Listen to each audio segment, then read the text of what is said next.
Yippee-ki-yay. What day is it? Day 1, still. Good. Yeah, I was worried because we faffed around a lot and I was worried we weren't actually going to get the body down on the first day, which something in my mind is telling me is important. Anyway, hello, welcome back. I'm a bit late. It doesn't matter if you're watching this on YouTube, but I had to go get shopping and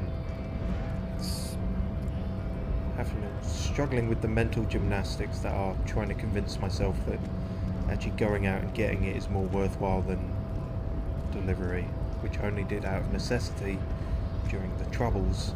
But now that things are easing off a bit,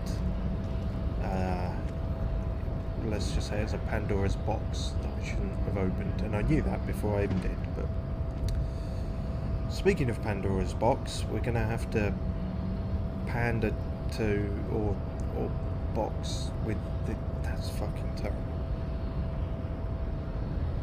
That's really shit. I'm sorry, you didn't deserve that.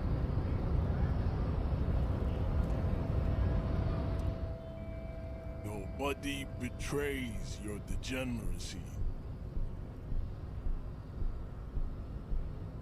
Sorry, come again? Yeah, Measurehead.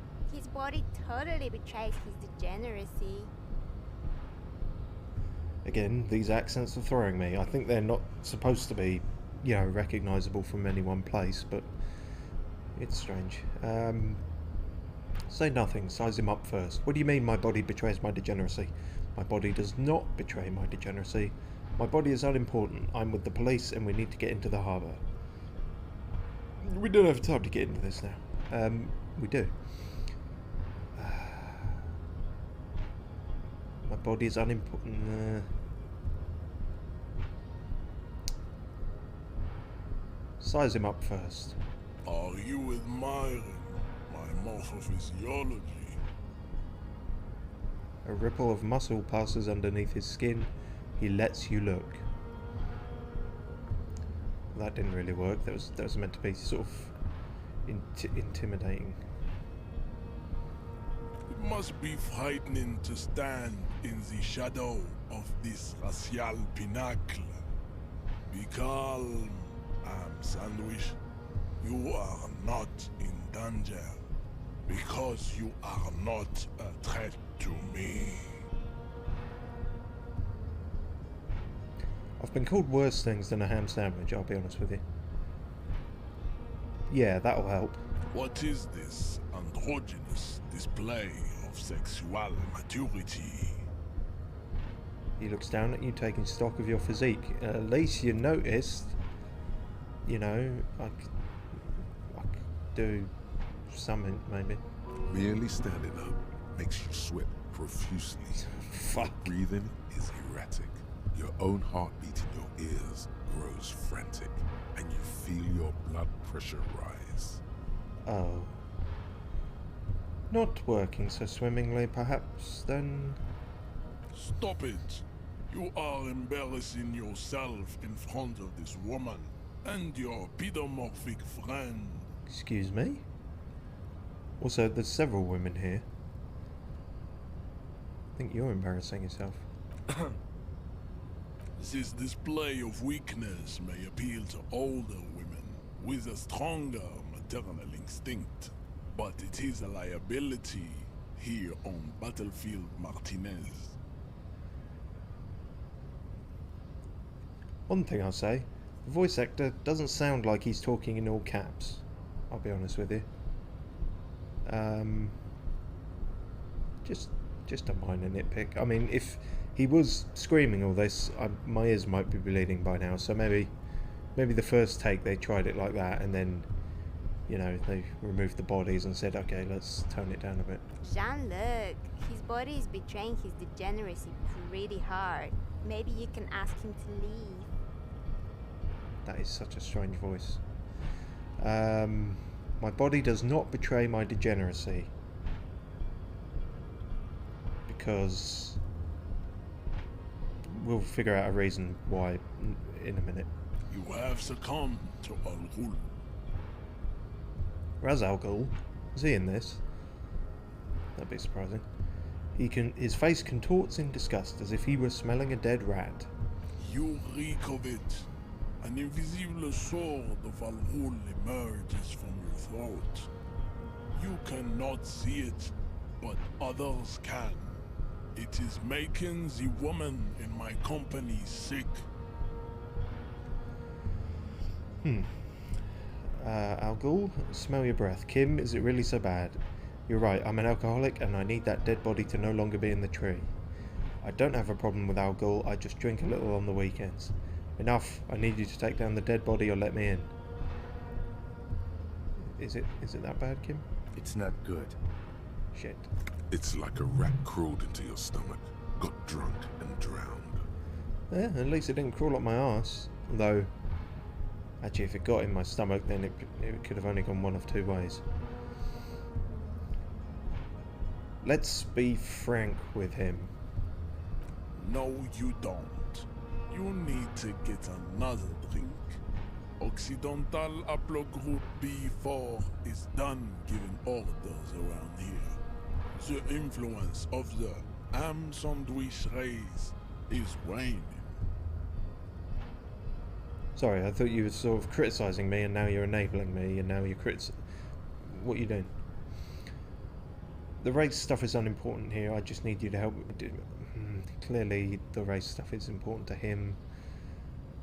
I'm the police and I need you to comply now. Jerking motions, signs of a late-stage neurodegenerative disorder. How far the Occidental Haplogroup has fallen. You were once a noble and powerful race. I'm just a guy. You gave the world eugenics, Did we? Oh, shit. electricity, and powerful weapons of war like missiles and aerostatic aircraft. You made great gains in metallurgy, race theory, and statecraft. Okay, yeah, see some of these are more plus than others. Some of these I wouldn't necessarily say are good, and I don't even want to ask about race theory. You dominated lesser cultures, like the deformed Hemians and the inexplicably potato-obsessed Quakers. But now your ascent to the genetic summit has halted. You are obsessed with sadness and with frivolous pop culture.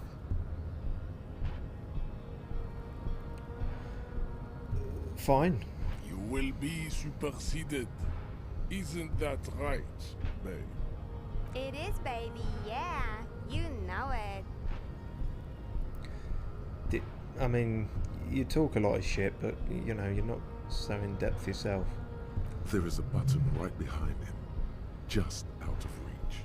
It must be the one that opens the door to the harbor. Yeah. Hang on, that button? They can't mean that's the button, because that's not behind him, that's to the side of him. This man is not budging. Let's hope his superiors inside are more cooperative.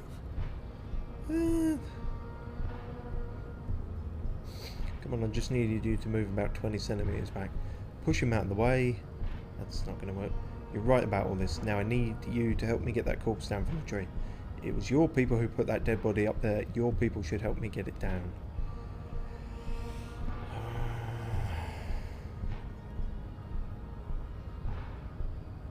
We've got a high physical stat, haven't we? Physique. Fuck it. Let's take him on. That is right. You should leave the stage of history with dignity by inviting the other races to a great world war. Didn't really work, did it? Bring your troops to the Seminine Islands and to Boogie Street, and we will pulverize you. When you are gone, we will build a museum for you. The walls will be lined with bottles of Al-Ghul, your beloved beverage. Inside, we will store the odes to homosexuality you call art, and your microcephalic skulls. The fuck are you talking about? All art is an ode to homosexuality, apparently. Hitler did art at first. What do you say about that? Hmm? And microcephalat... You just made that word up. This is your chance. He's talking. Rip into him with a punch and catch him off guard. Yeah. No, don't rip into anyone. You're sensitive. Remember? Communicate. No, I'm not sensitive. I mean, I am, but this character I'm not playing is... The character I'm not playing is... It's confusing, isn't it? You serve the Union, don't you? Aren't they white? I mean, yeah, this would be a lot easier if he was speaking in literal black and white terms. But it seems to have a lot more baggage than that. What are those tattoos of yours supposed to mean? Right, conceptualization, 42%. Subscribe to his advanced race theory. Knock him out, 17%. Suggestion is against it. Okay, so just by having a certain amount in suggestion lowers our ability for physical abilities in this. Yeah, our ability for physical abilities. Yep. Fucking thesaurus, aren't you?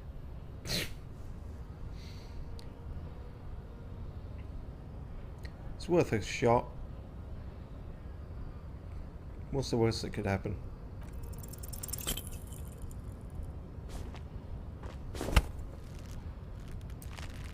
That. How did this happen? Your little fist is in his giant hand, and he's squeezing it. It hurts.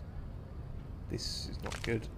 You must be out of your mind, degenerate drunk. Say it. I am a degenerate alcoholic. It's.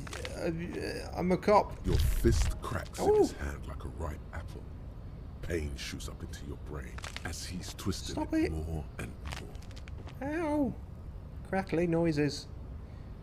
The words to the song have changed. Say, I am a violent drunk. No, I'm hyped up on Nosafed. I won't fucking say anything. Your hand twists. Okay, against this- the brain and the pain blinds you. Perhaps I can't just Still you brute press the force words through out of this. your swollen mouth.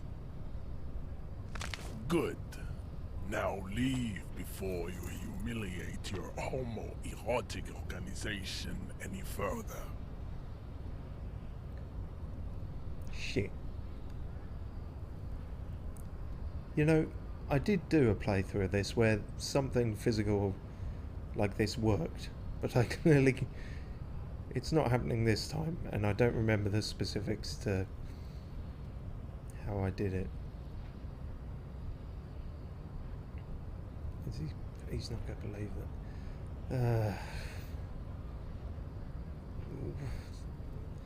Okay, now I've failed to beat you up. What are your tattoos about? Racists are generally not very good examples of their race.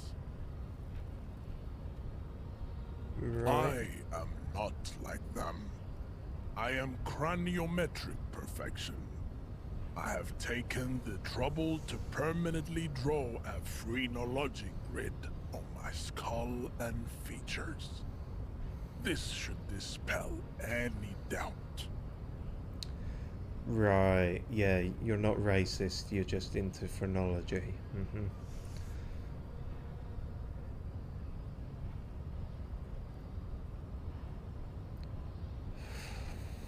Fine, say all the right things to him. You're right, that's craniometric perfection.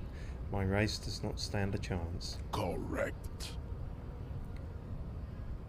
Yeah, you serve the Union, don't you? They are white, apparently. Don't be vulgar. White or not has got little to do with this. The race enigma runs much deeper than that. I mean, it's got more words, but that doesn't mean it's got more depth. Seemingly bored with you. you still serve them. How does that factor into your life? Mr. Clare is a man of vision and means. He has the will to confront polycultural capital, something your race, naivistic communists, never did. Alright. Fucking McCarthy throwing around naivistic communists. I don't even know what naivistic means. Naive, presumably, some aspect of it. Also, to serve is noble. It takes discipline. Your petulant individualism has only contributed to your race failure.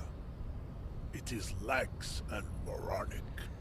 Okay, your philosophy has got a lot of different rules and it's fucking weird and it makes no sense. I'm no communist. Communism is pretty cool. Individualism is my jam. My jam is a mysterious fourth thing. Yeah, I can make up random bullshit too. Jam.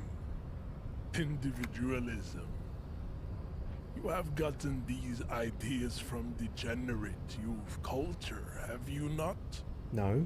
You have picked them up from rock and roll songs? No, jam's been around ages.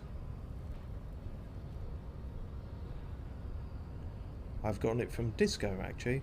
It's true, I am a rock and roll star and a rebel. Youth culture does not affect my thinking. No, just... I don't know.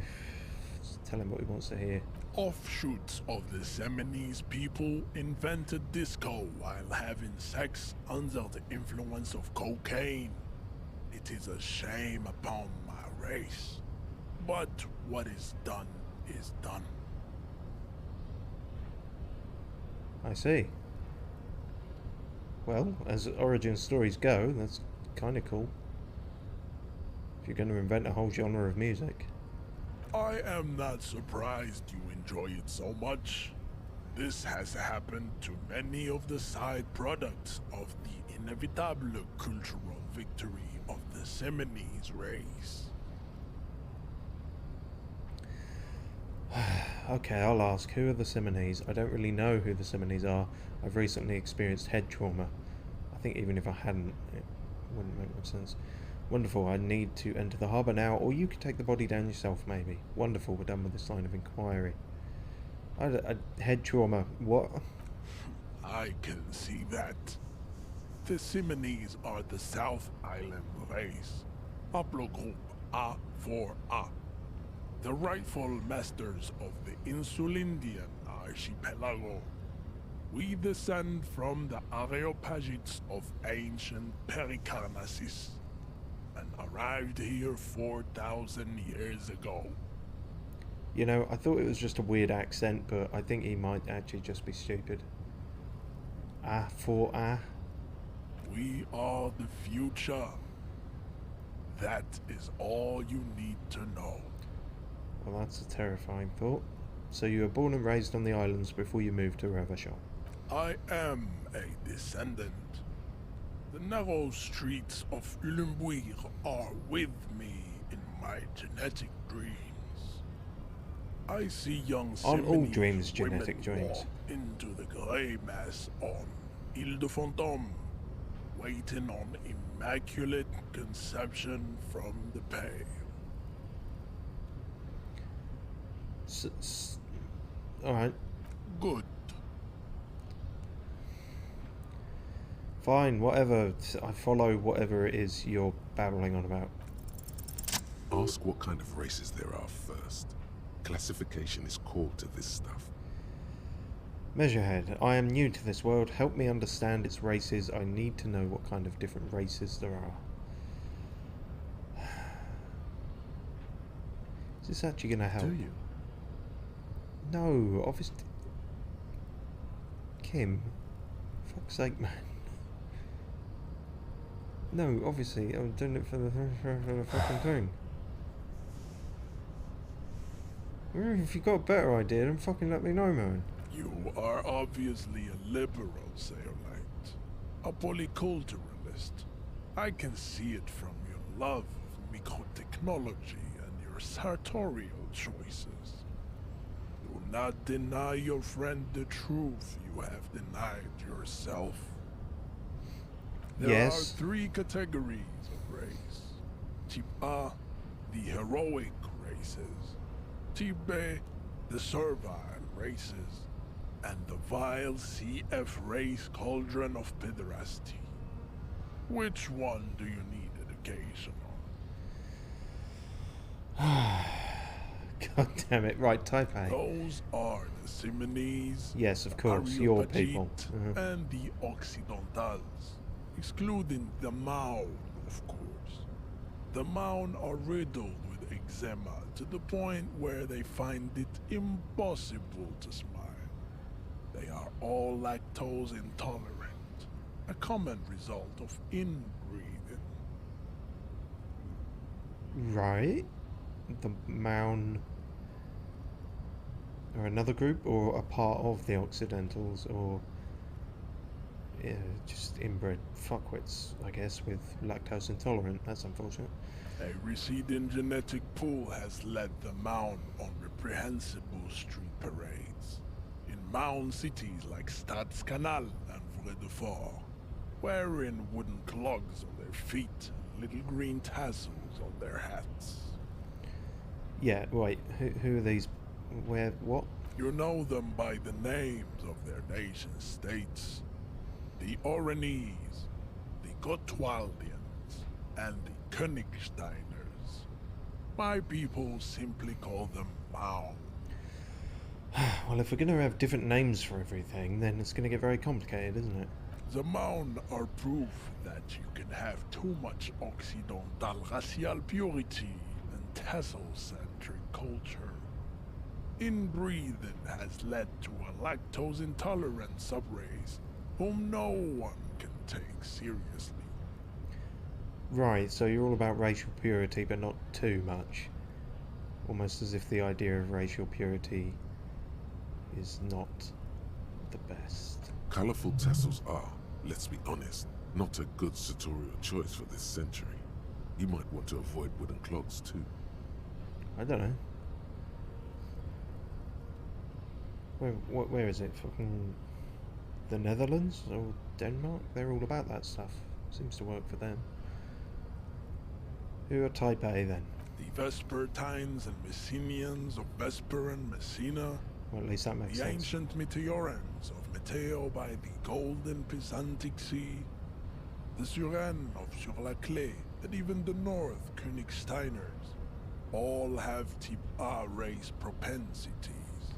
The other large Mondial civilization, the Mesk, are too yellow and oleaginous to count as a heroic race. True, they are violent and expansionist, but they have a glandular problem. Overproduction of sebum. Sebum is leaking into their brains, making them listen to El Mariachi music and eat toxic minced meat-based food, which in turn only produces more sebum. Are you just calling them sweaty? As proven by the Maun and the Mesk, Occidental Type A is in retrograde. The Simonese and the Areopagite Jesus are Christ, I on need the a translator for ascendant. this shit. Uh-huh. Good God, there's a lot to this. I'm starting to regret going down this path. The indigenous people of this, the Insulindian archipelago. The Simonese inhabit the southern islands. I am Simonese, from the stock of Ulumbuir on Ile-de-Fontaine. That's great.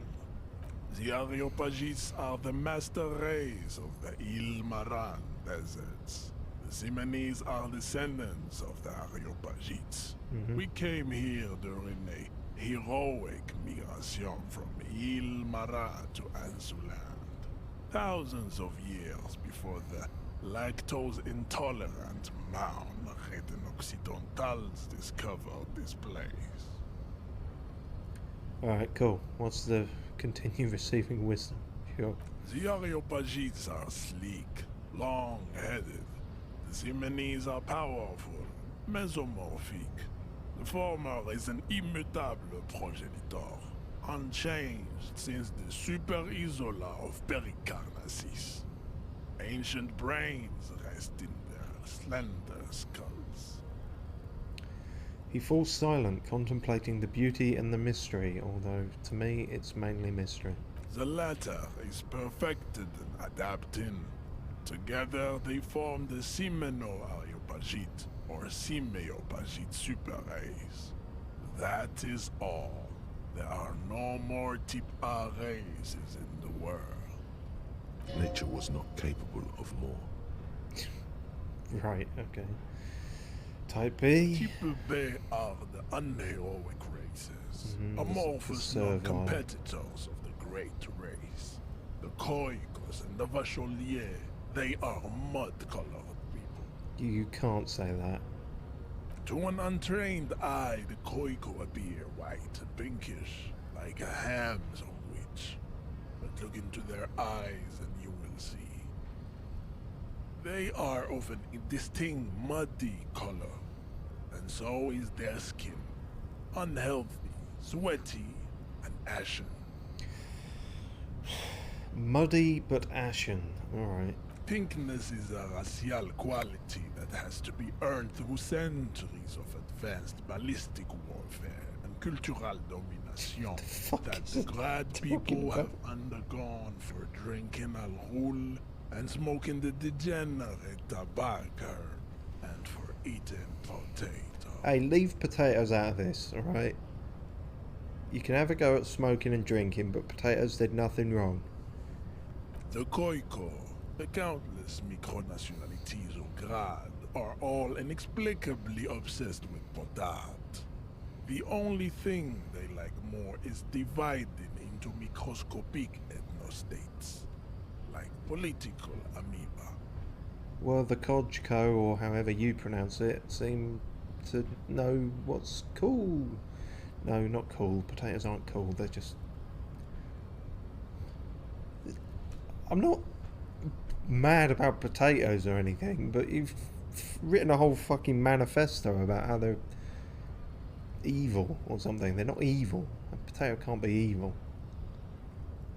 Except for certain prime ministers. The Vacholians, halfway between Type A and the racial cauldron. Two makes to know right from wrong. You tried your degenerate little revolution, which was the single greatest failure committed by humans in our 82,000-year history on this planet. If you say so. Is it 82,000 years that we've been recording history? You have very little idea of what is happening, but that seems a little off. It does seem very off. I'm pretty sure history hasn't lasted that long. The revolution sounds like it was actually very good and necessary. That revolution sounds like it was perpetrated by degenerate marauders, not all the people of Revachol. Go away, stupid political thoughts. What was this revolution? Pretty sure history hasn't lasted that long. The mysteries of the people of this planet are a tragedy that has played out countless times over, like a fever dream of skin, hair, and bone. Wake up, naive Chespias. Right. The What was the revolution came to Ravachol from Grad Oh, in Jesus Christ. Zaras-ridden potato carts. It is literally an illness, a prion disease that leaves the parietal and frontal lobe ridden with holes. A soft, sponge-like mass of dementia, hallucination, and paranoia. Mm-hmm. You'd know all about that. The revolution is fatal familial insomnia. You're just Hereditary throwing any old condition bollocks together now. passed from the Koiko to the Occidentals. But not sexually. Probably through trade routes and potate acid, the prime component of the potato plant. The potatoes are behind it all. Yeah. Enough of Tibet mediocrity. Alright, and let's hear all about the vile C to F race cauldron of pederasty. Let me guess, they're all just... They are potatoes, is that it? Tips CF are a museum of failed chimeric experiments and tragic maladaptations. They are tortured creatures waiting to be put to sleep. Your morbid interest in them worries me. Chimeric experiments? Lesser races like the mosquito, a grotesque mixture of a masked woman and a Seminese man. Only possible if the mother is masked and the father Seminese. The other way around, they fail to produce offspring. That's weird. The mosquito is born sterile, like a donkey. All they have left is to ride customized motor carriages with hydraulic suspension, listening to aggressive El Mariachi music to vent their impotent despair. Might as well reach the bottom of the rabbit hole, I suppose. Then there is the Simino Koiki Chimera. Are you sure you wish to know of the Simino Koiki Chimera? It is not an aesthetic site. Sure. The Koiko, as you know, are very servile, especially when they meet the rich man. Racial scientists have toyed with the idea of crossing the Simonese with the Koiko to produce a super Racial scientists sounds like a and grad servility. not a great thing to have. This will never happen.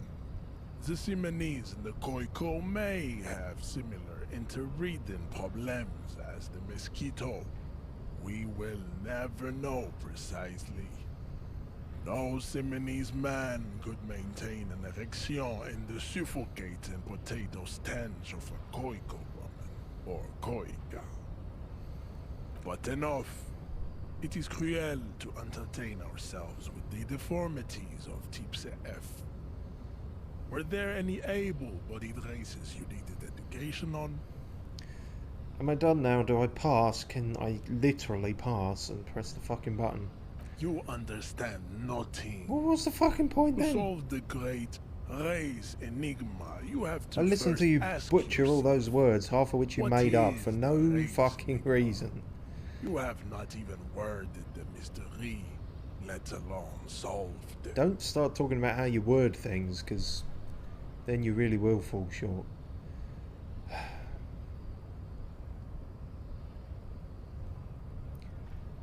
Will you help me get the body down if I do this? We will see. Access to the Union is important for our investigation, but there may be another way without becoming a race theoretician. Why didn't you say that at the fucking start then? Am I mildly worried he might take it seriously? The lieutenant thinks. Yes, I am, he concludes. I am worried. Don't worry, I don't understand it enough to take it seriously.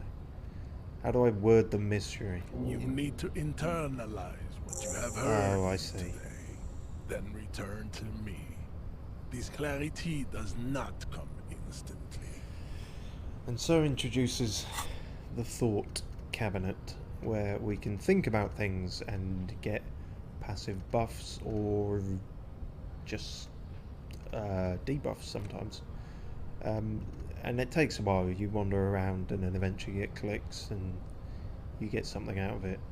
I'm not going to do that with the advanced race theory, because it's an hour and 40 minutes. We lose one drama. And just this whole fucking conversation has pissed me off. So I fuck cannot it. possibly imagine what else we have to discuss, Tibere Vacholian. Your love for disco music and venereal disease? I only love one of those things. And it's not venereal disease. I could have gone for the joke there, but no. It's not venereal disease. Oh, there's a box there. Right, Kim wants to talk. Hopefully he's just, in all that time, he has managed to swipe a key card or something. If we're lucky. I'd appreciate it if you didn't force us into situations where I may have to shoot random civilians, because that won't get us anywhere. Oh, the punching. I completely forgot about that. Because it was I'm like not even sure the one bullet my chamber holds would even prick that Hulk.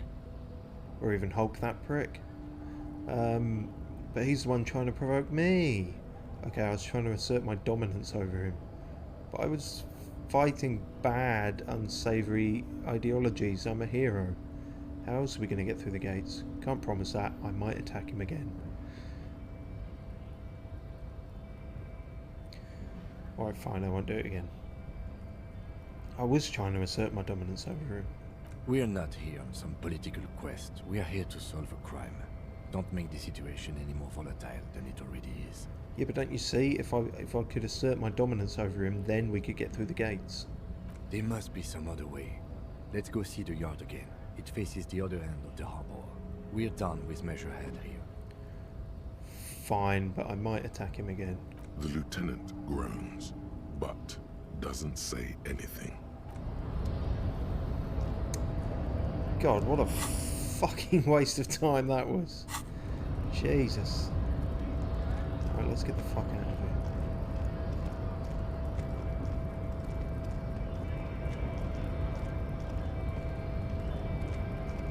Oh, not this bollocks again. Come on, just click down there. Just go down there. Right. Go to the yard again. This is the yard, isn't it?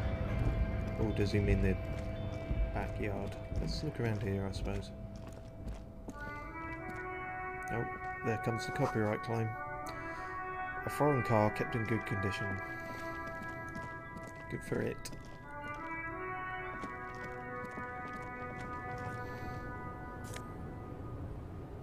Money. Sick, we got 2 Real 25 now. Hello, The small, pale wrinkled driver? woman does not greet you. She nods along to something on her radio. A photograph is clutched in her hands, and there is a warm smile on her face.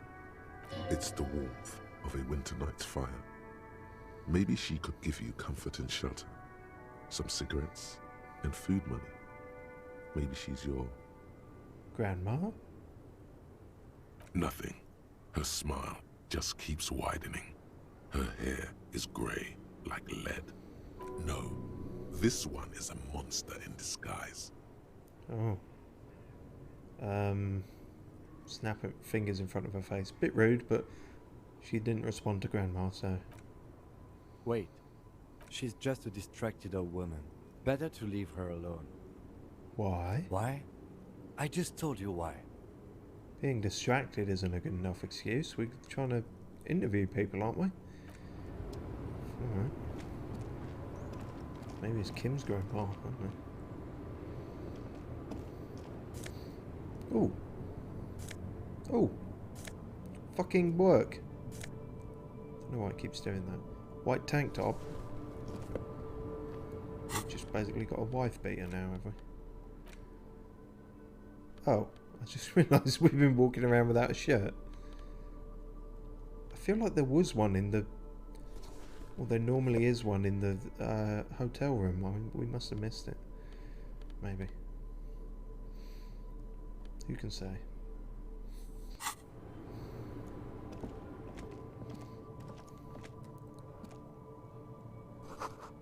Ruins full of snow. No one lives here anymore.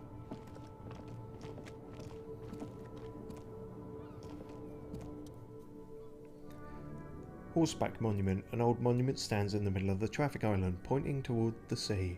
It looks as if it's been reassembled piece by piece, secured and mounted in the air with the aid of numerous ropes and rods. Who's this? It's Ropey Rod. Whoops, well that didn't work, did it? What happened there? Who is this? I said. A silver plaque on the statue's pedestal reads, I am Philippe III, the squanderer, the greatest of the Philippian kings of Revachol, son of Philippe II, as you might have guessed, the opulent father of Philippe IV, as would follow, the insane. So, you can be opulent, a squanderer, or insane. What did this king do? What did he do? You have no idea. what you did a week ago? How would you know what this guy did many centuries ago? Fair point. High above you, the king stands triumphantly oblivious to your memory trouble. Most people are triumphantly oblivious to my memory trouble. A bold slogan, Human Ox covers the track. I can get up here, I think. Yep. What's going on? Path thing.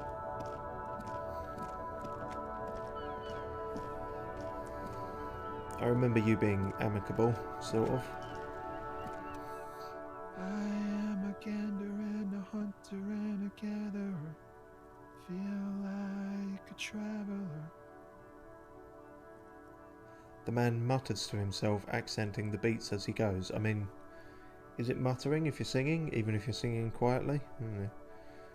I am the law. You sure are, my man. See, I told you he's nice. What's going on here? It's the jam, my man. Yeah, the other guy didn't like jam. What's the jam? It's a traffic jam for the ages. Oh, that kind of Harbor jam. gates up the street are shut tight. No explanation given. Workers on strike, scabs agitating, an all-around clusterfuck. Yeah.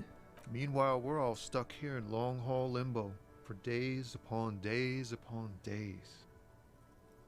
Upon days. So how long have you been here? Feels like forever. Like I was born on this here roundabout and this was all I ever knew. Just me and the metal and the tires, the oil and the fumes of mazout. Okay, poetry is getting, a bit... Yeah, could you say it again? Only a little less plodding. Extravagantly phrased, but I can roll with it. Yeah, imagine. It's been a whole week already. He snickers. Meanwhile, I Mars bar. So tell me, what do you need? I don't know. Know anything about the dead man who's hanging behind the hostel still? He ain't one of us drivers. I know that. All accounted for. Otherwise, I haven't really asked about that. Been wasting time right here. Keep him busy. Keep him busy wasting time? It's easy to see he's telling the truth. He's kept his nose out of the dark stuff. Busy with what? Analyzing the fundamental structural and psychological conditions of being stranded in the midst of a sea of motor lorries and their sad, despondent chauffeurs. Right, yeah. No, that could have guessed that, really. A sense of surprise there ain't more bodies hanging from more trees. Alright. What's the strike about? It's like whatever's going on over at the docks. Workers got a blockade set up, making demands. No way in or out. With the union demanding. Some pretty wild stuff, I hear. Like a giant new power crane in half the company? I forget what exactly. Good on them, I guess. I've heard talk there's a company rep in town, too. Like a strike negotiator type. They'd know what's up. Precise demands and so on. Ah, yes. From the Wild Pines. We'll meet her soon enough, I'm sure. Will we? This is the first I've heard of it, but then it's the first I've heard of a lot of things. What do you think the company wants? They want to keep that money flowing in, my man. Ka-ching. That's not a ka-ching sound, that's just saying ka-ching. You've lied to me. I feel betrayed. I'm Anything going. else? Yeah, this ain't really my area of expertise. I just do my job and get paid. I have things to do and places to be. All of us do. All of who? Us lorry drivers. Camionneurs. You still hang around here waiting for this mess to end. Most have scurried off somewhere to get drunk or high. Or laid. Not that I blame them, really. Not you? Not my thing. Chasing transient pleasures is a drag these days. I prefer the examined life now. Thinking, reflecting, observing. Uh-huh. He glances down the road toward the horizon, a glint of something in his eyes. What's better than chasing transient pleasures? The more transient, the better. When one's ended, you can get onto the next one. He tries his best to look nonchalant, but there's a rigidity in him, as if trying to conceal something warm and deep beneath a cool exterior. You got any cigarettes? Nope, don't smoke. Shit. Some of the other drivers do, though.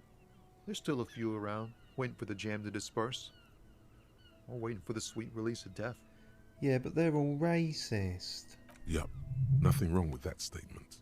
Your senses have nothing to add. You'll have to ask around elsewhere. Guess I'll ask around elsewhere. You could also check the kiosk down the street. Frit. With 3 T's. Rebishaw's weird. Yeah, no, I did check there. I creeped out the staff and didn't have enough money for anything. Let's empathise. Listen. Ease into it. Fuck. Don't go too far. This seems like a personal matter. Oh, this ain't gonna work, is it? Man, you look sad. What's going on with you? Hey, Tommy, spill the beans. What's troubling you? My man, I want to know about your soul. You really are the law, aren't you? I get that being bluntly observant and inquisitive comes with the territory, but it certainly doesn't help with your conversational skills, does it? Nope, they're shit. Just like that, he slips out of your reach. It is possible the yelling didn't help. Yelling rarely helps. Except for a slight therapeutic catharsis. Catharsis? Alright, bye. Don't be a stranger. He gives a salute with 2 fingers. Now that could go... there are a couple of types of 2-finger salutes you can do. I'm going to assume he did the nice one. Well, Kim, this is going fucking dreadfully. We've made absolutely no progress. And all I've got is a broken hand to show for it.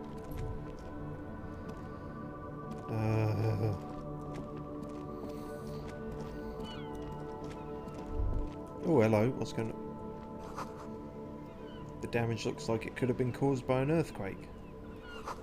Maybe a sea monster did this to the plaza. Sea monster caused the earthquake.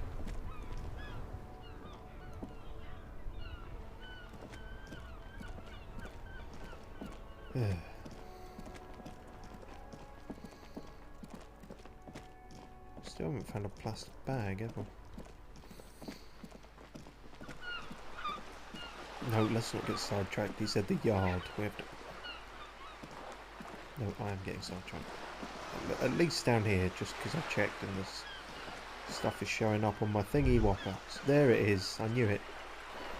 You hear the distant squall of seabirds, but more importantly, a plastic bag.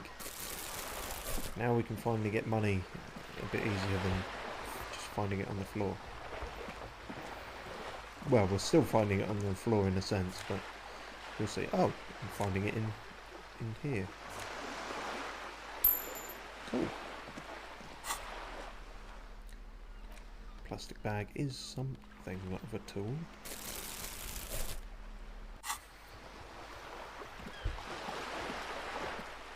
Just ignore the drunkard.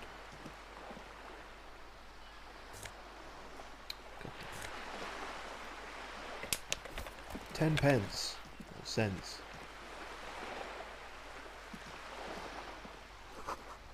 A splatter of bullet holes lines the wall.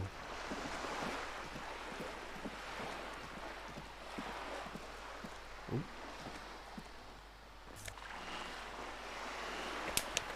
Nice.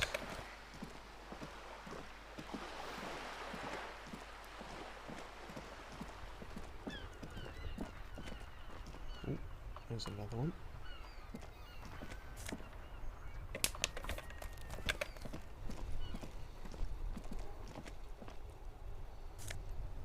Loads in here.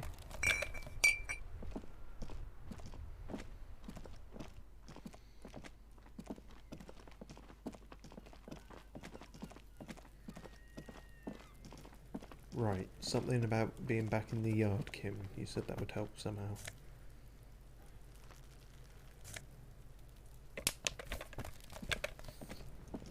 I suppose we can give this another go. This trash container is locked. The Yeah, even with our fancy shirt, we still haven't beefed up enough to do it. So our physical instruments 5 though. You'd think. No, just not good enough, I guess.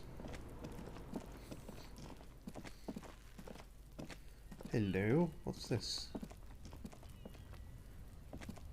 What's all this then? An inconspicuous pile of the roofing material, Eternite. What is this? It's nothing. Someone just left some roofing material slanted against an old shack. Did they though? Because, I mean, I've played this before and I do actually remember what this is, but for the sake of Finoogle, why am I looking at this pile of roofing material? That's not as high a percentage as I was hoping for. Because it's nice and orderly. Fuck's sake! Well-laid pallets. No! Easy on the eyes. Not easy on the eyes. It's fucking difficult. No, there's more to this. You get this strange feeling. Yeah, sexual healing. What feeling? Hard to say. It's gone now. Feelings pass, you see. Especially the small ones. Piss crickets. Now what the fuck do we do? Maybe Kim meant something else. Maybe he meant around the back of this yard. Let's go around that way, I guess. God damn it. So many ways to do this, and I'm botching them all. It would be almost impressive if there was such a thing as a speedrun for failure. There might be, come to think of it.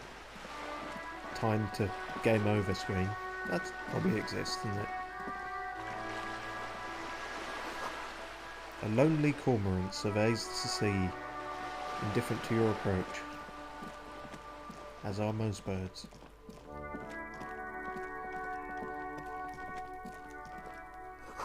A garden hose. This won't be of use until the snow melts. And even then. Chairs and tables eaten by rain and rot. Another splattering of bullet holes on this wall. What's that? Box of... a hat that improves my reaction speed somehow. But lessens my rhetoric because it's an orange bum hat.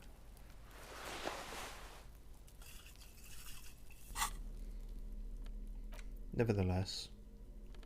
Well, hang on, what does this give us? +1 encyclopedia? That hasn't helped us out much, to be honest. Just made us bang on about race theory for no fucking reason, didn't it? Although I don't think it actually came up during that, did it? No. We did that all by ourselves. These barrels are half full of rainwater.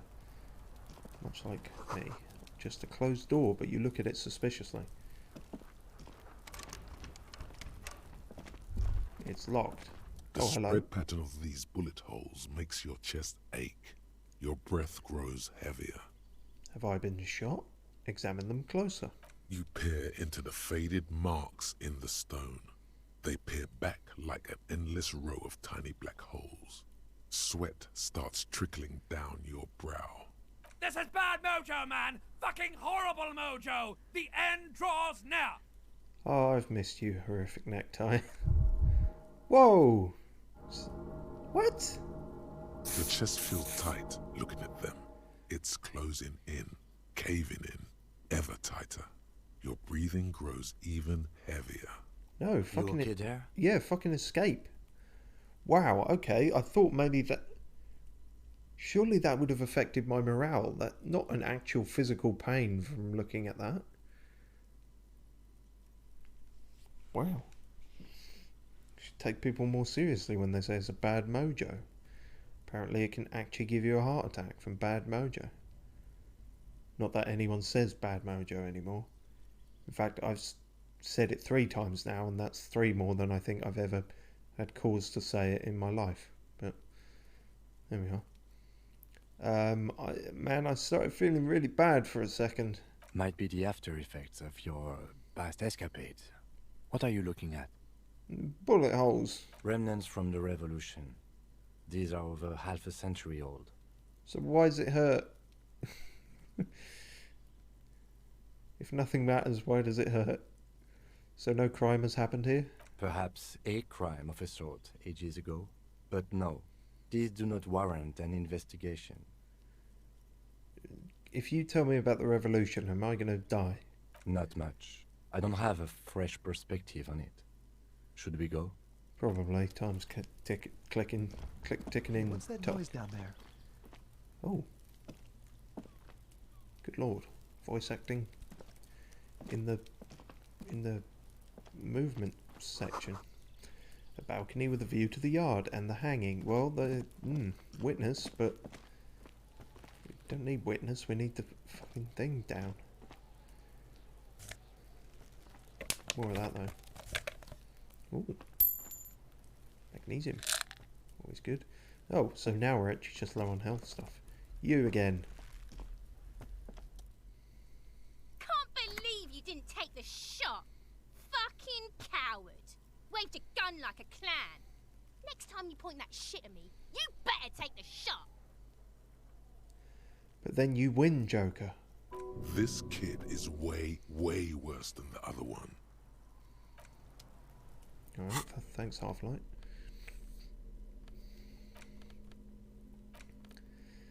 Not going very well.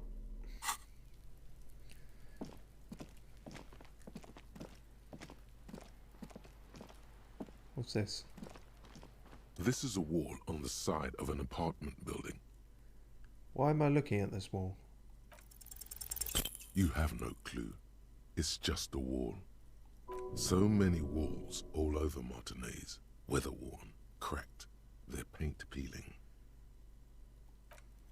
Right. I guess it's just a wall. Just another brick in the wall. Fucking upstaged by the fucking soundtrack now.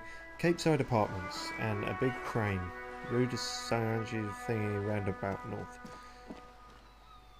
Gotta get this body down. Inside the frame of a motorcycle in repair and the tools used to disassemble it.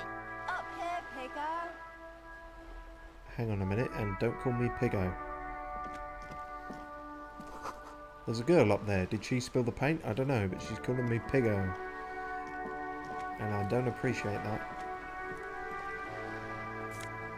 Oh my god, I'm missing out on all this tear. Yeah, you better keep walking. I was running there briefly. Ooh. Signal blue naval coat just lying in a bin.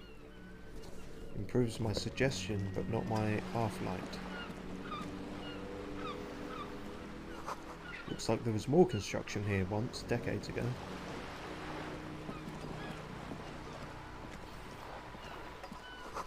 Docking reserved for residents of Rudely Doodly.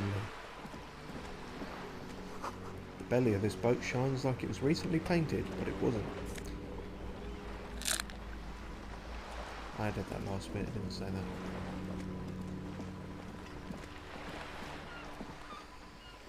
Alright, fine, let's go talk to...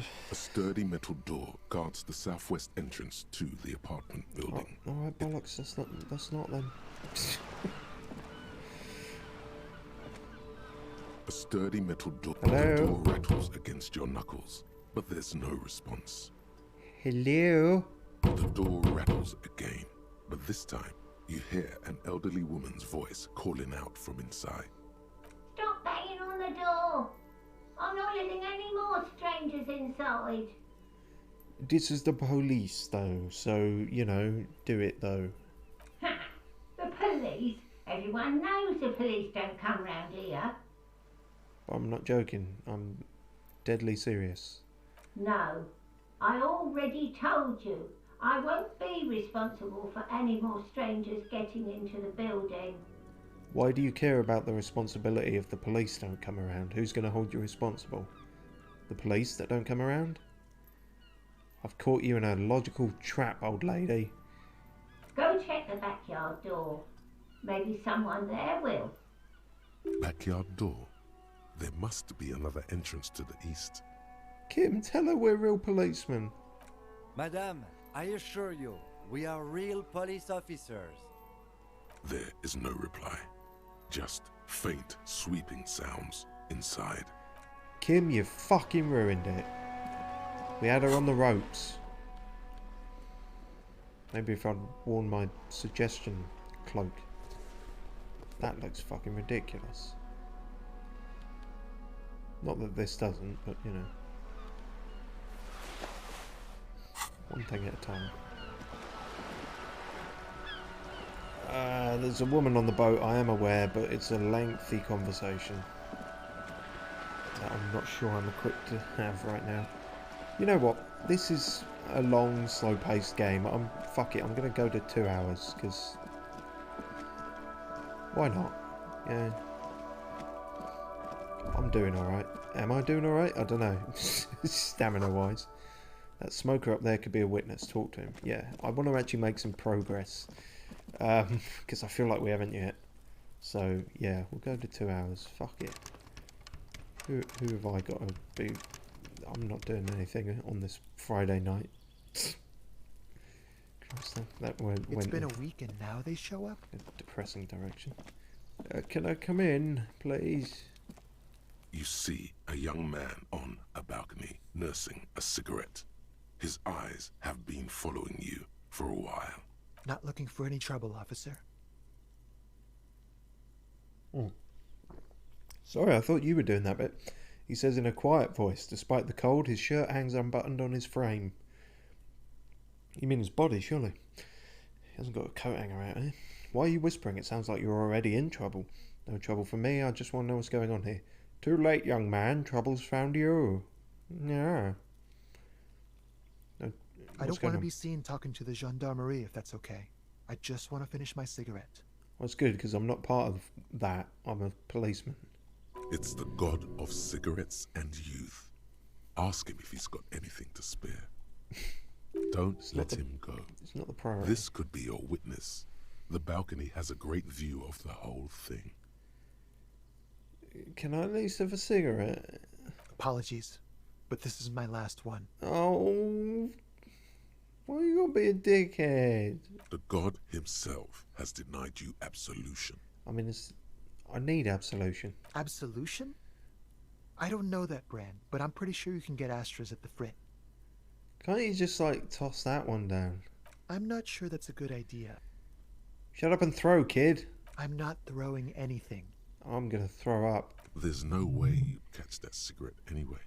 How did... what? Really? Yes, really. Don't even try. You'll just embarrass yourself. Oh. You're right, that was obviously a bad idea. Forget I said anything. As you wish. But can we talk to you, though, like, about serious stuff and not just cigarettes? Is it really that important? Yeah, someone died. Like a nervous cat, he keeps stealing looks at the neighboring windows. All right, but make it quick. Once I finish this cigarette, I have to run. Name? My name? My name is Martin Martinez. Seems legit. Martin Martinez? Good local name. Let's go with that. Looks like you got a good view of the Whirling's backyard. Can you tell me anything about the Whirling? I mean, the hanging?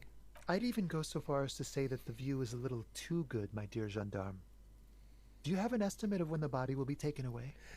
As soon as I can beat up a racist dockworker. We will remove the body as soon as possible. Exactly. Now tell us, where were you last Sunday? On the night of the Sunday. Oh.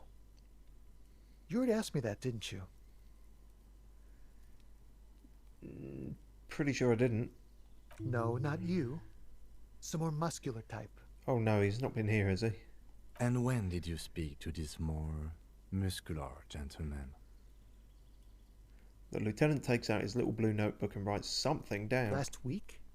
I don't know. Look. Oh, it's snowing now. He looks around the courtyard. Snow blankets the old patio chairs and dead house plants, and all the neighbouring windows are black. You didn't answer the question. What were you doing last Sunday? I had a friend over. What kind of friend? Tall friend, short friend, long friend, bad friend? Friend you haven't seen in a while? Friend you've seen every while? Friend who's not real and just part of your imagination? Friend who you owe some illicit drugs to? Friend who saved your life once and now you feel emotionally indebted to them forever? It was my Sunday friend. Oh. A Sunday friend. How intriguing. What's your friend's real name? Did he see something? He doesn't reply, gesturing no with his cigarette. Under the grey sky, snow continues to pile on the neighboring windowsills. I'm not a smoker, but how do you gesture no with a cigarette? You just shake it or what? What? You just... I can't... Someone hides behind a curtain. Someone's Those always hiding windows behind a are curtain. eyes, and those eyes are watching, spying on you three. Well, shit, that went nowhere either. Alright. No. We won't. Oh, well, that's needlessly rude. Now, if you'll excuse me, I really need to get going. Oh, convince him to stay. This will definitely work. Although it might not work just quite as well because we tried bumming a cigarette. Time to bring out your secret. No, of child. course not. Why would anything ever fucking work? Show him your emotional side. My Throw stats... yourself before his very feet like a dog. Yeah, my stats are alright, I feel like. But I'm just failing everything. Please don't go. I'll stop drinking. I'll take the trash out. Just please don't leave me. What do you want from me? Do you want me to cry, huh? No, for God's sake, I don't want you to cry. I'll do it. I'll fucking cry. I'll cry on command. Listen, I really have to go. With the flick of his wrist, he sends the extinguished cigarette sailing over the rail. Right into Kim's eye. Ah, there it goes. Wasted. You would have gotten at least a few good drags out of it. Good luck with the investigation.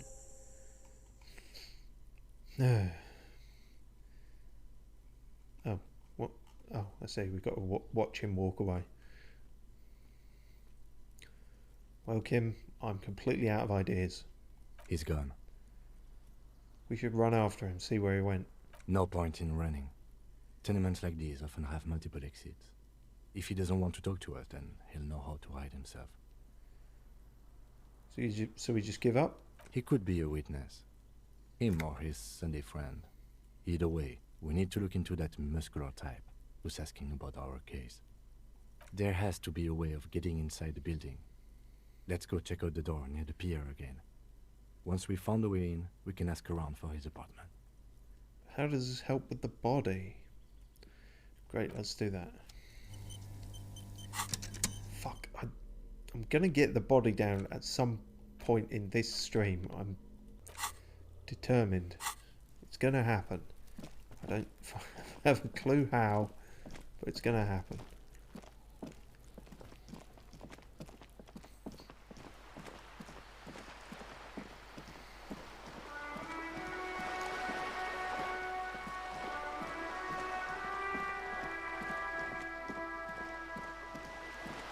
Oh, does that just keep coming back? Because we already picked up some stuff there.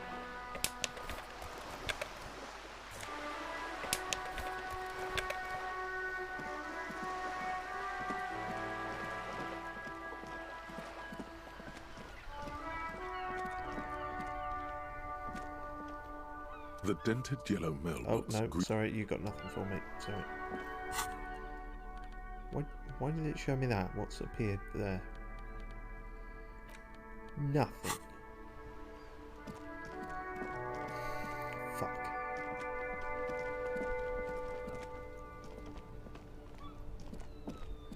I just remembered something.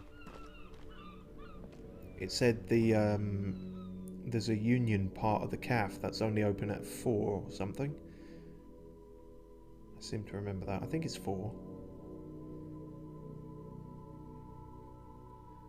I mean, they might just not be there, but... Hello? No? Shit. Can you help, older woman? Hello again, sweetie. I see you've met up with your colleague. Yes. The loot. Wait. Oh, sorry. Who's Sweetie? Who's Sweetie? Yeah. Why, you are, officer. Maybe. Okay. And have you found anyone to be sweet to? I don't really want to talk about that right now. I had once, Wink twice, but then I lost her. I don't know, Wink once, maybe I have? No, I'm done with mating rituals this time around.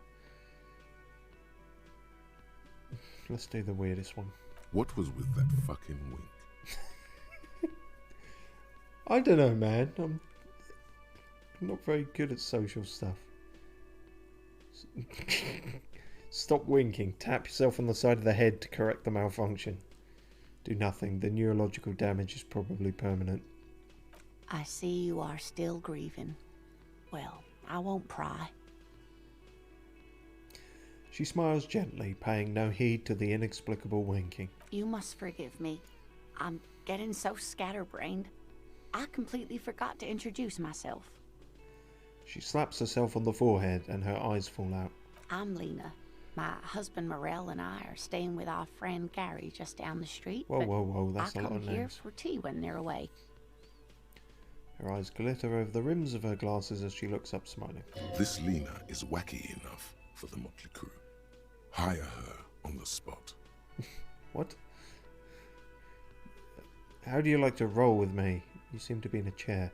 I don't know if you've noticed, but I don't know where I am or what I'm doing or anything. I've got to get going now.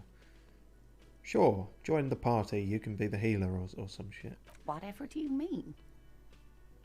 I want you to be my wheelchaired partner in fighting crime, ridding backyards of corpses, catching sequence killers. Roll us some cigarettes. I'm jonesing for a smoke. Nothing. I was thinking of the lyrics to a song. Want to roll with me? Sequence killers? Oh my. But I think you already have a partner, sweetie. A partner who needs you to help him get a corpse down from a tree. You're probably right, Kim. I know, but there are also side mysteries, sequence killers and forays into the paranatural. Kim, of course, I forgot I had you. Yes, and it seems to me that you do well to stick close to him. He has the look of an upstanding officer of the law, someone you can lean on, and, sweetie, you are looking unsteady. How fucking dare you? And even if he weren't there, I don't think you'd have much use for me. Why, 3 heads are better than 2? Thank you, but Martinez isn't the most wheelchair-accessible place, you see. I'd slow you down. Well, that's the council's fault. Perhaps another time. Yeah, don't rule it out. Also, I don't know what the fuck's going on. Yes, officer. You look rather dazed. Like a stunned fox. But surely things can't be that bad. Yeah, I'm blowing this whole thing out of proportion. Forget I said anything. I hope you're right. I hope it's not too bad. I drank so hard I forgot literally everything. Oh my. You know where we are, right? The Whirling in Rags cafeteria, it was on my keys. We're in Revachol. I don't really know. Some seedy hotel. A war zone at the edge of the world. We're dead, haunting each other. We're ghosts. Now. She tilts her head as she looks up at you with maternal solicitude. We are live in a hostel called the Whirling in Rags, and the Whirling itself is in the city of Revachol. Okay. Yes, and Revachol? Honestly, I don't know diddly squat about Revachol. What kind of place is this? Actually, I do, because I've asked Kim about it. How would I even begin to tell you? Revachol is the most beautiful city in the world. We're fortunate to be here, you and I. Are you thinking of somewhere else? I haven't seen very many other cities personally, but okay. Everyone says so. Revachol is a rare jewel. Do the they, city though? Used to rule the world, though it has seen better days. There's a pause as she studies your expression. You must look quite lost. Speaking of history, you know what year it is, yes? It's a bad year, in my late 40s or 50s. I don't even know how old I am. It's a spring of 51. Sure, it's the year 973. All I know is we are approaching the end times. Perhaps, dear. Perhaps. But for now, it's just the spring of 51. These two things are not mutually exclusive. She is perturbed by your not knowing what year it is, but not by your mention of the apocalypse. It must be the end times. Yes, that's definitely how that works. The lieutenant studies you, rubbing his chin. I'm beginning to suspect that you might indeed be completely adrift in this reality, thinks the lieutenant. How can it be that bad? Never mind. We're in this now. I can tell that this is taxing for you, so I'll just ask one more question. What regime are we living under? What mode of government? Shit, that's a good question. I haven't considered that. Some kind of democracy, maybe? I'd like to think it's the dictatorship of the proletariat, but something tells me it's not. Our leaders are fierce warriors who traverse the plains on steeds. Civilization cowers before us. See, now I'm starting to sound like Measurehead. We are governed by intelligent machines that perform calculations to determine the freest market. Everyone hustles and grinds like a badass visionary. No, it seems a bit too steampunk for that. Radios are being used to control people's minds and distort our perception of reality, concealing our true masters, foreigners, and women. Cop. We're living under the cop regime.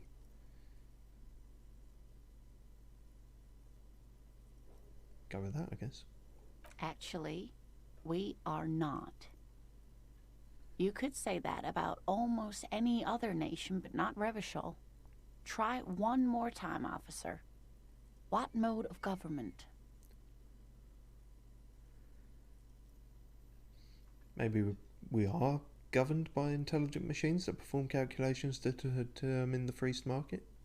Oh, no. Nothing like that, dear. Revachol is a zone of control led by an alliance of foreign powers called the Coalition. We have almost no government of our own. Certainly no machines. I don't even know what to say. I'm so disappointed. If there's no government, how come there are cops? Oh dear, this is troubling. You really ought to know that, being one yourself. There aren't any cops in Revachol, not in the traditional sense. The status of law enforcement has been a complicated matter since the revolution. But we should stop for today, sweetie. You look like you need a break. Besides, I'm not the best person to explain the big things to anyone. She's scared now. She's realized you really are brain damaged. Well, you make more sense than Measurehead. So how did I do? You didn't do too well, dear. It does look like you're having trouble remembering things. History and places. Remembering reality, in a word. It's very odd. A sigh. The lieutenant buries his nose in his notebook. But maybe a fresh set of eyes is what the world needs. And while I'm no doctor, such bouts of amnesia are often temporary, so I wouldn't worry too much. Okay, who could tell me more? Someone more educated in sweeping matters. Maybe you should ask. She turns to the lieutenant. No, I'm not an encyclopedia. I won't be a guide either. I'm a detective. Of course. Then I don't know. Someone rich, maybe? Wealthy people are educated. Though I don't know where you would find a wealthy person in Martinez. That's a good point. This doesn't look like Rich Central. Okay, bye. Of course, dear. Good luck with your case. She gives you a small wave. Well, who are you, man? Man on seat. Seat man. Man who cannot be approached by traditional means. That sugary black rum stain on the counter makes you teary-eyed with joy. It's almost touching how syrupy and sticky it is. How long have you been up already? Oh, that's why I remembered the possibility of that, because you can? How long have I been up already? More than 2 hours. Pretty long. It's drink o'clock. Attaboy. It's coming back to him. You had your mesolimbic reward pathway worried there, not thinking about drinking all that time. It was like you weren't yourself. I've been secretly thinking about it all this time. Actually, should I be thinking about this? Looks like drinking hasn't turned out too well for me. Now that you mention it, I do need a rum and lemonade. I'd love for Gart to serve me up a beverage. I have been secretly thinking about it all this time. There he is. The old boy, the devil. You rascal, you. Let's celebrate right now by licking that stain off the counter. Do it.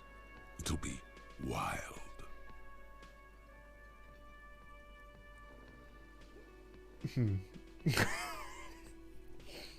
How far do we want to take this character?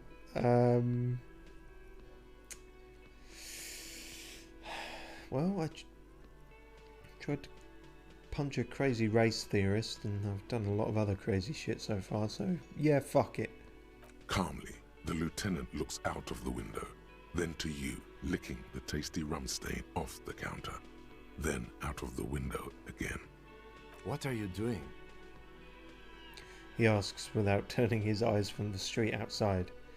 I'm an alcoholic, I needed to get my hit. I'm sorry, I drifted off into my own thoughts and now this happened. I'm investigating. We should move. No, I'm investigating. A real drink would go well with those cigarettes you're looking for. That's a great combination. I think that's a new task. We've got to find cigarettes, but now we've also got to find booze and drink it. God damn it, we've got a lot of tasks and we've done none of them. We've done 3 of them. One of which was finding a shoe. Fuck's sake. This is terrible. This is a disaster. Who are you? It's all about money, you know. That didn't help at all. God, I don't know what the fuck to do. You're not even going to talk to me. Real mature, man. What exactly were you trying to accomplish? You do understand you still owe me money, right? Oh yes, we ran away from him. Perhaps I shouldn't have talked to him again then. Damn, your feet thought we got away. Don't I get some... Sorry, I know it is irresponsible of me to run. You have to understand I was desperate. Don't I get something for effort? Hold on, what is this money anyway? What are you, brain damaged? Yes. Since I woke up, I have trouble remembering even the most basic concepts of reality. Money is what grown-up people use to pay for things. Things like this hostel room, or 8 bottles of potent blend, and 9 packs of Royal Extra. We use it for everything, really. Where can I get money? Are you serious? From your work? I don't know. You can take bribes, I guess. I'm sorry. I don't think cops take bribes. Some do take recompense, but only to survive. Why do I need it? For survival. To pay me. Unless you want to become a hobo. Do you want to become a hobo? There's nowhere else to stay in Martinez, and it's a cold spring outside. Money doesn't make you happy, but it lets you be unhappy for a bit longer. Wait, you've botched that. Unhappy means... I see what you were going for, but unhappy is a word. It doesn't... You should have said like de-happy. Fuck, I don't know. If you run out of money, you die. It's like that for all of us. Me too. That's why I need you to pay me. I'm not an arsehole. You might be an arsehole. Is this money? Yes, it is. I want to keep it though. There's a shuffle of nylon as Lieutenant Kitsuragi looks for something in the pockets of his orange bomber. That's Cop 4. I haven't offered to pay because I don't have any money either. Ah. Do I get something for effort? You know what? The stupid drinks you've had are on the house. Yeah. You know why? Because I know you can't pay for them. Not because you ran away. Still, yay! Now, I still have to charge you for 3 nights and the broken window. Oh. That's 100 square. So we're cool. Not entirely cool. You still owe me 100 real. If you don't have it by tonight, I can't let you back up there. Now, what the hell did you want? I assume you wanted something to come back here. I thought I did, but I can't remember now. Need a drink. Can you pour me one? Do I have a shaker in my hand? Is this a shaker? No, there's nothing there. Am I wearing a little bow tie? Am I wearing a bow tie and doing this? He shakes the imaginary shaker furiously. Am I smiling? Do you see me smiling and shaking my little shaker? No. Do you know why? Why? Because I'm not a bartender. I'm a cafeteria manager. Is there anything else you wanted? I want a fucking drink, arsehole. You don't understand the seriousness of the situation. I'm an alcoholic. I need my fix. Please make an exception. I got the shakes bad, man. I need my pacifier. Even more reason for me not to serve you, sir. Was there anything else you needed, other than alcohol? The trash container out back, is that yours? Mine? No, it belongs to the Whirling in Rags. Yeah, but that's what I meant, obviously. Thank you for clearing that up. Why do you keep the container locked? Why? To keep the hobos and drunks out. That's why. I take and offense the to that. too. They put their trash there and they don't pay for the garbage company. I thought as much. And are you the only party with access to the trash container? Well, yes. Us and the garbage disposal company. It seems a little callous, doesn't it? Something stirs in you. I wonder what this feeling is. Prod at him and find out. Doesn't it seem callous to you, guarding even your leftovers from the poor? Callous? What are you, Kras Mazov? Almost all establishments in Revachol keep their trash locked. The Whirling in Rags is not special in that regard. Well, it is special in the regard that we need to unlock it. What do you need them for?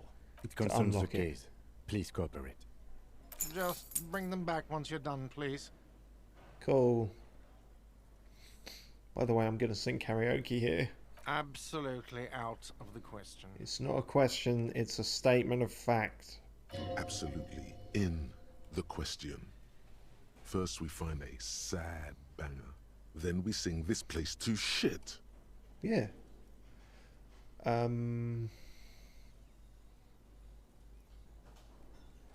Oh, I talked to Sylvie, by the way. She left because of me, not you. Wait, what? But what about the bird? The bird? Is the word? Yes, the bird. I found it lying on the floor with a broken wing the morning she left. Oh, that. She said it was just an accident. Why didn't she just tell me that? I don't care about stuffed birds. I care about my employees. Just, you know, some people find it embarrassing when they fuck up and can't bear to tell people. All right. Did she say anything else about me, you know? Did she say anything about me? She said you're nice, but also her employer. I mean, come on, the power vertical here. Shake your head. No, we didn't really talk about you. She said she was flattered. It was just bad timing. Just a bad timing. Singular.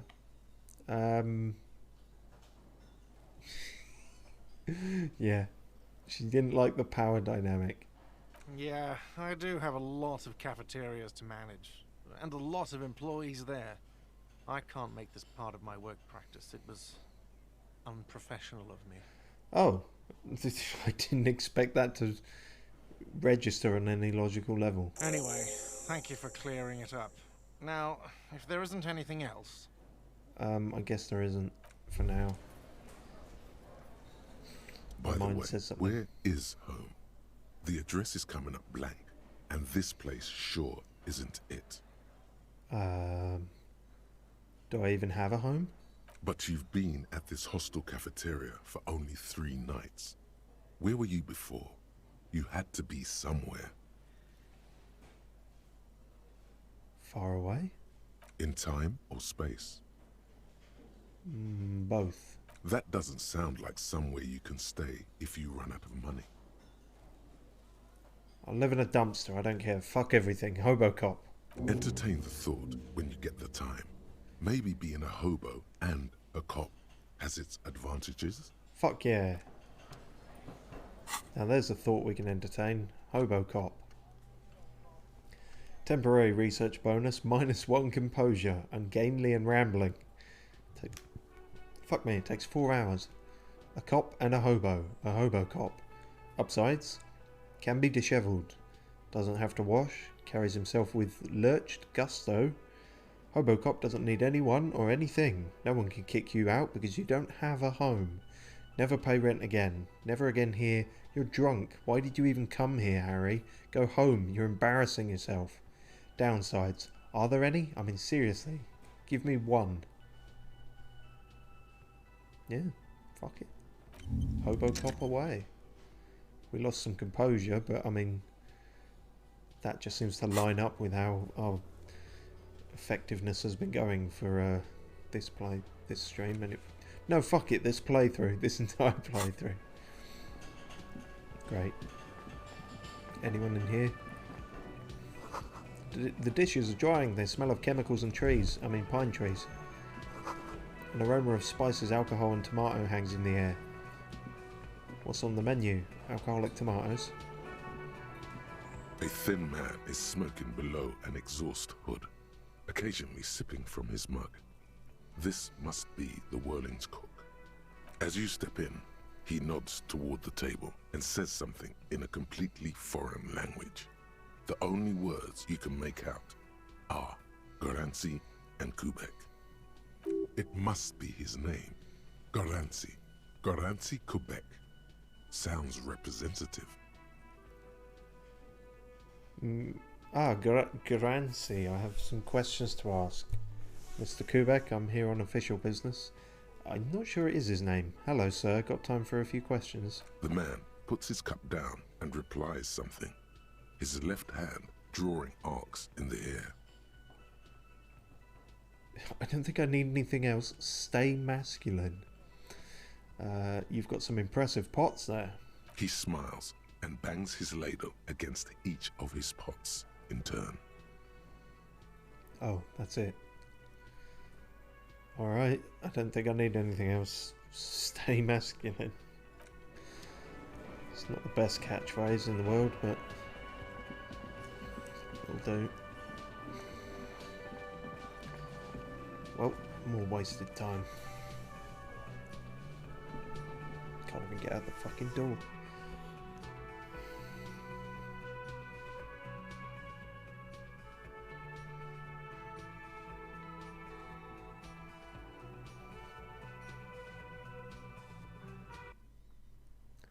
Right. Let's fucking sort this out. There's got to be something we can do.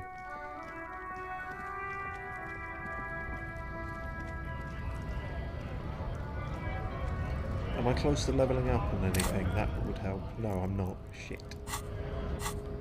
I don't...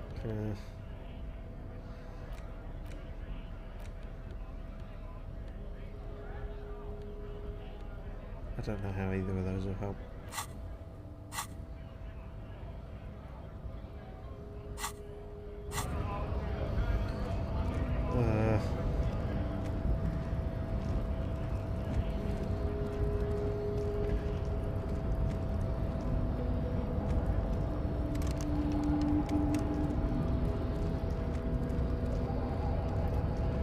Low again, measure head. I don't suppose you can let me pass. The unpromising race pupil returns. Kim, help. I think this racist is better than the last, but the next racist will be the really good one. How do you know there will be a next racist? There always is. Oh. Race is reality.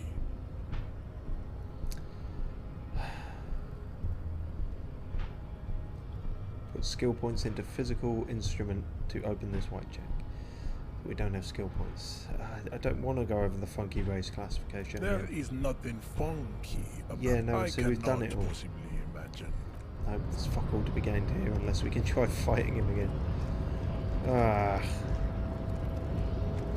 You know, I must have done about 4 playthroughs of this game. And I don't think any of them have gone this badly. What does that say about me, I suppose, as a streamer, as an individual, as a husband, as a father? Two things I'm not, but, you know. Nice aggression with the native. Oh. Don't let the chief fool you next time. You don't need to be that up in his face. Leave yourself space to move. Oh. Not bad advice, actually. This might do the trick. A ranged attack. We need a crossbow. Let's talk about our right to work. I need you to be my champion against Jean-Luc up there. Yes, get him to fight him. No, I'm not a fighter.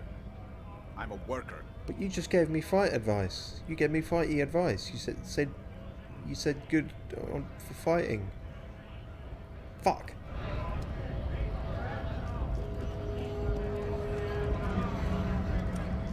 Bollocks. I don't know what to do.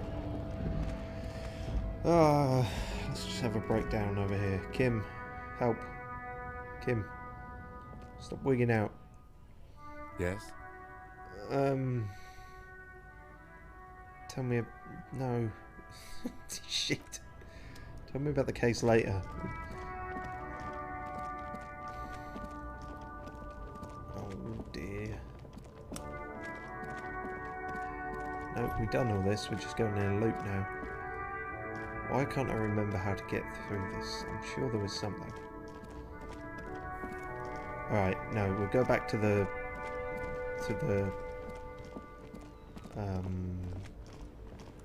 dock. And we'll talk to you gentlemen at some point, but right now there's bigger fish to fish. Oh, hello. What? Something buzzing around my head. The sight of bullet holes stirs something in you, making you forget the lieutenant's surname. No, I'm not going to look closer. Last time it almost gave me a heart attack. Kim, look, bullet holes. Where? Someone has been shot with cops. We should solve it. There? Those are old. What do you mean old? These bullets were fired during the revolution, over half a century ago. They do not warrant investigation. Okay, what can you tell me about the revolution, despite you already saying multiple times you don't want to talk about it? Not much. I don't have a fresh perspective on it. In fact, you said exactly that. But I got some experience out of it, just not enough to be useful in any way.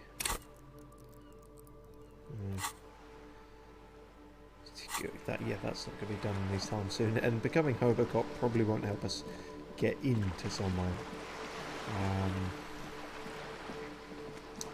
Shit.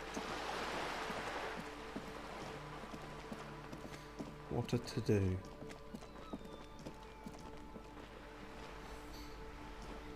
A sturdy metal door. Yep. This could be a way into the apartment building the smoking man Hey, vanished. are you there? I checked the backyard but couldn't get in that way. Good. We had enough problems with bums and drunks and thieves loitering in the hallway. You have no business here. I'm not a bum or a drunk or a thief. I am all of those things, but officially I'm a policeman. Oh, apparently this has a chance of succeeding, mainly because Kim is here. Alright, give it a go. You're well versed Fucking in the kind of finally, threat something and had to work legalese that eventually. implies criminal liability, but in fact has no meaning whatsoever. Am I? Ma'am, your non-compliance is hindering a police matter. I may be forced to refer you for potential prosecution. I know my rights, and don't you mom me, boy. Miss, would it help if we offer to show you our badges? Hold your horses. You hear the click of a night latch before the lady on the other side gets caught in a coughing spasm. I don't care about your stinking badge. Just come in. Good, because I don't have it. At least she let us in. Just through sheer persistence, I guess. Map? Map? Map? What? Map? What? But there is no map.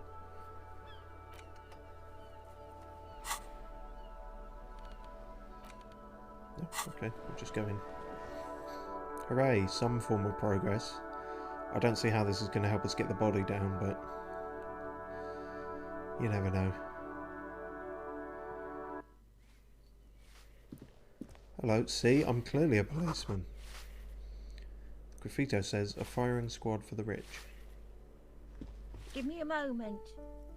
An elderly woman is leaning on her broom, her knuckles white as bone. She seems to be having difficulty breathing. The cold never does any good for my bronchitis. She sneezes into a dirty handkerchief. First, I'm the policeman that asked you to open the door. Are you sure you don't want to see my badge? Are you alright? Should I call the doctor? I'm fine. Fine. Don't you worry about me. She starts coughing, red spots appearing on her cheeks. Jesus Christ. Now, what do you want from me, policeman? I'm looking for Martin Martinez. Oh, you'll find plenty of Martins here. Don't you worry. She smiles a gap-toothed smile when she hears you mention the name. What do you mean? I wasn't joking. Pea-brain. Someone played a trick on you. Martin Martinez is a name for anyone who comes from Martinez, like Tim Jamrock or Raoul Ravachol. Huh. Oops. You really didn't get the joke there. Well, I did, but the character didn't. I thought it was obvious. Anyway, officer, he stops we before don't he have offends you. his name. Shit. How about a young male in his mid-20s, dark hair, skinny build, a smoker on the balcony? Know where he lives? Yes, yes. I know who you mean. The scrawny boy who's always smoking like the devil, right? She looks at the other end of the hallway. Somewhere in the building, a child starts crying. You hear a radio tuned to a talk show and someone taking a shower. That's surprisingly good hearing. What's he in trouble for? He's wanted for murder. He's going away for life. He's actually not wanted for murder. We just want to talk with him. You're no fun, Kim. Talk? The cleaning lady starts laughing, but it turns into a violent coughing spasm. She squeezes her broom, trying to catch her breath. He lives upstairs in room 28. Go to the balcony. It's one of those doors there.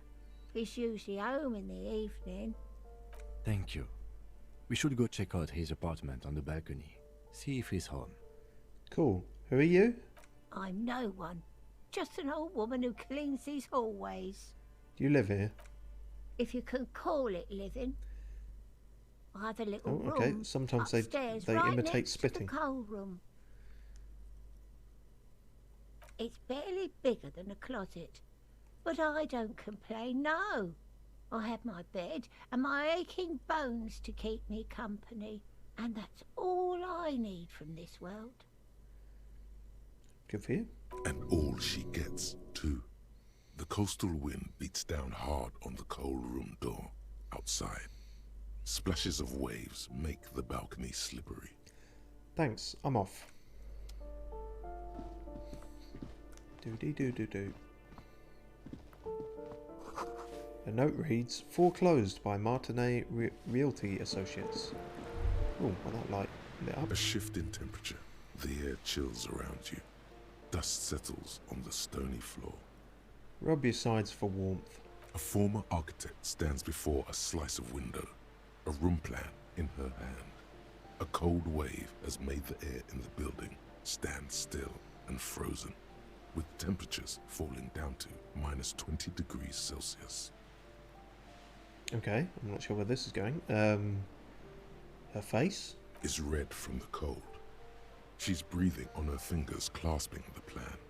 Traces of sadness are visible in her expression. The plan? Faint pencil lines on paper depict the same place, but a missing eastern wall connects the room with the neighboring apartment. Ideas for arranging the furniture have been jotted down. Look around yourself. It's clean and empty, with new tapestry embellishing the walls. A standard HB graphite pencil has fallen off a three-legged stool in the middle of the room. Shiver. Cool.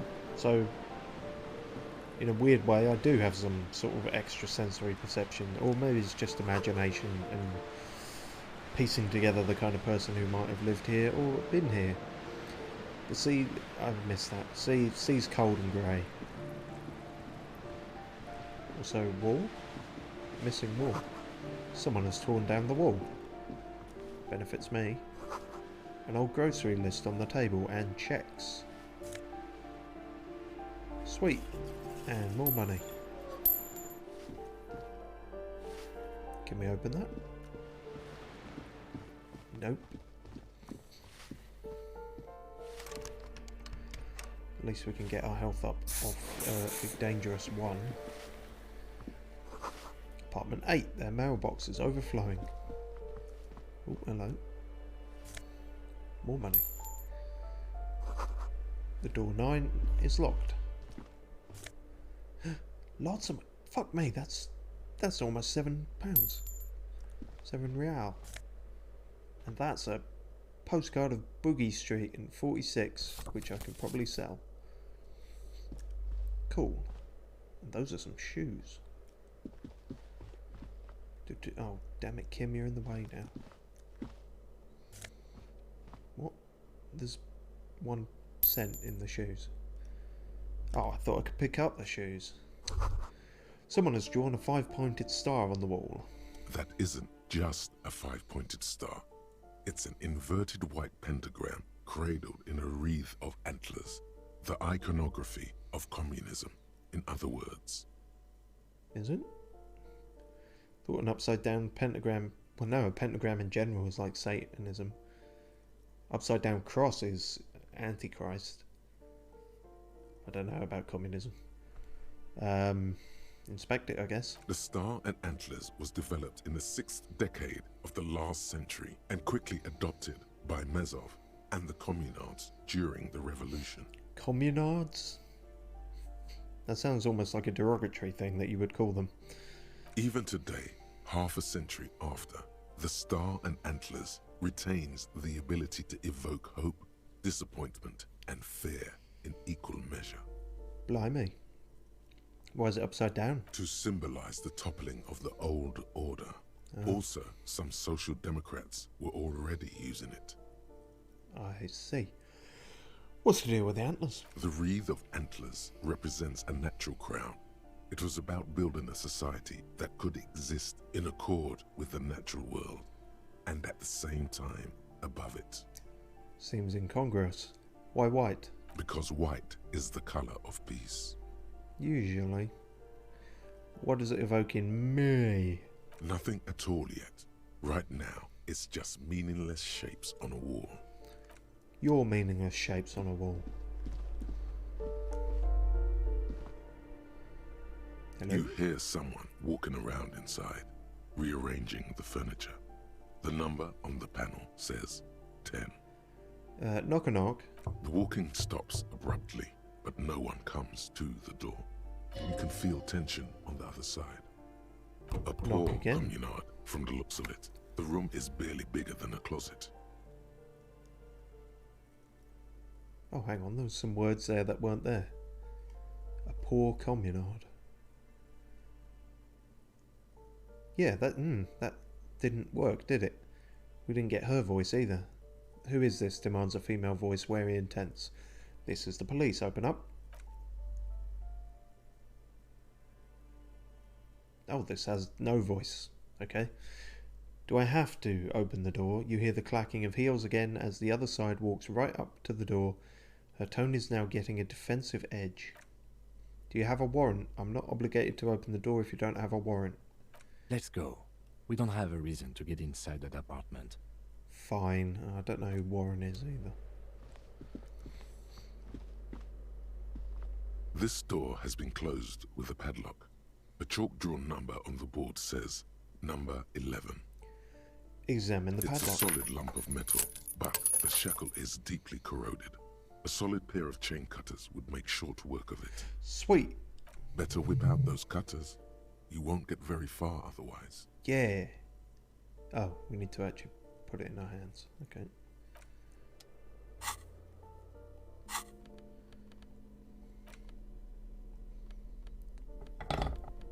This will definitely work and not at all end in failure This door like the has been pry bar closed thing. with a padlock.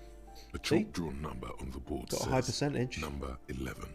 That has always worked in our favour. The shackle Fuck me, it snaps actually did. like a twig, and the lock falls to the floor with a little thud. It should be possible to enter now. After you, detective.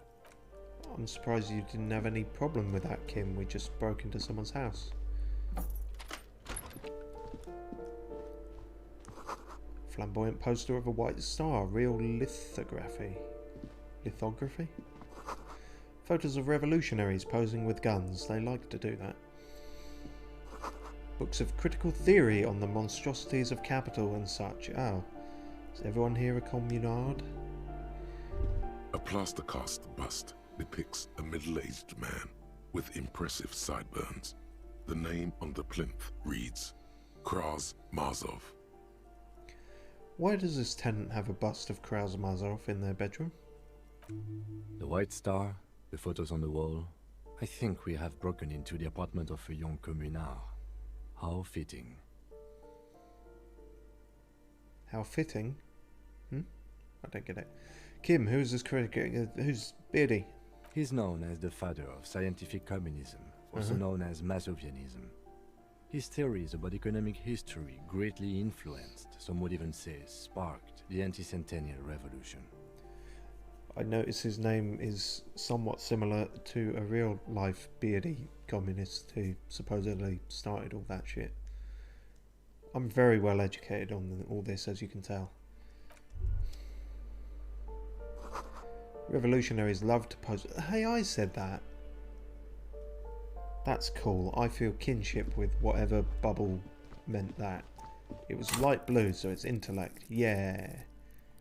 I've got an intellect somewhere. Ooh.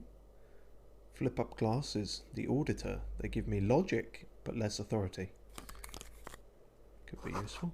This box is filled with cleaning chemicals. Smells of laundry detergent. Eviction notices and missing pets are plastered on top of each other. Not so helpful. An old shoe rack. Boots, sneakers and old slippers.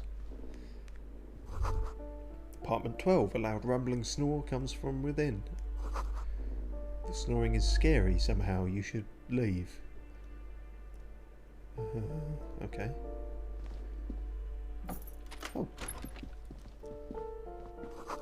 These shower curtains are covered in some sort of slime. Oh dear.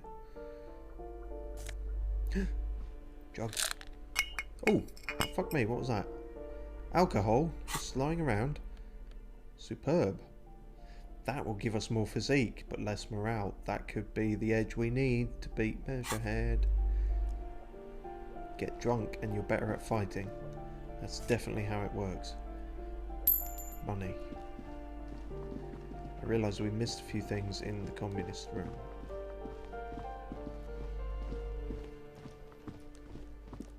Unless we already checked this. Ooh, no. We didn't. 9mm bullet. Okay, that's incriminating. Ceramirizian.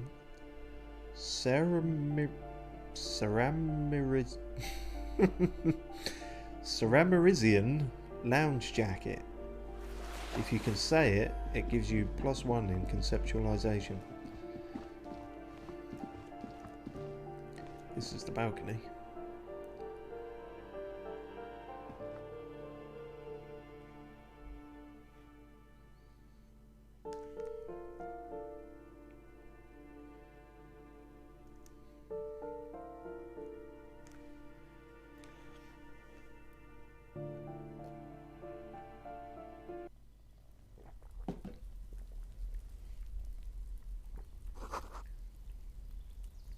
The breaker box is full of cigarette butts and electric wires. Just a door. Nothing for you here right now. Oh, what's that? That's blue. Blue. Found some money in the blue. Someone's growing rosemary, thyme, and a cactus. What are all these doors about? They're not as big. This is the door to apartment 29. Complete silence. Whoever lives here isn't home. This is the door to apartment 30. Voices from within, singing along to some buoyant dance track. Damn it, and that's the harbour. Could we not shimmy along there and athleticize our way across? God, so close but yet so far. This door is made of metal and appears to be reinforced. Someone here really values their security. Number 28. This is where the cleaning lady said the smoker on the balcony lives. Let's see if anyone's home. Knock on the door. No one answers. But it's evening, isn't it? Looks like the young man we are looking for isn't home. I think our best chance to catch him is in the evening. We should return tomorrow after we have finished with our day's work. How about 9 p.m.? Sound good? I guess. 9 p.m.? If your evening starts at 9 p.m., that's... What do you mean? The smoker on the balcony. This is why we are here, right? He might know something about the murder. So, tomorrow 9 p.m.? Why tomorrow? Why not today at 9 p.m.? Suddenly, he's a little worried about your memory. I don't think I can make it. It's alright. We don't have to be here 9 p.m. sharp. I just need to write something down in my notebook. Tomorrow evening, right here. Apartment number 28. Good. Let's go. Damn.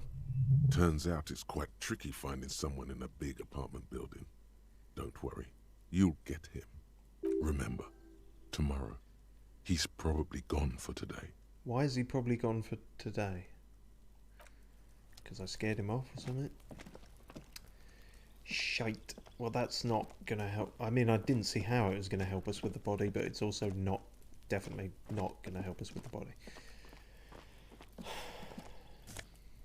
At least we're getting a lot of money. We've got 12 real 80 cents now. That's pretty good.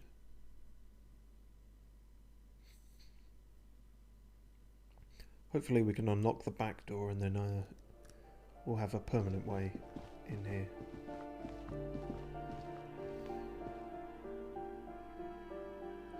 Skill points can also buy new thought cabinet slots or forget old thoughts.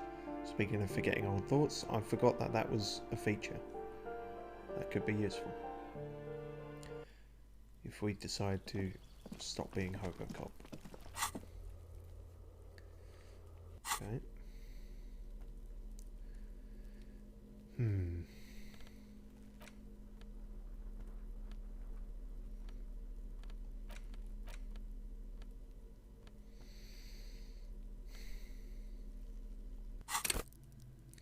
We're almost at a level up.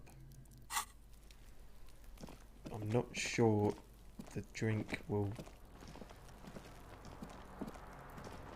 See, because the drink is a temporary boost in physicality, I'm not sure if that would allow us to retry the, you know, the measure head. Also, we didn't get to here, so how do we get to here? Did we miss the stairs somewhere?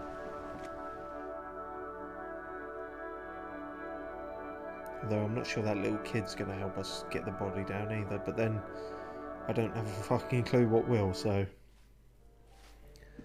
Bollocks to it, try it all. Oh yeah, so it is. Another balcony one.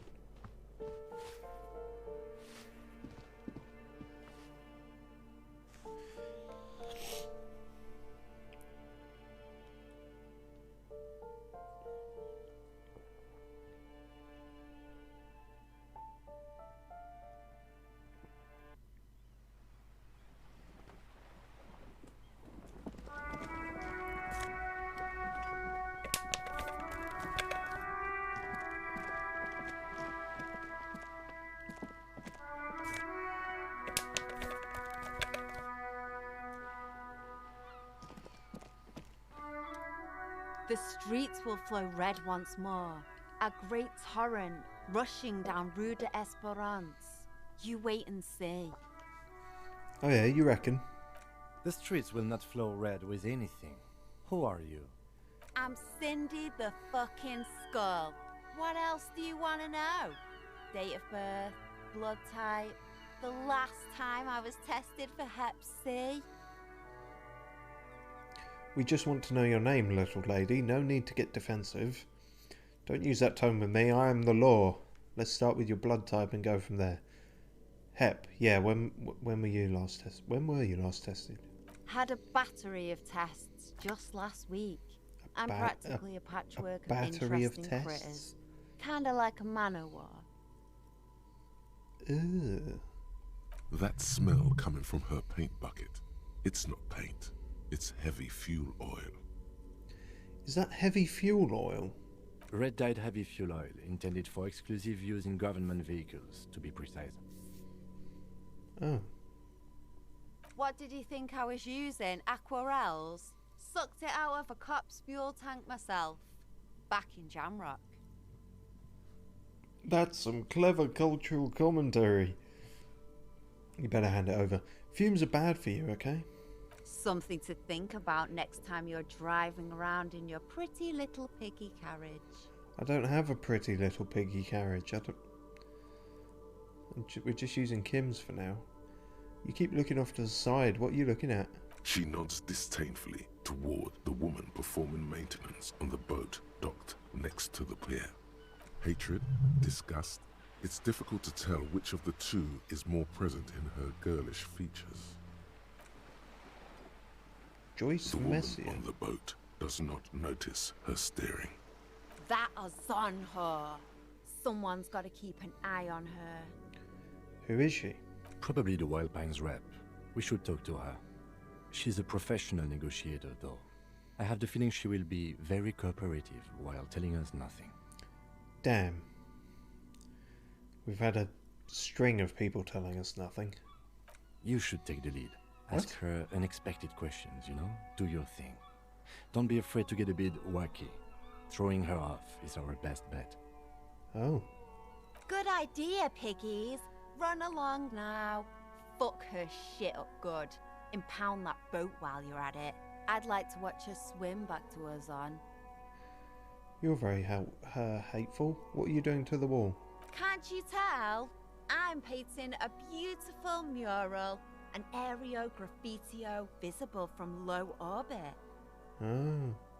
What? I haven't really started it yet. I'm waiting for the right words. I have no opinion on this. Oh, I have an opinion on this. So you don't know what to write? Why are you so committed to defacing the building?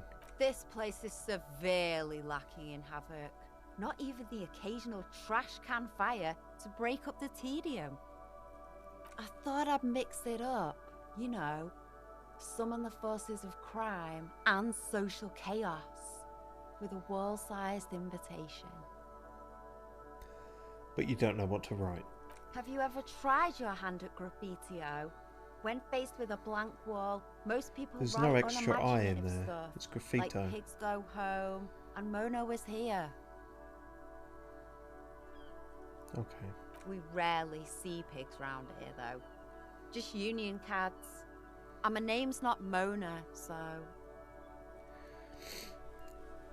Might be. Maybe you just let it slip. I have an opinion on this. Yeah? I love public art. Don't mind us. Keep doing what you're doing. I'm going to have to stop you. This is hooliganism. Actually, I don't have an opinion. I lied. How do I feel about public art? I don't know. How does this character feel about public art? I also don't know. Let's say he loves it. Thanks. I'm sure the inspiration will come to me now that I have an official RCM stamp of approval. Yeah. Do you know anything about the recent murder? Can you help me get a body down from a tree? I ain't no snitch, pigstein. Go forth and forage in someone else's shit. No shortage of squealers in these parts. Actually, there's a distinct shortage of squealers in these parts. Actually, there is a shortage of people Yes. who talk to us in a normal, calm, informative manner. Yeah. We weren't put on this earth to make your life pleasant, fucko. That's really inventive. So you won't talk about murder, but maybe you can tell us something about the murder victim's missing armor. What do I care about some fucking tin eggshells? Isn't armor art? Art for the body? Ugh, alright. Sad piggy. I'll give you this one. I saw a little girl in the fishing village running around with military-grade handwear. Looked cute as hell. If you haven't been there, the village is a shithole down the coast from the main plaza. Have a good time! And there's a little girl wearing the gloves there? No. That's all the snitching Cindy the Skull does for today. Actually, I don't even know why I told you what I just told you. I don't know why you're doing anything that you're supposedly doing. I have a weakness for animals. It's the animal thing again. Damn it. Huh? What? Animals? Oh, because we're pigs, right, yeah. Or a weakness for police officers, miss. Thank you either way. Bye. Watch your back, Ungulate. You've got eyes on you. I have got eyes. Very perceptive. Well done. She definitely didn't mean anything else by that. See, I'm a cop. I can go in prisons. The door is locked. You can't get in. Shit. Oh, money. Above. Tops flap in the wind. Forgotten hammers and nails rust. Fucking struggled with that sentence, didn't I? Police work is tough. Take breaks, talk to strangers, explore. I'm gonna have to take a break in a minute, but I want to fucking get the body down in this stream. I said I would. No matter how long it takes. Someone's been sleeping here recently. Enough coal to last for several winters. Smells of chemicals. What's all this? What's in there? Genes! They reduce reaction speed but improve electrochemistry for some reason. And more money. Cool, that was not super helpful, but it was something.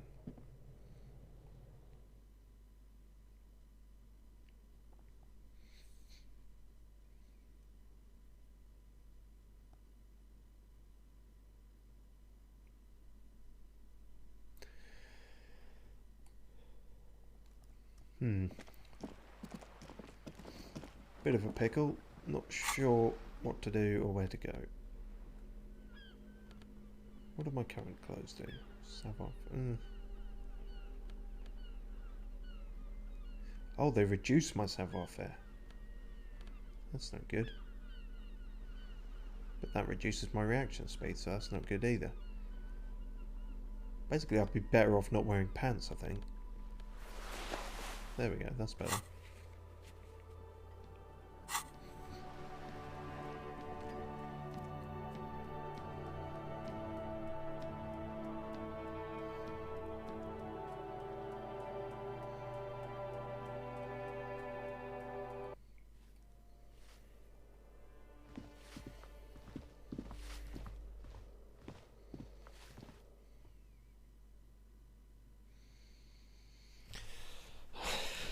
I don't know if we're going to manage this. I don't know. I've done long streams before. Let's... Fuck it. Even if I have to do an intermission or something and get another drink. This is the long haul. This is the endurance one. We're going to keep going until we get the body down from the fucking tree. I've got nothing else to do today. I mean, I have. There's other shit I should be working on, but we're in it now, lads. Don't know why I said lads. Your room in the whirling isn't much bigger than this sloop. This is worth more than you'll ever earn in all your life. Well, that, two phrases there. Hello, woman. Can you help, please? Please help. A stricken woman leans against the cabin top of her sailing boat, smiling as you approach. Her green raincoat glistens with droplets. A silk scarf is tied around her throat. Good afternoon, officers. I'm Joyce. She extends her hand in greeting. Joyce L. Messier. I represent the board of Wild Pines, the owners of the harbour. You gentlemen must be from the RCM. She steps closer and holds out her hand over the railing. Joyce L. What does the L stand for? RCM? What is that? I'm a little foggy here. What gave us away? Shake her hand. Don't shake her hand. What does the L stand for? Beaton, my maiden name. Her bony hand dangles from the sleeve of her oversized raincoat. What gave us away? Nothing, honestly. I've said it to every drunk in town, and you're the first one who's responded. Oh no, wait, Kim told us to be wacky, didn't he? Specifically to be wacky here. RCM, what is that? I'm a little foggy here. I meant you. The Revachol Citizens Militia. The police. Ah, but now I won't shake your hand because I'm being weird. I'm glad to see you here. The woman and the lieutenant exchange a brief handshake. I was dispatched to handle a strike, not a lynching. Anything I can do to assist the RCM in this matter, I will. Gladly. Thank you. Help us get the body down from the tree. That is good to hear, madame. My colleague will take the lead on this interview. I should let you know that he is recovering from an unusual medical episode. Very unusual. But I can assure you of his ultimate competency. It happens quicker than a shooting star. But did the lieutenant just wink at you? Yeah, he's got a plan here. How interesting. I wish you a swift recovery. In the meanwhile, you have my full cooperation, and the full cooperation of the Wild Pines group. You're on a boat. Why, yes I am. Boat. Not a lot of people on boats, are there? Of course there are. We're on an archipelago. How else are you supposed to get around? Wait, we're on an archipelago? Yes, we are. We are on Le Caillou. Caillou? I thought we were in Revachol. We are. And the city of Revachol is on the island of Le Caillou. Still, I haven't seen anyone else sail a boat around here. I haven't seen anyone else drive a souped-up Capri Kenema motor carriage either. That's deflection. Actually, that motor carriage has been specially issued to serve as a patrol and pursuit vehicle. Yeah, so it's fuck for off. crossing long distances in the greater Revachol industrial harbor. It's not a toy. Yeah, don't shit on a man's motor carriage. Neither is this. A toy, I mean. It's a machine for crossing long distances in the Bay of Revachol, between the city and the islands. You got a license for this boat? Officer, I assure you I'm a highly qualified pleasure craft operator. Likely story. Tell it to the judge. The crowns of her teeth are porcelain, white as the boat's hull as she smiles. Qualified pleasure craft operator. So charming. Where's the damn license? That's good enough for me. Why wouldn't it be? This is Revachol, Wayfair Act and all. Anyone can drive a boat. Really? Anyone can drive a boat? That's cool. Does she have a name? The boat? No. It is called Coeur de Leyte 19 because that's the type of sloop it is. The word "it" feels strange. Such a beautiful boat deserves a proper name. A breeze ripples through the sails and tugs at your hair. Below, the sleek, fish-like shape of the hull parts the water. Beneath that, a resounding darkness. You're reminded of something. Or someone. Someone I met in the ocean. Cool, but your boat really needs a name. Okay. How about Coeur de Leyte 19? Why? That's cheating. Because it was manufactured in Revachol East by a company called Coeur de Leyte, and its hull is 19 paces long. No, that's shit. How about the sleek fish? What? Because it's sleek and fish-like. I think I'll stick with the factory name. But thank you. Yeah, fuck you. My sloop? I like it a lot. It's the eel's hips, baby. Why didn't you call it the eel's hips then? Clearly you fucking messing me around, enjoying woman. this part of the interview. It has so little to do with the murder we're investigating.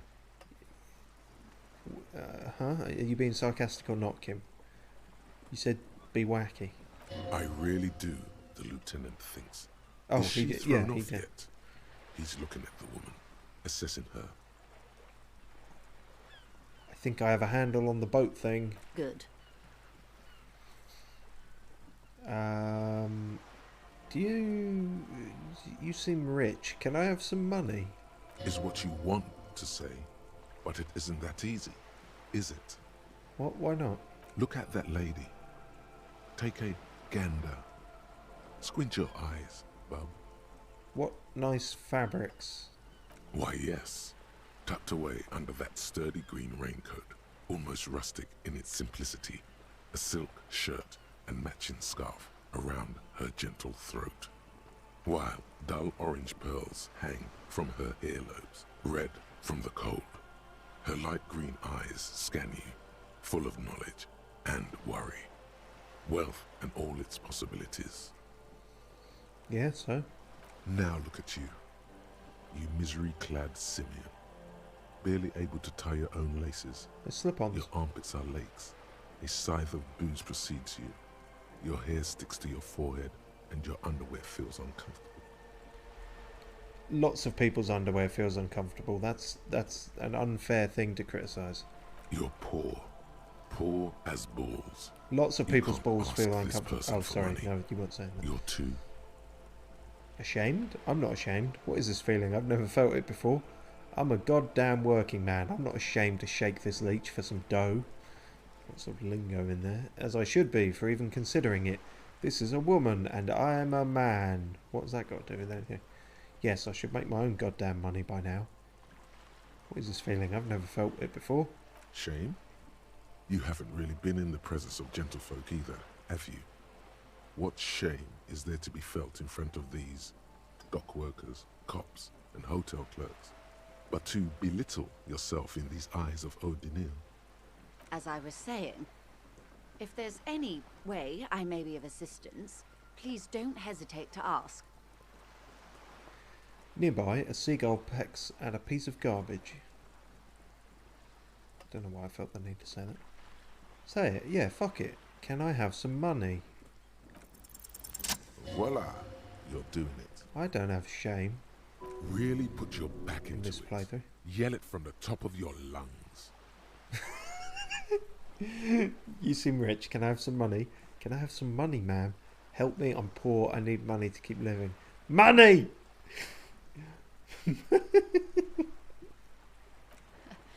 I'm sorry, I couldn't hear you. The wind is a bit strong. Could you repeat that? I need money. How much money? Like, lots. I need, like, 10,000. Come now. Nobody carries that much cash on their person. Particularly in a place like Martinez. I'd get robbed. Less? And even if I did, I still would not give you 10,000 real. I would rather buy something nice with it, like expensive hi-fi or a new hydrodynamic E40 sail. Hi-fi? I like high-fidelity disco music too. I like high-fidelity anything, sir. Now, try again, but lower. Like 100 real? That's a good sum. Not too small, not fantastically large. She actually gave me the money, or she's gonna give me the money. She removes a few notes and hands them to you. The paper is cold and oily to the touch. She gave me a bunch of money. This is awesome. I wonder if you could actually... No, because that's... I was thinking to the street light in the pawn shop, but... That was ridiculous still. That was 700 or some shit. So even this wouldn't help with that. There must be about 200 real in that zip bag. Maybe a little less. Plus some change at the bottom. Damn. So, I hope I didn't just bribe you, officer. It may not be technically illegal under the Emergency Act, but still. You bribed me, alright? I'm your little peon now. I'm an honourable policeman, one of the few good men in Revachol. I'm still getting my head around this whole money concept. You were just helping me out. I want to talk about something else now. You did bribe me. Haha, what? Wacky, weird, throw you off. You illustrate the expression by holding an imaginary and very, very tiny peon between your thumb and index finger. You're right, man, that donations are permitted under the Emergency Act, unseemly as it may be, as long as they are properly logged with the precinct. I'm not logging shit. Which he most certainly will do. Nope. Now, how else can I help the RCM today, besides supplementing its salaries? More money, please. No? Okay. What can you tell me about the lynching? Can you get them down? He's still up there. I really need him to get him down. Quite a few things, I'm afraid. Stop contemplating. Tell me these things. The information I'm to share with you includes sensitive trade secrets. For the sake of my Yes! employer, I have to ask for your names and badge numbers. No, fuck that. I've got to level up. I can go beat up the racist. I mean... fine, we'll get to the end of this, but still. Surely if I... It feels like overkill to have this at 6, but... Let's wait. Let's wait and see how the conversation pans out.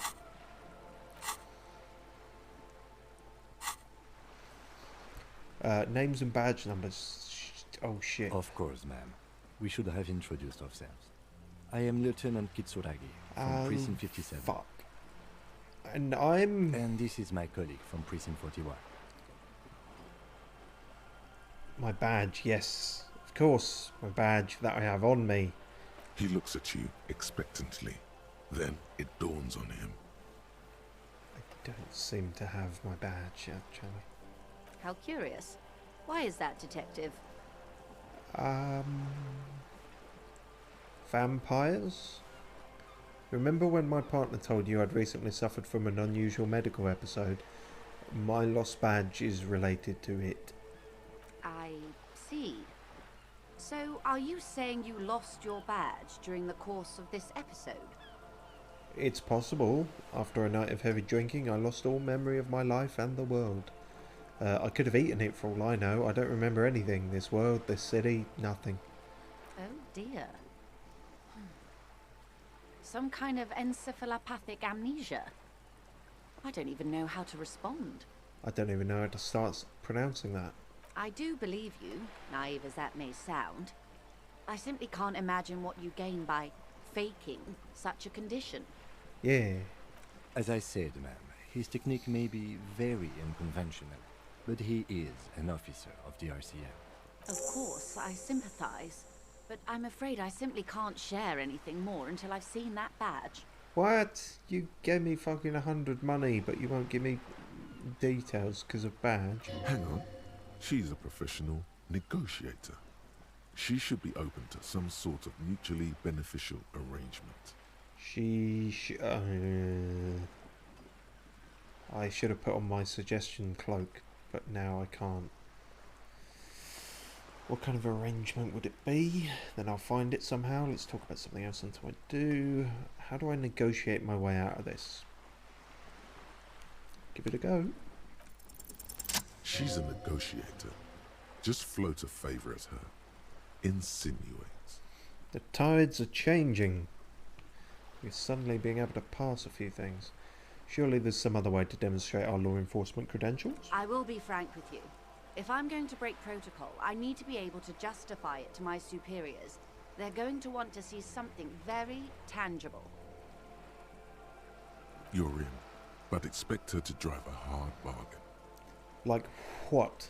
Reports from inside Terminal B suggest it's a hub for the local drug trade. This is an open secret in Martinez. The Union controls the terminal, so it goes to reason. They're profiting from this trade. The company has tried looking into this matter before, to no avail. Perhaps someone with your authority and resources might turn over the right stones. I can turn over some stones. Or you can recover your badge. Though if I may be blunt with you, it sounds like that may be a lost cause. Detective, a word in private before we continue. Oh, okay. Sorry, gotta go. Kim wants to chat. We'll talk over here where you can probably still hear us. What's up?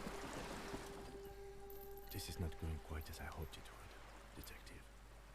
You always say that. In all 4 of my playthroughs he says that. I'm not sure it's possible for that discussion to go how he hoped it would. Or maybe I've just failed it all 4 times. How did you hope it would go? Honestly, I was expecting you to use your unorthodox technique to keep her off balance and, you know, not volunteer us to be her henchmen. Really? I thought it was going so well. See, the problem is it doesn't give you that many wacky dialogue options. I suppose I could have asked about the reality thing.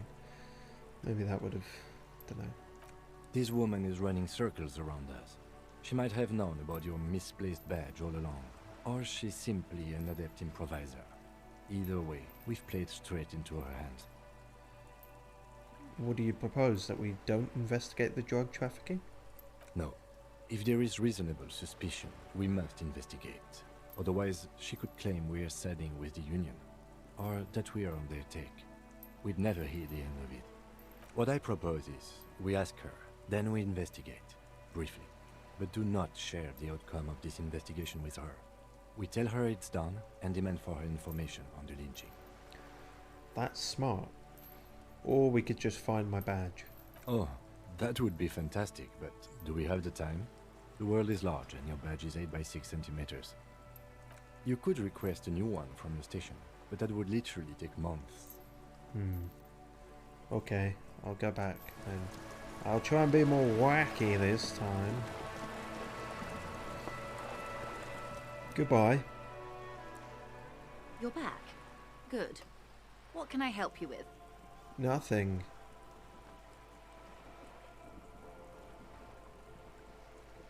Tell me about reality. This reality? No time to explain, just give me the lowdown. No, but please. A little context. We're not in such a hurry. We are in a hurry, you need to be flustered. It's related to that medical episode. Actually, no. Of course. The situation is precarious. Actually, yes. Medical. Yes. The episode Are you flustered yet? sounds like an acute case of encephalopathy, now that I think of it. Don't be phased, madame. He functions perfectly well. He only needs a lowdown on all of reality. We may be here a while then. Ask away, officer. I'll help however I can. Alright, we're in. I know these all look good, but begin with the first, okay? Where are we? What times are these? What is this acute thing? Legendary Esprit Corps. What is this? Think of something close to you. What are you? What is this? Spread your hands. Conceptualization. What is reach for something fundamental? So neither of those have much chance. What are you? What I am not is a basic term of reality. What is this? A bird? A sphenicid? A flightless bird of the polar regions? Keep guessing. Some sort of krill hunter? No, wait. You're an ancient ruin. A symbol of hubris and decay. Half submerged in some salty sea. Are you saying that I'm ruined? Of course you're not, my dear. I'm just terrible at guessing games. I meant, what is this place here? Ah.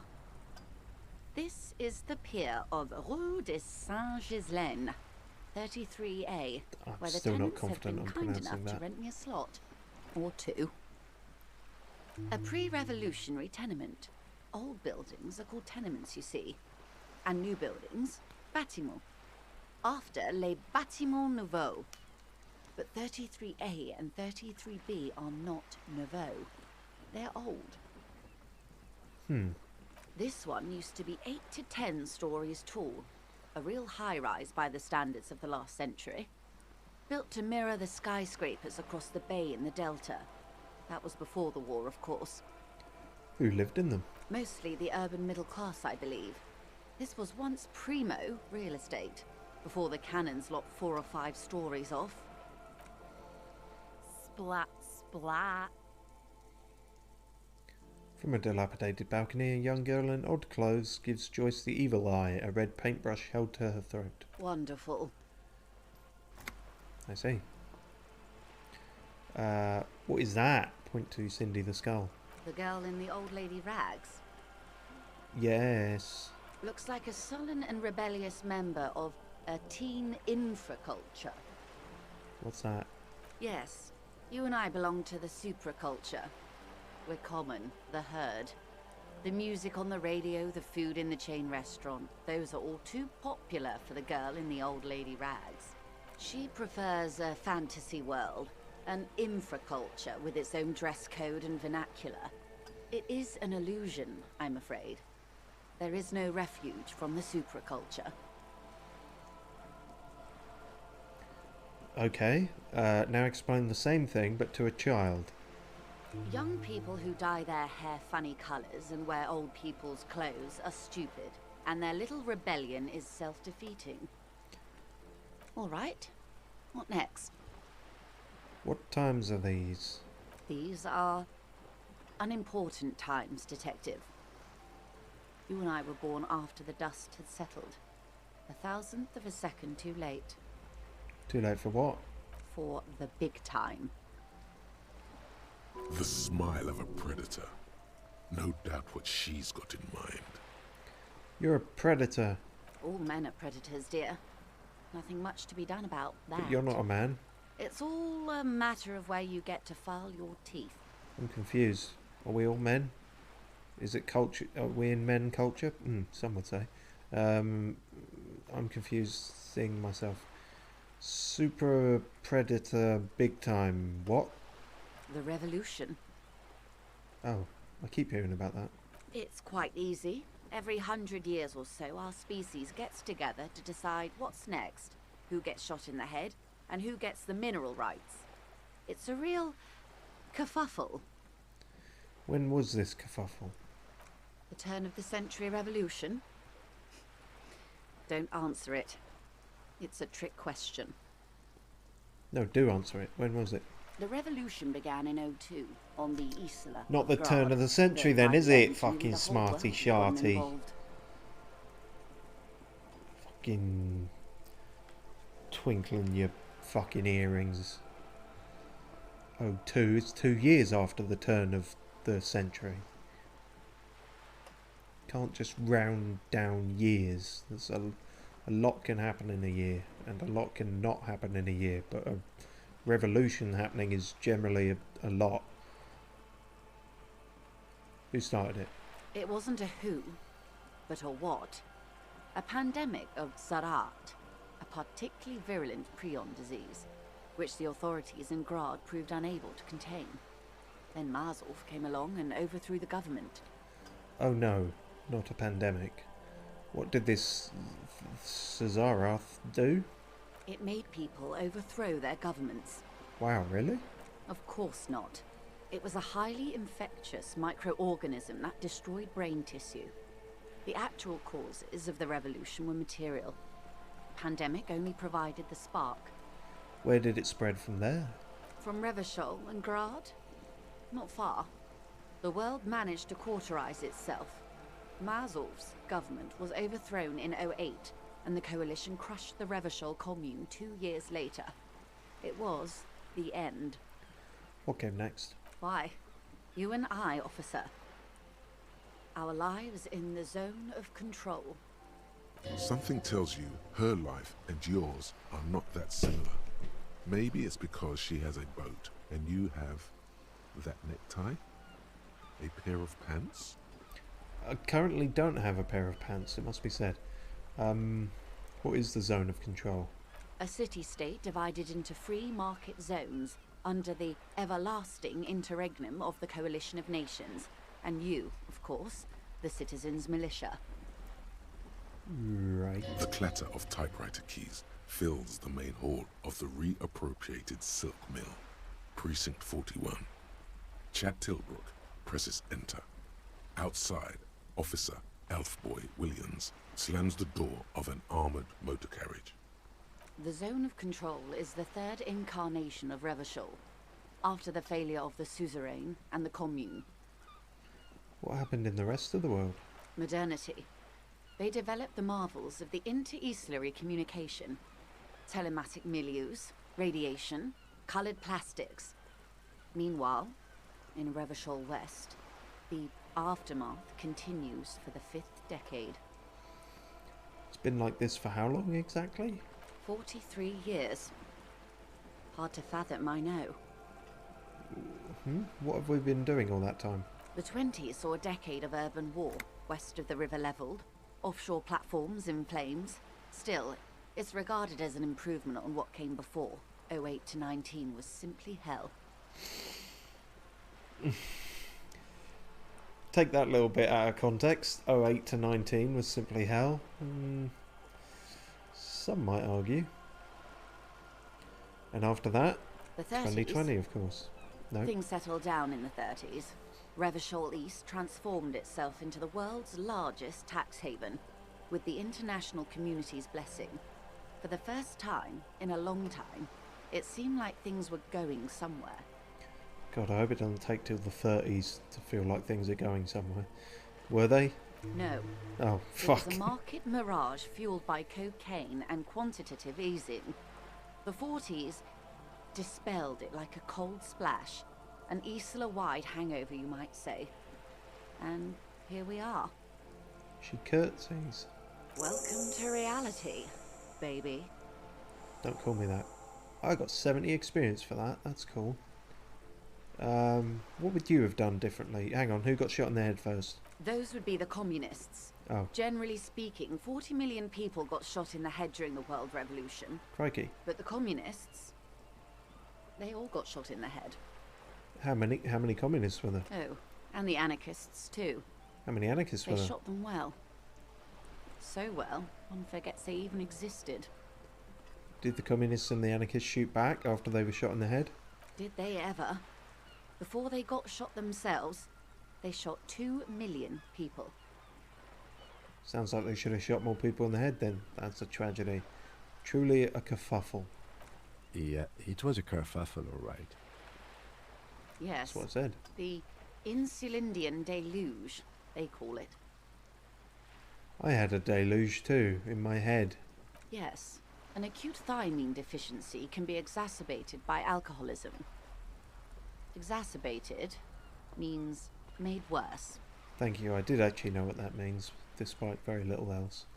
And to be fair, I only knew what that meant because of Shaun the Dead. Anyone else get shot in the head? Oh, lots of people. Even the king got shot in the head, or thrown beneath a horse, or drowned. Accounts differ. It was unceremonious. Just as well, he wasn't actually the king. Just the king's nephew. The real king abdicated and lived out a long and productive life as a venture capitalist in Grad. Smart king. Cowardly king. I loved that king. Fucking communists. I don't care about kings. Tell me one more thing. I guess he was smart, somewhat, if he avoided getting shot in the head. Yes. King Guillaume had a nose for bad PR. He ran before it. What is the expression? Went down? Anyway, Gil got out alive and his nephew Frisell got shot in his place. But it is also cowardly, I guess. Him and tens of thousands of his wonderfully fascist kingsmen. It was a wild time. Who got the mineral rights? The liberals the got the meat? mineral rights. And by mineral rights, I mean everything. Okay, and by liberals you mean... Liberals are usually middle-class people, detective. Or the remaining gentry. The beneficiaries of the pre-revolutionary arrangement. Some were rich enough to stay with the Constitution, with monarchy. Big mistake. Others bet on the revolution. They were called the ultras, or ultra-liberals. They fared well. How did the liberals win it all? They didn't win so much as survive. We were the last ones standing when the war ended. Everyone else got shot in the head, remember? If everyone got shot, who was there to surrender to? Who was there to... Yeah, that's what I said. To foreign intervention. The coalition. Those people really took the mineral rights. Wait, you just said the liberals already took everything. The liberals took everything that wasn't nailed to the ground. The coalition took the ground. Well, why not just the ocean, the say laws, that? and the people. Who are the coalition? The coalition of nations. Grad, Mesk, Vesper, Messina, Oranje, and Sur-la-Clay. The armed center of the world. They landed here and ended the revolution. It was the moralist thing to do. I noticed. Yeah, Seminese, the Measurehead's place is not in there. Perhaps that's why he's so pissed off and fucking weird. Moralist? The moralists believe in keeping everything exactly the way it is. They believe in mineral rights and not shooting people in the head. At least not in the same manner and volume as the others do. They are the long-standing provisional rulers of Revachol now, the coalition government. The rulers of Revachol, and also the world. These guys are strong. This is their zone of control. They embolden the RCM with crumbs of the same law they took. Technically speaking, you are a moralist. I don't think I am a moralist, ma'am. Not just technically, practically as well. I like what I've heard about these people. If always picking the option that doesn't commit to anything, then hell yes I am. And also not.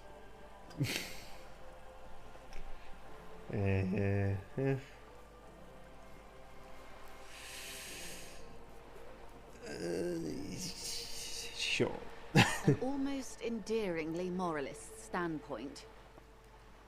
It must be hard to take a moderate approach to head shooting in your line of work. Yes. What would you have done differently? Good question. What would you have done differently?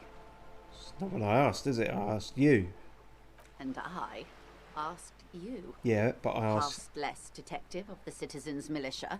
What insight has acute encephalopathy given to you? Fuck all, but I asked you first. This is how this works. Here's some wisdom, lady. Say the death thing. Say the death thing? What death thing? I would have sought a medical solution. Sounds like Cesareth drove those people mad. I would have killed more. 400 million, if that's what it took. I would have made off with the mineral rights. I don't know what I would have done differently. Yeah, vaccines, I guess. A cold creeps up your spine, reaching its tendrils up your neck, toward the back of your head. Why? So a quarter of humanity simply lost their minds. And how would you stop a prion, a complex folding protein, unlife, with a technology 50 years ago? With some hygiene, modest social care, and perhaps a little research program. Liquidate the rabid, prion-infested dogs who want to kill everyone with cleansing artillery fire. With privatized healthcare and a work ethic that does not turn your brain into sponge tissue. Okay, maybe it's impossible. What happened had to happen, and always will.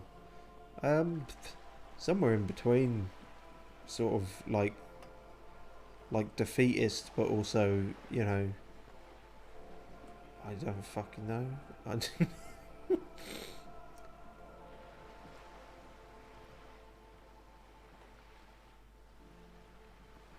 I don't know, the first one? The wind stops, and for a moment, there's silence. The charge dissipates into the dark water. All is quiet on the Martinez inlet. There is peace in the heart. What the fuck was that? Good hygiene. Really. A very moderate solution to an extreme problem. It's those sort of half measures that doomed the authorities in Grad. Well, to be fair, before that I said vaccines, but there wasn't an option for vaccines. Does vaccines count as good hygiene? I don't really know. I don't fucking know. Well, you want me to say something and then you don't want a fucking answer. When they failed to step up, Marzov and his party stepped in. In this particular case, maybe a more robust state response might have been appropriate. Maybe. Maybe you're just a communist. Opinions expressed here do not reflect the official position of the RCM.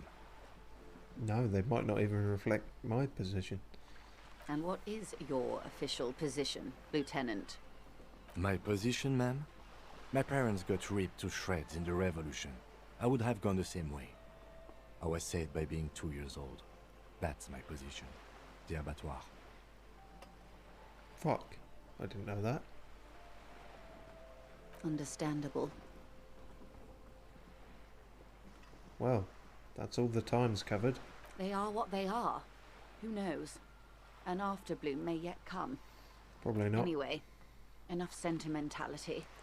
Is there anything else you want to know? I want to know what you are. I asked this, but you didn't answer. Stop dodging. What are you? I am the vilest of the vile. A traitor. A devourer of nations and infants. You eat babies? What the fuck? I am an ultra. MK Ultra? It's sharp. What? Dios mío. Liberal. Cool. I liberate pretty hard myself. I don't understand what's so vile about that. Wait, what's an ultra? An ultra-liberal. Oh. It's a type of liberal. From the revolution. It's, not the moderate kind. Dios mío. Yes. I am the nether creature of the Forbidden Swamp. I pushed the king under a shit wagon and betrayed the revolution. My kind surrendered the nation to financial colonists. I can see you thought we'd gone extinct. After all, no sane person identifies as an ultra-liberal anymore. Not in broad daylight. You're a centrist at heart. A real moralist, no? Tell me, now that I've uncoiled myself, do you find me frightening? It depends if you actually eat babies or not. In her green eyes, you see a mixture of truth and self-satire. Decades of guilt and pride. You're a monster. I forgive you. I forgive you, but only because you're charming. I don't care. A fitting punishment. To be forgotten, if not forgiven. Save a prayer for us in our chateaus on Azon and in Stella Maris. I won't, because I don't care. When the dust settled, the liberals were the only ones left to clean up the mess. By virtue of their survival, they were handed enormous power to shape the future. This was all our last generation managed. Would you have done something differently? With due respect to our overlords, the eternal caretaker government that keeps Martinez a monument to the efficacy of its artillery. While a gentle wind sweeps the streets in the rebuilt east, light drizzle washing it clean, lights go up and motor carriages circulate the tracks. I would not have relinquished sovereignty to the coalition. Not here in Martinez, and not in the Stella Maris or Delta Beachheads either. If not for my own sake, then for my daughters. We had an obligation to defend our sovereignty. We should have burned the whole Isla down rather than let them have it.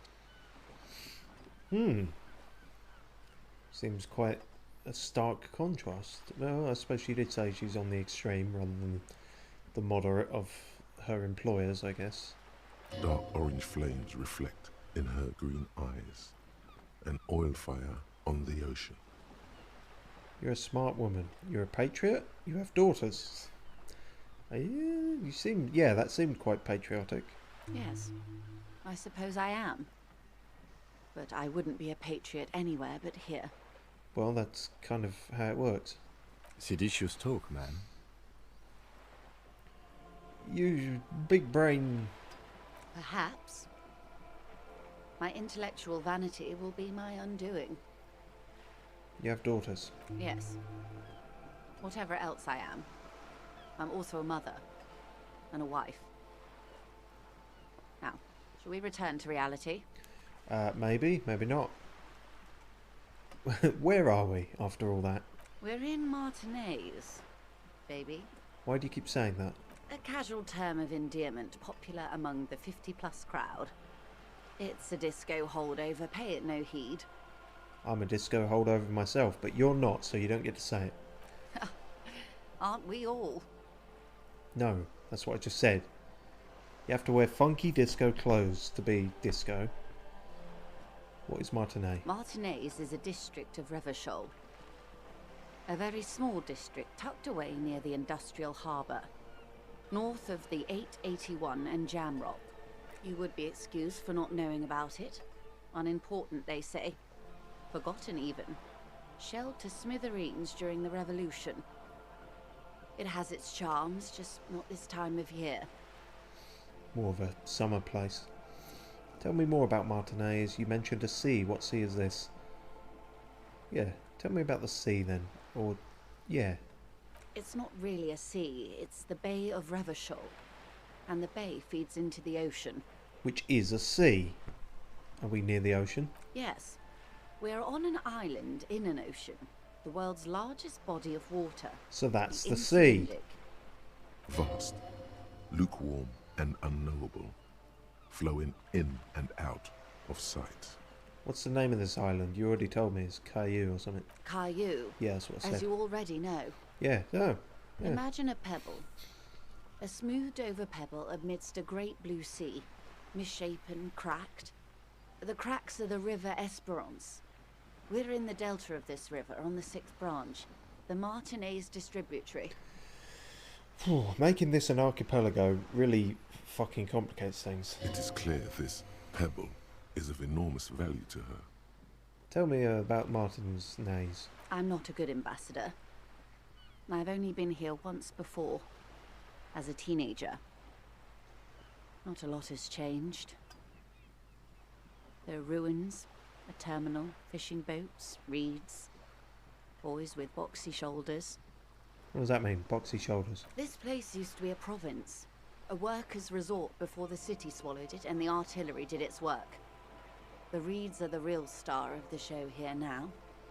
The further down the coast, the wilder it gets.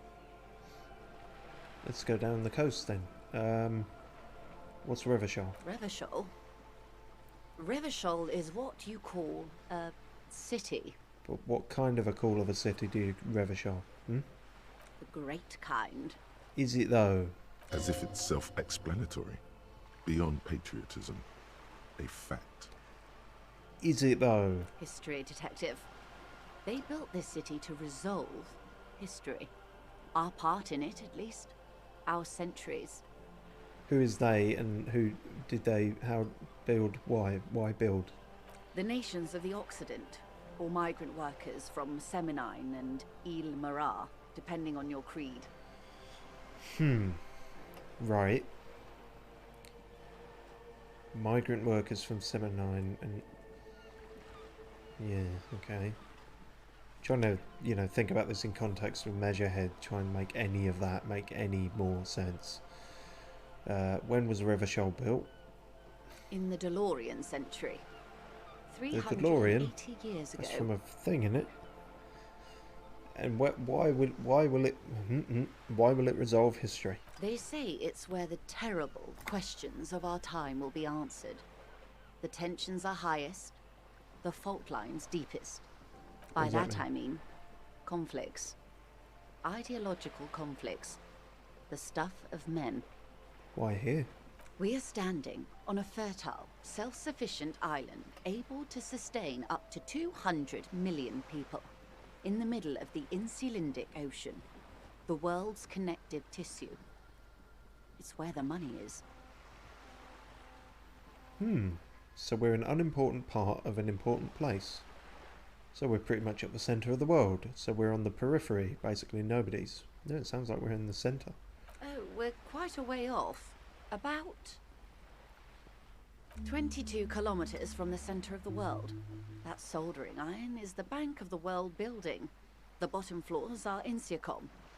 Coalition government, Insulindian Mission Command. Wait, so there's an actual centre... Oh, I see what you're doing. Fucking smartass. Silence. She lowers her hand. The water, the light. It's as though you're seeing it for the first time. What? There is no recognition. Only the immensity of the sea and the cold radiating from it. I'm worried that that's going to kill me again. Or just something about looking at stuff too long. It causes damage. I don't know any of this. We are where we are. Ooh. I have no true answer Jamais to vu? give, unfortunately. Derealization. What's all that about? Don't think I've had that one before. No temporary research bonus. Takes about 3.5 hours. Revisional Special Administrative Region, Lakayu, the Insular Indian Ocean Coalition Government, Insular Indian Mission Command, name after name, and none of them is familiar. Okay, this does actually sound like where I'm at then. They seem real, but something is wrong. You feel like a kid looking at stickers on the fridge. Trevant, the Apricot Company, World Games 34. You can almost see your hand reach out for them, scratch at the corners, see if they peel loose. This feels like the most important of all the thoughts, the one you truly must complete. Well, we'll definitely do that because I haven't before. In fact, can I? Yeah, you start off with quite a few free slots. Nice, and we're almost halfway done with Hobocop. We're gonna be an enlightened hobo. And we're fucking racking up the skill points. This single conversation is solving. It's just giving us everything.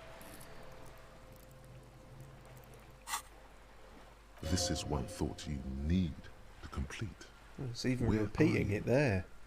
Wow, must be super important then. And yet I don't remember having ever got it in any other playthrough. Was there something else you wanted to know? I remember something about a lowdown. What's this acute encephalopathy thingy-dooby that I'm dying from? It's a neurological disorder caused by a lack of vitamin B in the brain. Symptoms include a retrograde amnesia. It's quite serious. You should get yourself checked out. Can't I just eat more vitamins? I'll get some vitamin B, start having that every morning with my cornflakes. That'll solve it. What causes Come on, let's give it a go.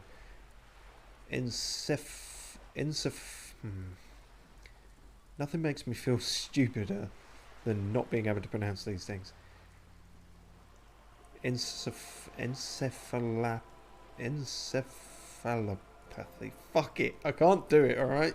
Well, it's either bariatric surgery or long-term alcohol use. It's fine, it's not even a real word. Oh, it's probably from the surgery then. That seems unlikely. Shut up. Yes, and perform autoerotic asphyxiation on yourself with your funny necktie out in the open somewhere.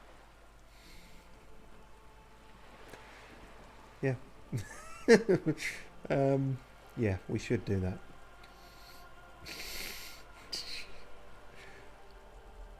Okay, let's give this a go. It remains a mystery what you mean by this something close. This isn't about you. It's about reality. Well, we got a few good ones, but our lucky streak has ended, it seems. This certainly won't work then. A strange coldness comes over you as you look at the world. The waves sway the sloop slowly. That's all. The doubt is fully formed in your head. The alien feeling persists. You just can't word the question yet. You have to complete the jamais vu thought first. Wow, they're really pushing that one.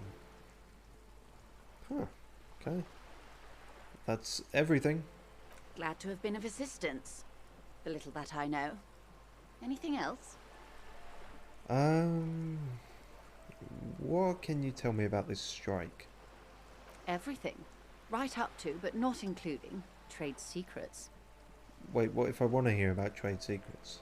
First, you'd have to repeal the Emergencies Act of Trade in Elements. That gives me the right to silence. It's quite the octopus. Octopus? I'll slay the octopus. Good luck is only kept in place by the vested interests of half the civilized world, including your own. I'll fuck them up too. What the man means is that the Emergencies Act and the RCM both get their authority from the coalition government. Who do I have to fight? But I am derailing us. You wanted to know about the strike? Yes. I believe the official title is Senior Labour Negotiator. In practice, I'm a grocery clerk. What? I relay the union's demands to Wild Pines and return with Wild Pines' counteroffer. Oh, you're being fetamorical. And how are the talks going? They're not. That's the problem. The union stopped all negotiations a week ago, after that awful lynching took place. So help us get the body down. Wait. She just admitted that the lynching and the strike are connected. Thank you, multi-headed yellow deformity. Now they won't even let me into the harbour. There's a 2-meter 20 racist behemoth blocking the gates. We've met, yeah. You mean Jean-Luc, my race mentor? He's a great teacher, a man of virtue. I'm going to say that just because we're trying to throw her off. Oh, so you've met him. Has he beguiled you with his inane theories? He has. My colleague has his peculiarities. Let's not go into this particular one just yet. Really? You said try and throw her off. You're throwing me off, Kim. Of course. To each their own. So the strike is connected to the lynching? Yes, I believe there is a connection. But that's a subject for later.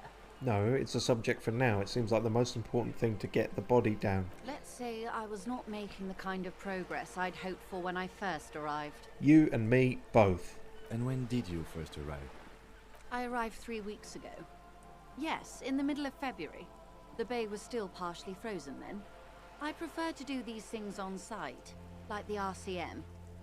But the strike began in December. I wasn't the original negotiator here.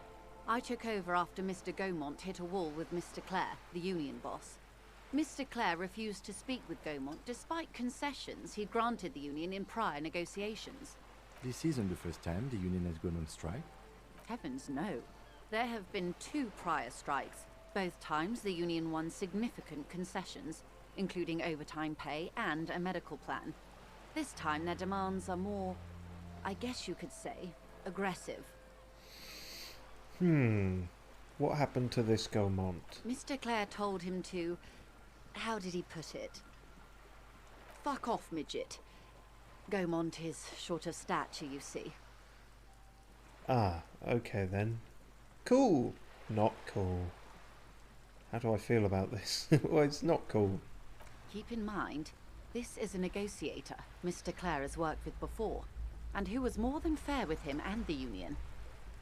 Yeah, and even all that aside, bit of a dick move. What are their demands? There are leaflets everywhere, and banners. What did they say again? Oh yes. Every worker, a member of the board. I don't know what to think about that.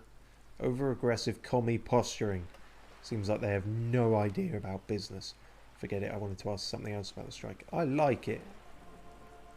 I don't know what to think about that. Fortunately, they explained it. Every time the Wild Pines group makes a decision about anything, it needs the signature of each of the 2,200 workers in its Martinez terminal. Just so you understand, this is but one of 22 terminals owned by Wild Pines. Essentially, not only are they kings of the company, they are also kings of the 72,000 employees of Wild Pines Group. Seems feasible.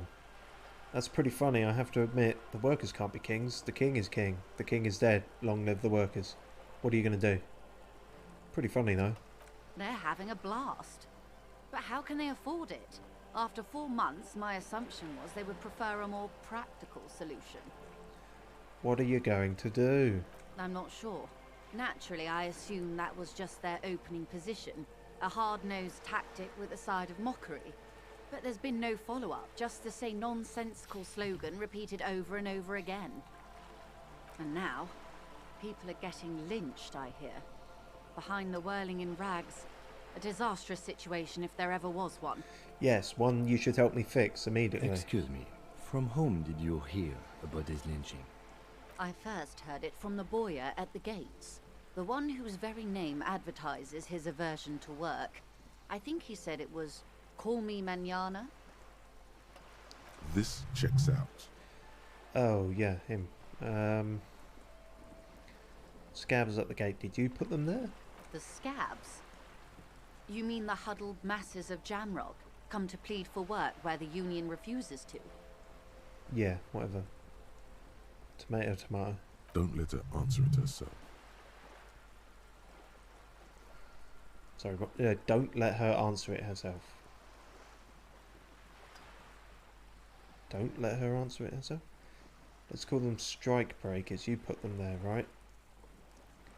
No, I mean scavs, you're right. I don't know what got into me. Some of that degenerate dockworker lingo has rubbed off, it seems. Let's call them strike breakers? Yeah? If these strike breakers were organized by Wild Pines or its affiliates, then it would be a company secret. I could not share it with you. Not yet, at least. Right. Tell me about the union boss. Everard Clare is a man of the utmost integrity. If you can say one thing about him, it's that he always puts the interests of the workers first. Really? Of course not. Everard is fantastically corrupt. I imagine he has a thick, viscous goo where you and I have blood. Say nothing. He is the most corrupt individual I have ever seen, and I deal with men like him for a living. If there is anyone more venal, more irredeemably nepotistic, then it's his twin brother, Edgar. Wait, there are two of him? Yes. Edgar looks exactly like his brother, except for that lazy eye. He also talks exactly like Everard does, and when one's term as foreman is up, the other takes over. It's how they circumvent the term limits, you see, with a funny little switcheroo. While in office, they've embezzled God knows how much of their workers' dues. What about the union itself outside of the Brothers Clare? The Débardeurs Union was once a perfectly normal institution. 20 years ago, anyway. It must not have been easy to establish under the Emergency Act, but they did it. I can respect that. Organized labor at its best, as they say. Then something happened in the local chapter elections. The Brothers Clare came and transformed it into a... how do you say? A mob. The Débardeurs are a crime syndicate. Sad as it may be, I suspect we'll be forced to cooperate with them. Fuck. Corruption all the way down. Refreshingly honest, all the way officer. up. The company has tried appeasing in the past, but I'm afraid our concessions have only emboldened Everard and his brother. And your opinion, detective, if I may ask? I'm a curious and talkative person, you see. Would you say the Débardeurs Union is... An effective advocate for the rights of local working men. A giant leech sucking the life out of Revachol. Basically a socialist mob.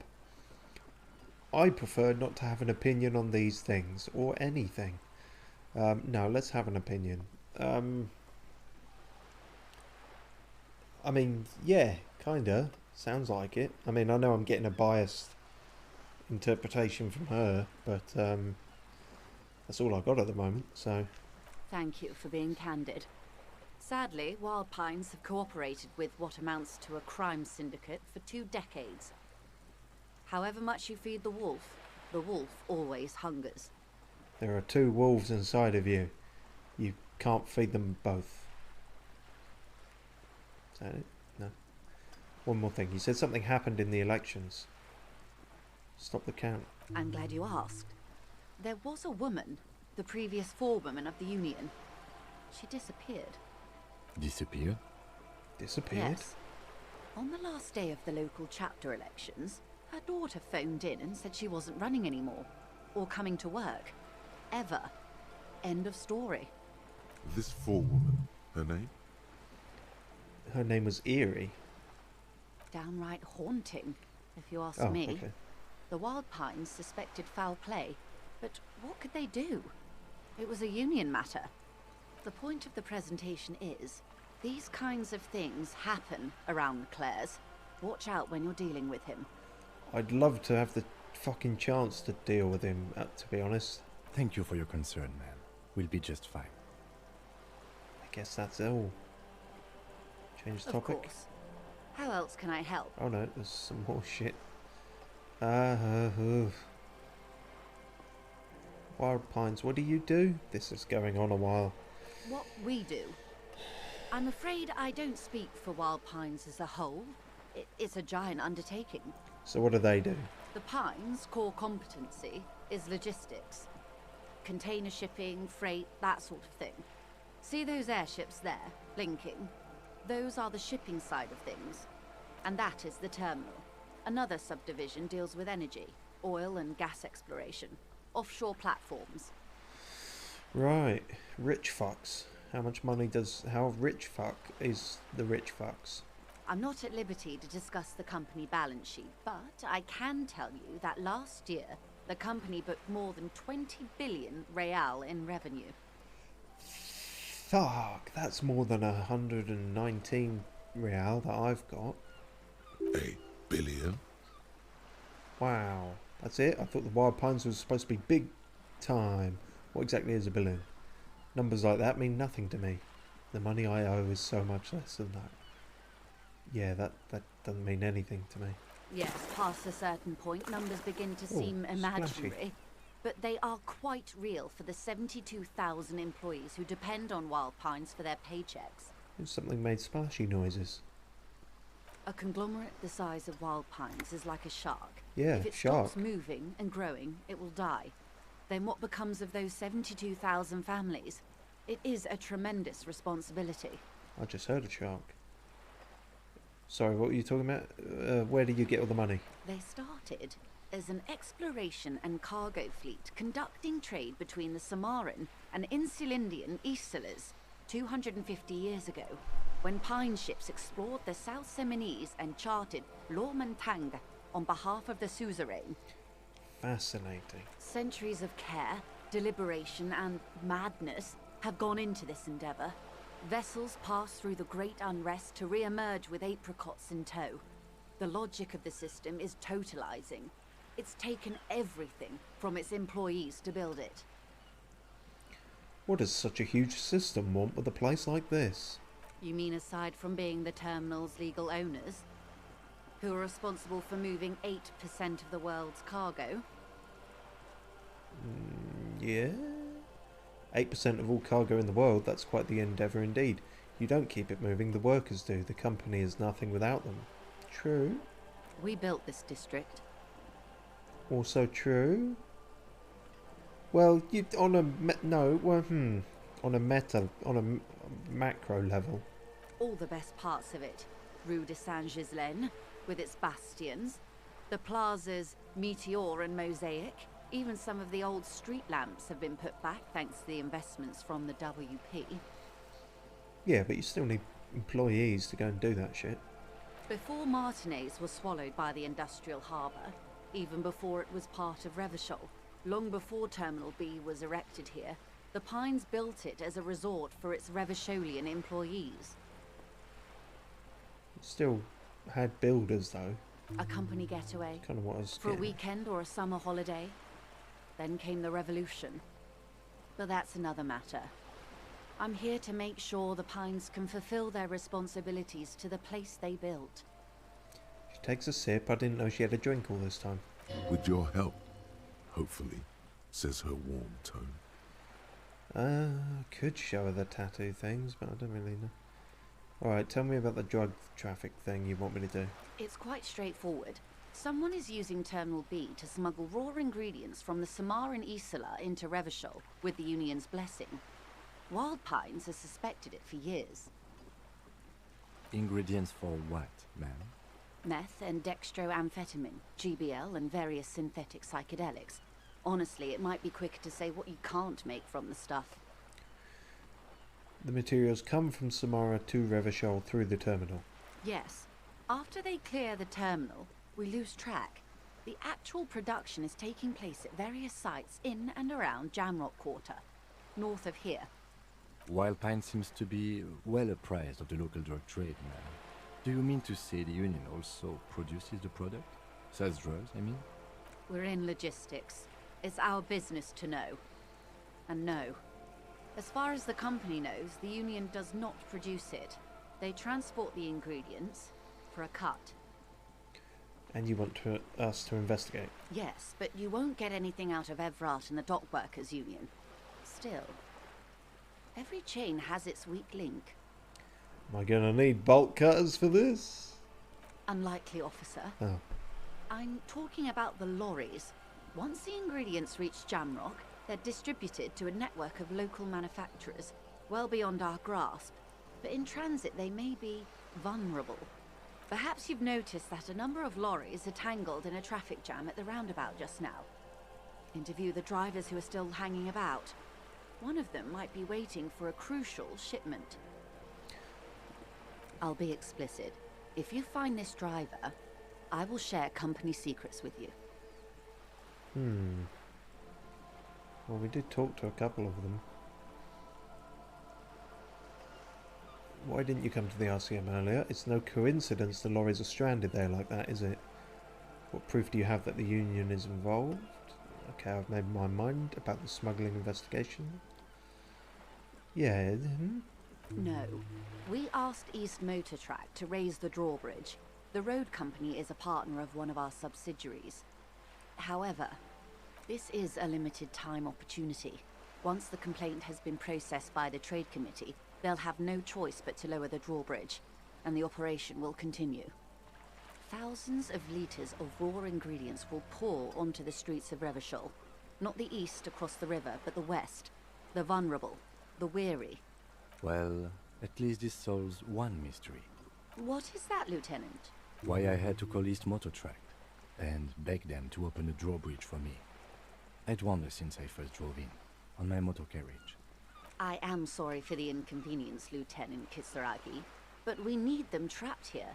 This is a unique opportunity. I'm sure you understand. Why didn't you contact us sooner? We did. On more than one occasion. Oh, lights. Apparently, there's some sort of inter-precinct disagreement about whose jurisdiction this area falls under.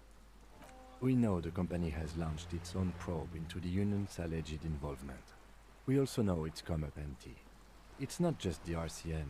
No one's been able to find any hard evidence. Well, here's your chance, officers. What proof do you have? How do you think they're financing this strike? There are thousands of unpaid dock workers going strong for the 4th month straight. I suppose. Makes sense. There was a shakedown of local businesses preceding the strike. Many were squeezed to bankruptcy to fund it. With all due respect to these desert cacti, the contents of a few cash registers cannot provide for 2,000 men. The local businesses can scarcely provide for themselves. So you think the strike is being funded with source ingredients for drugs? Precisely. Smuggled out of that very gate at night, most likely, then loaded onto lorries and driven to Jamrock. You simply need to find one driver who will open up to you.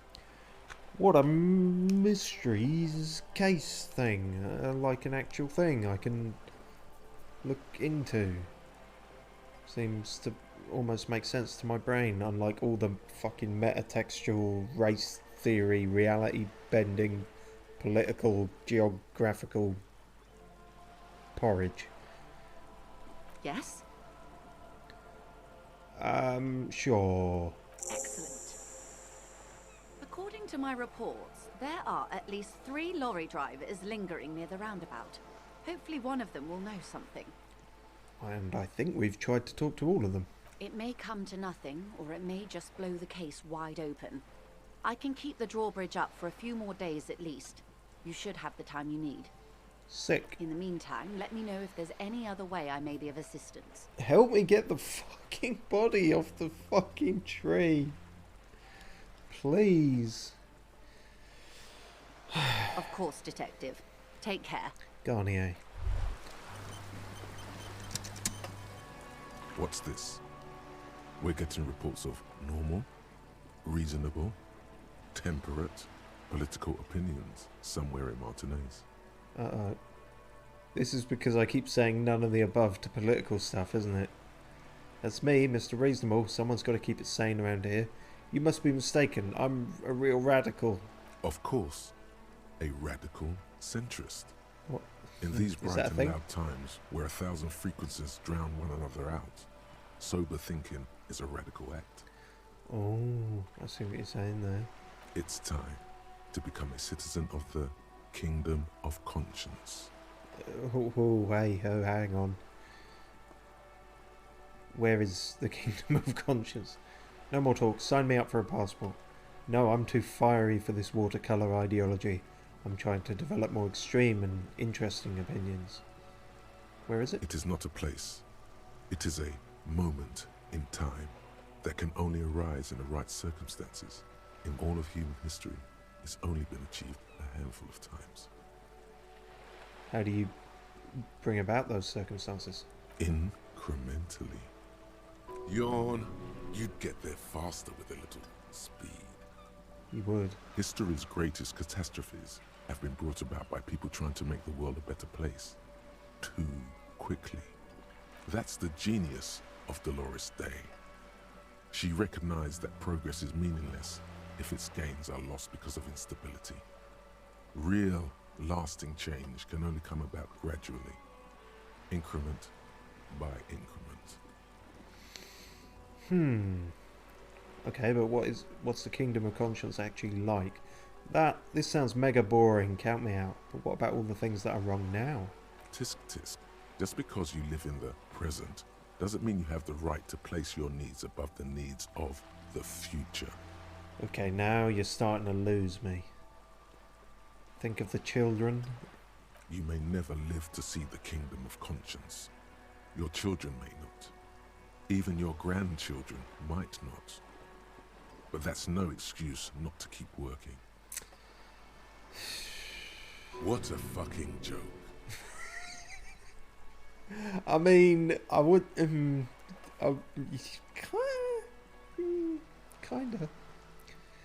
I don't know. I see what they're getting at there, but...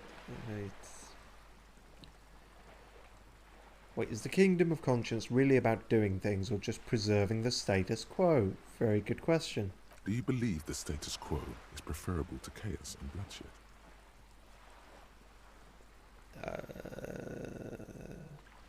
I mean, there is chaos and bloodshed in the status quo. It just comes and goes. You know? I'm a poet and I didn't know it. Had a boat and couldn't row it.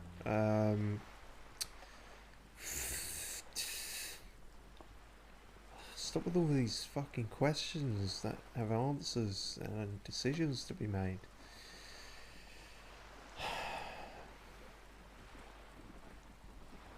No. Then you've never lived through real chaos. Oh, I see. No true chaos emeralds. What? Sometimes, in the face of great disaster, defending the status quo is progress. Is it though? Is it though? The kingdom is difficult to comprehend, and even more difficult to describe.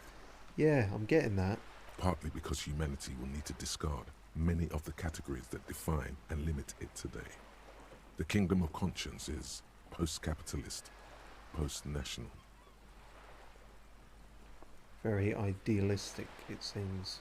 It's also post-industrial, post-ideological, and even post-sexual. Hang on. Post-sexual? How does that work? I don't think I want to be post-sexual.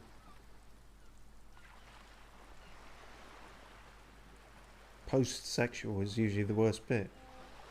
Anyway, sounds incredible. Alonzi, let's go there right now. That seems fine. I still want to live for the present though.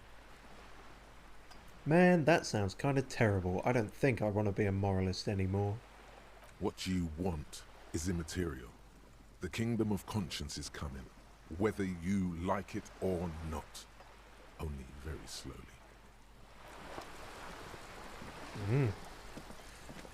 I think I've gone down that route in several other playthroughs, so yeah, we're gonna be a wacky radical of some description this time. I haven't quite decided what yet. We'll see what comes up, what's offered. Fuck. That was an incredibly long conversation, and the corpse is still in the tree.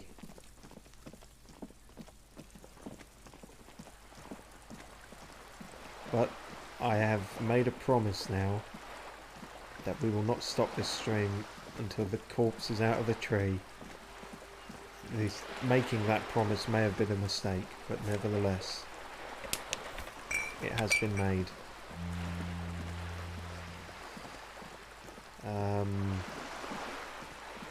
At the same time, I am busting for a piss. So we will... It's been a long time since I've used the intermissions, but use them we shall. And then we shall return. And...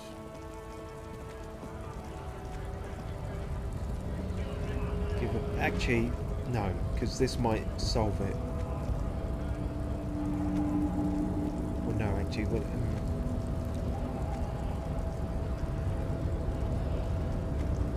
no. We must do it now. Okay, we got 2 skill points. We can definitely put 1 in physical instrument.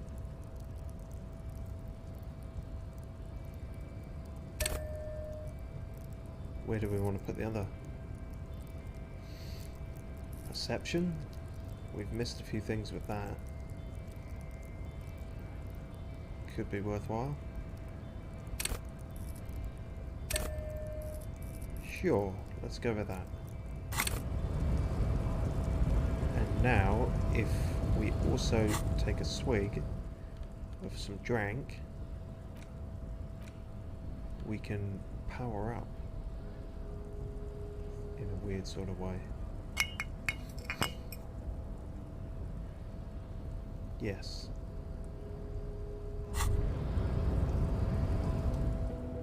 Well, hello. Someone seems to have found himself a bottle of alcohol. Here's where the magic happens. Light reflects off the green glass of the Commodore red. The gods have been generous. Better pop it open before they change their minds. Wow, the gods of mass production have made this alcohol container laughably easy to open. A child could have done it. We need it in order to beat up the big racist. There's a satisfying pop as the cork jumps out, and the hair on I your need it back for my rises work. like an army at attention. You've been here before. Welcome back, detective. You're home now. What will be the repercussions if I take that sip?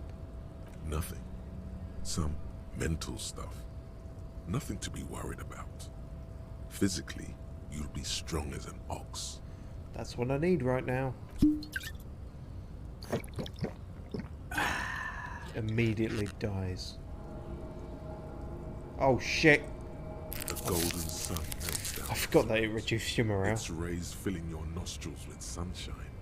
Your stomach melts from it into a happy, gooey mess. From just a sip? So does your mind. All the bad things are melting. You're you again. A real cop. A real detective. Incredibly well done. I'm noticing a lot of asterisks there. From the void we came, and to the void we must return. But first, Kung Fu. Kim, you look like you were going to fucking fight him there. Go ahead if you want. Okay, now, I'm going to be a bit cheeky here. Because if I fuck this up, it could be days before I actually get through here. So, is it Stream Thicko build? Oh, we can now add Hobo to that. Stream Thicko Hobo build. Save 5. Right, you. Your time is at an end. This will definitely work. The unpromising 72%. returns. Right, here we go. Yes!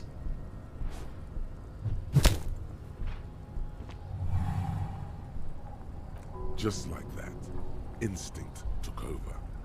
A solid strike straight into his throat, into the cartilage. You could swear you felt the soft palate break. The man is reeling, gasping for air. Time stands still around you. In the distance, the sounds of the harbor are falling silent. It's bullet time. Do something. All you hear is a small gurgling sound as a trickle of blood appears on the man's lip. Bloody hell.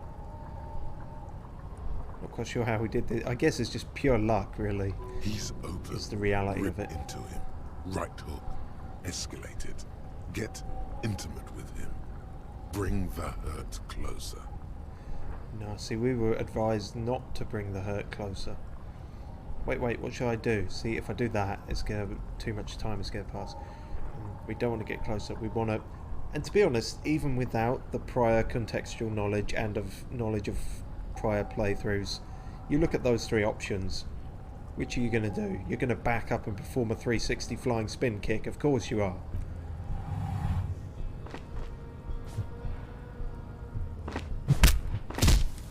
Fuck yeah. The man lands with a dull thump, like a broken down puppet of muscles and sinew. For a moment, he still tries to keep his head up, dazed eyes looking at you with unimaginable surprise. To your left is the button. Welcome to Revachol. I'm so sorry, I didn't want to do this. Just press the button. Disco Inferno. Press the button. You slam your fist on the button. The man collapses entirely, his head rolling to the side. Looks like you're the new measurehead now. No one is the new measurehead. Yeah. Let's go before he gets up.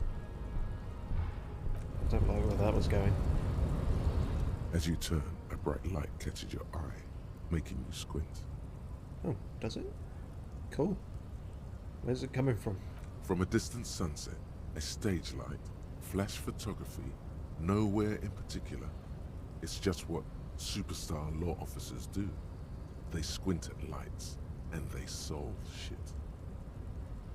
Actually, now that I hear superstar and law official in a sentence, they sound weird together. They do sound weird together.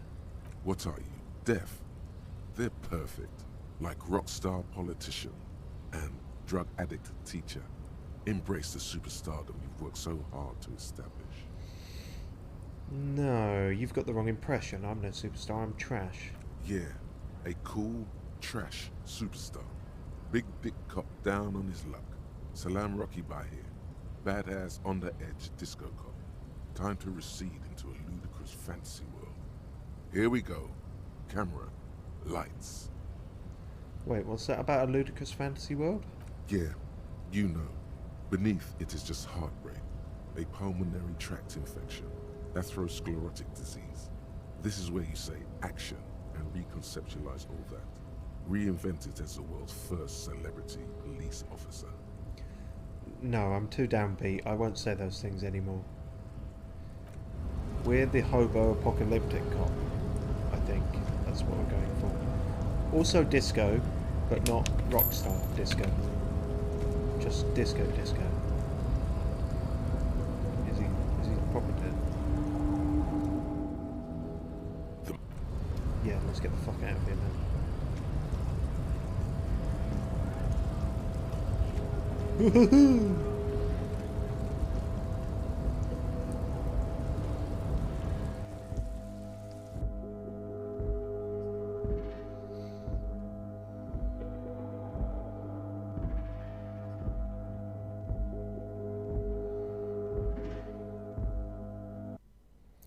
Success, at last.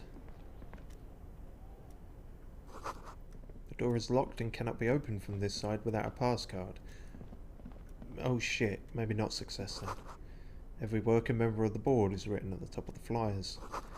This is a Dewey typewriter. The model name is on the back. A standard office file cabinet. The drawers seem to be locked.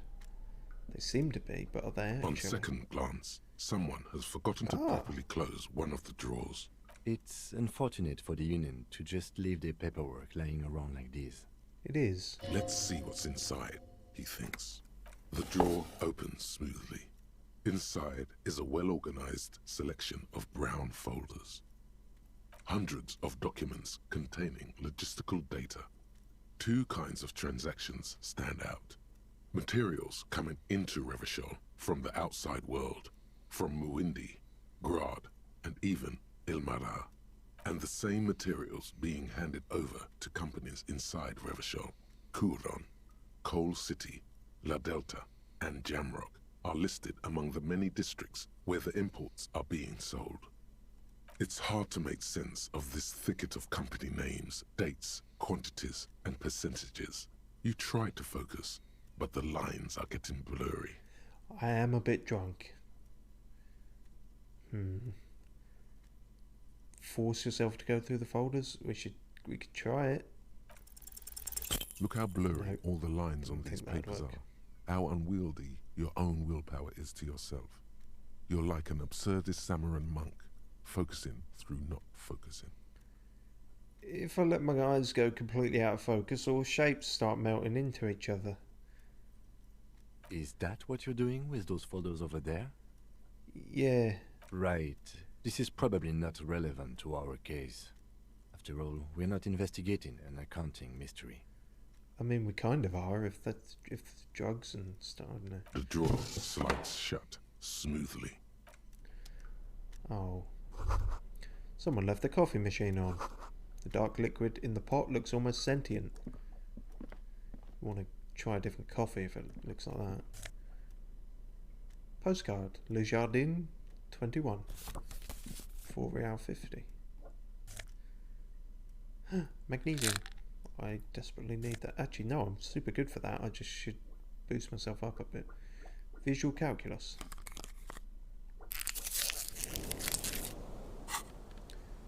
Let's put them on. We lose one drama, but I don't know. I feel like the lack of pants makes up for our -1 in drama.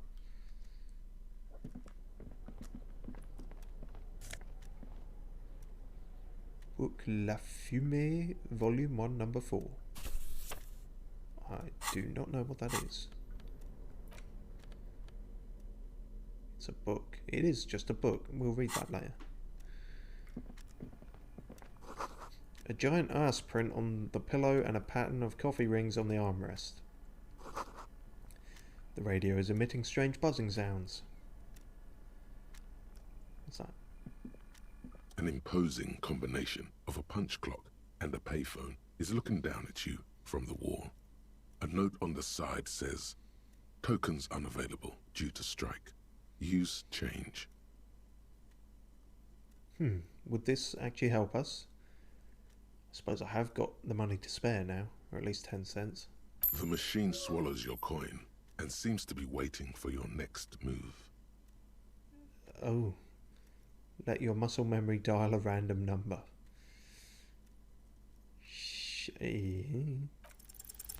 Your fingers run over the dial pad. 005. That's the dialing code for Revachol. 4952. And a moment of hesitation before entering the final numbers. 993. Calling. How mysterious. How exciting. Calling. Yes. Still calling. Then. Sorry, this number has not been recognized. Video Revachol, 24-hour video rental. We rent 8 and 10mm film for home use. This is Lammy. How may I help you? Oh. The voice of a youngster on the other end sounds as enthusiastic as that of a man walking towards the gallows. What is this place? Video Revachol is a 24-hour video rental. We rent 8 and 10mm film for home use. This is Lammy. No, I meant, what is this place to me? Sir, I don't know. It's a video rental. Maybe you rent videos here. Do you know me? No. Oh. Why did I call you? Maybe you called to extend your rental period? Do you need to extend your rental period? Maybe, but I don't even know my name. If you need any further assistance, you can visit us on the corner of Voyager and Main. I can't help you over the phone. Are we done? On the corner of Voyager and Main, a large neon sign hangs on the side of a building. Video Revachol, 24 hours. It's raining and there is almost no traffic on the street. A woman's footprints in the mud lead away from the front door. Tiny heels tiptoeing down the road. Beautiful steps, light-footed with a lifetime ahead of them. You look up and the air seems to grow darker. Suddenly you feel like you don't want to hear about video rentals anymore. You don't want to hear about any of it.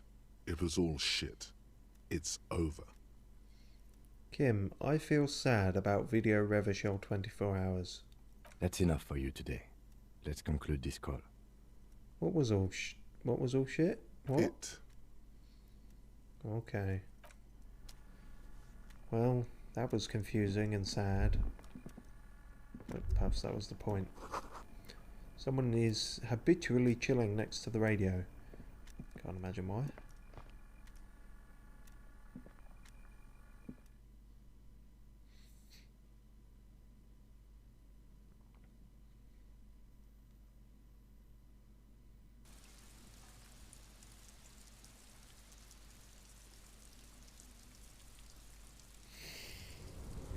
Yep, I am actually not going to be able to get any further without an intermission. So, God, this is a weird one. This we're going to keep going though. Fuck it. Almost 4 hours, but goddamn, we'll just keep going because I guess we're doing that now. Right, intermission, and then I'll be back.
Right, we are back.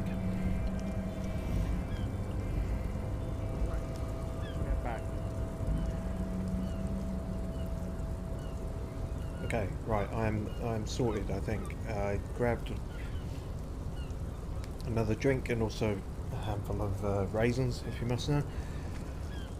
Let's defeat this gauntlet bitch motherfucker thing that I've weirdly challenged myself with. Also, what's that? Looks like someone left his tarpaulin cloak hanging on the railing here. There is a white rectangle clearly visible on its back. Thought things sounded weird. My headphones are on the wrong way around. White rectangle? This is your cloak. You can feel it. I think that's mine. Yes, it does bear the RCM insignia, and we are the only detectives in Martinez. You think I should get it? The service cloak issued to you by your station? Yes, yes I do. As your fingers touch the tarpaulin, it almost feels like the cloak wants to deliver a message of comfort through your fingertips. But does it? I will shield you from the elements and give my life for yours. That's what the cloak is relaying. Blimey. Sounds really good. It is really good. There is no downsides to it. It gives you better esprit de corps and shivers. As opposed to just the one.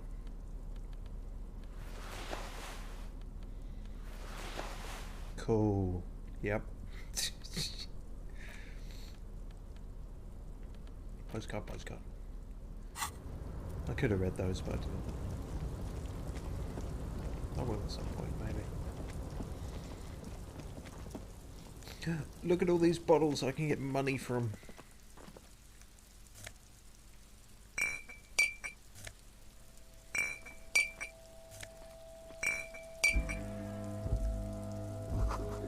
Numerous empty bottles of Commodore Red and potent Pilsner. At least 3 packs worth of cigarette butts. All those empty wine bottles and cigarette butts on the ground. Someone partied really, really hard here. Wait, how hard? Did I do this? It's probably nothing. Did I do this? Well, yes, I think we can say with relative confidence that it was you. I can't be the only... You know, that. This crazy smoky drunkard here, surely. It's others. This is really sad. I must have been miserable. Looks like I had a lot of fun. I'm still not completely convinced it was me.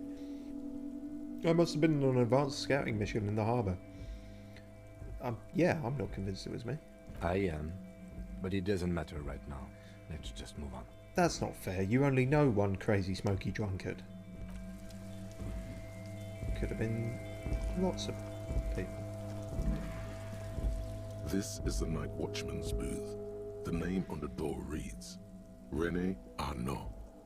Listen, it's okay to take a few minutes to yourself. Sit down and have a breather. No, we don't have time. Search the booth. If you must. But please hurry. We are pretty easy to spot up here. Nothing incriminating catches your eye. The cabinets are clean and their sparse contents meticulously organized. There's a framed photograph on the table. Take the picture.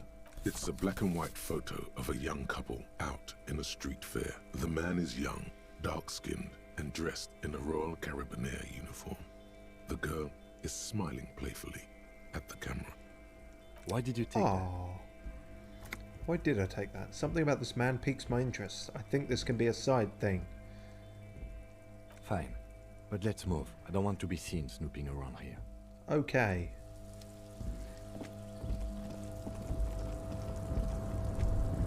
Oops, something. All around you, great machines in quiescence. White pine trees are printed onto the screen covering. Looks like forest under snow. I wonder who they belong to. They look like stage lights. Oh, what the fuck? Lights watches you emitting a low buzz, a composite eye of halogen. Why the fuck did I click that and it appear over there? That seemed like a bug. Stuff on the roof too.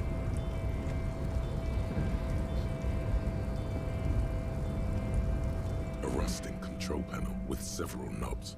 2 buttons marked Marche and Arrête are faded with use. It seems to control the large crane above. A container is attached to its hook block. Allumer on, éteindre off. Oh wow, I had enough to know that. That's cool. I don't know if we want it on or off yet.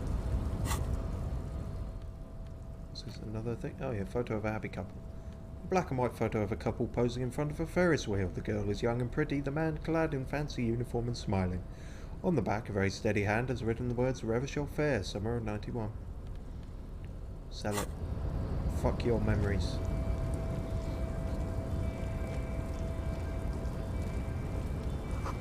You see faded industrial lettering on the platform. Kvalsum. Oh, more money. So the crane controls that? That doesn't seem to be in the way of anything at the moment. Oh, yeah. The shipyard ahead is oddly quiet. The great machines are sleeping. Is that because it's night? Oh no, it's probably because there's a strike on. Idiot. A pile of cargo belts used for heavy lifting. One says vermilion. Fuck all that though, there's money on the floor. What's this? This speaker tower is silent. There is no work to organise in the yard below.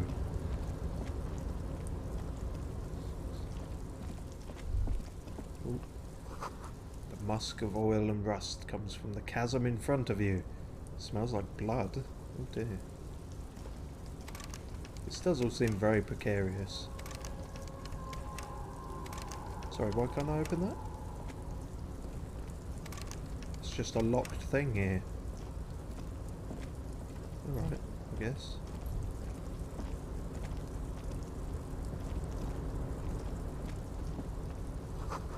Industrial sized thermos. Smells like burnt coffee. Smells like money. The banner sags under the weight of rain and snow. White waves on red. Hello? Easy Leo. Easy Leo doesn't have a voice actor, it seems. Container, container, I'll turn you nice and red. Container, container, put the logos on. The accent is so thick, it's impossible not to notice he's Ubi, from the vanishing peninsula of Ubisund on Muindi. Couldn't find someone with an incredibly thick fictional accent?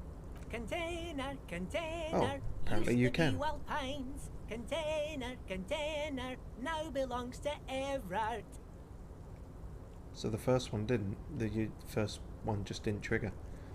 The tiny man is so engaged in his work he doesn't notice you. Hi. Everard, Everard, Everard. He looks after everyone. Huh? Well, hey there. How can I help you, mister? It's not a particularly thick accent, just sounds a bit Scottish. I see you are not a union man, mister. Did you get lost? You're not one of them scabs, are you? What is it with you people and scabs? I mean, I don't personally mind. Folks is just folks, you know, and folks gotta eat. He doesn't seem to be waiting for you to answer.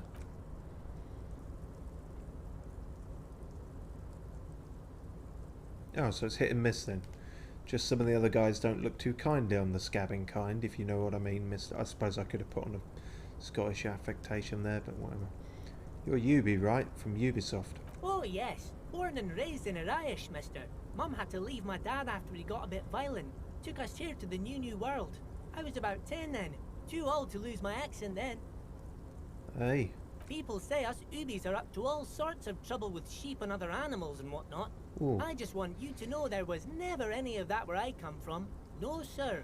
Those are just nasty rumours. Fucking shitey wee tunic. Hey. Yeah, also, isn't that the Welsh? Or stereotypically the Welsh. I'm casting no aspersions on the Welsh.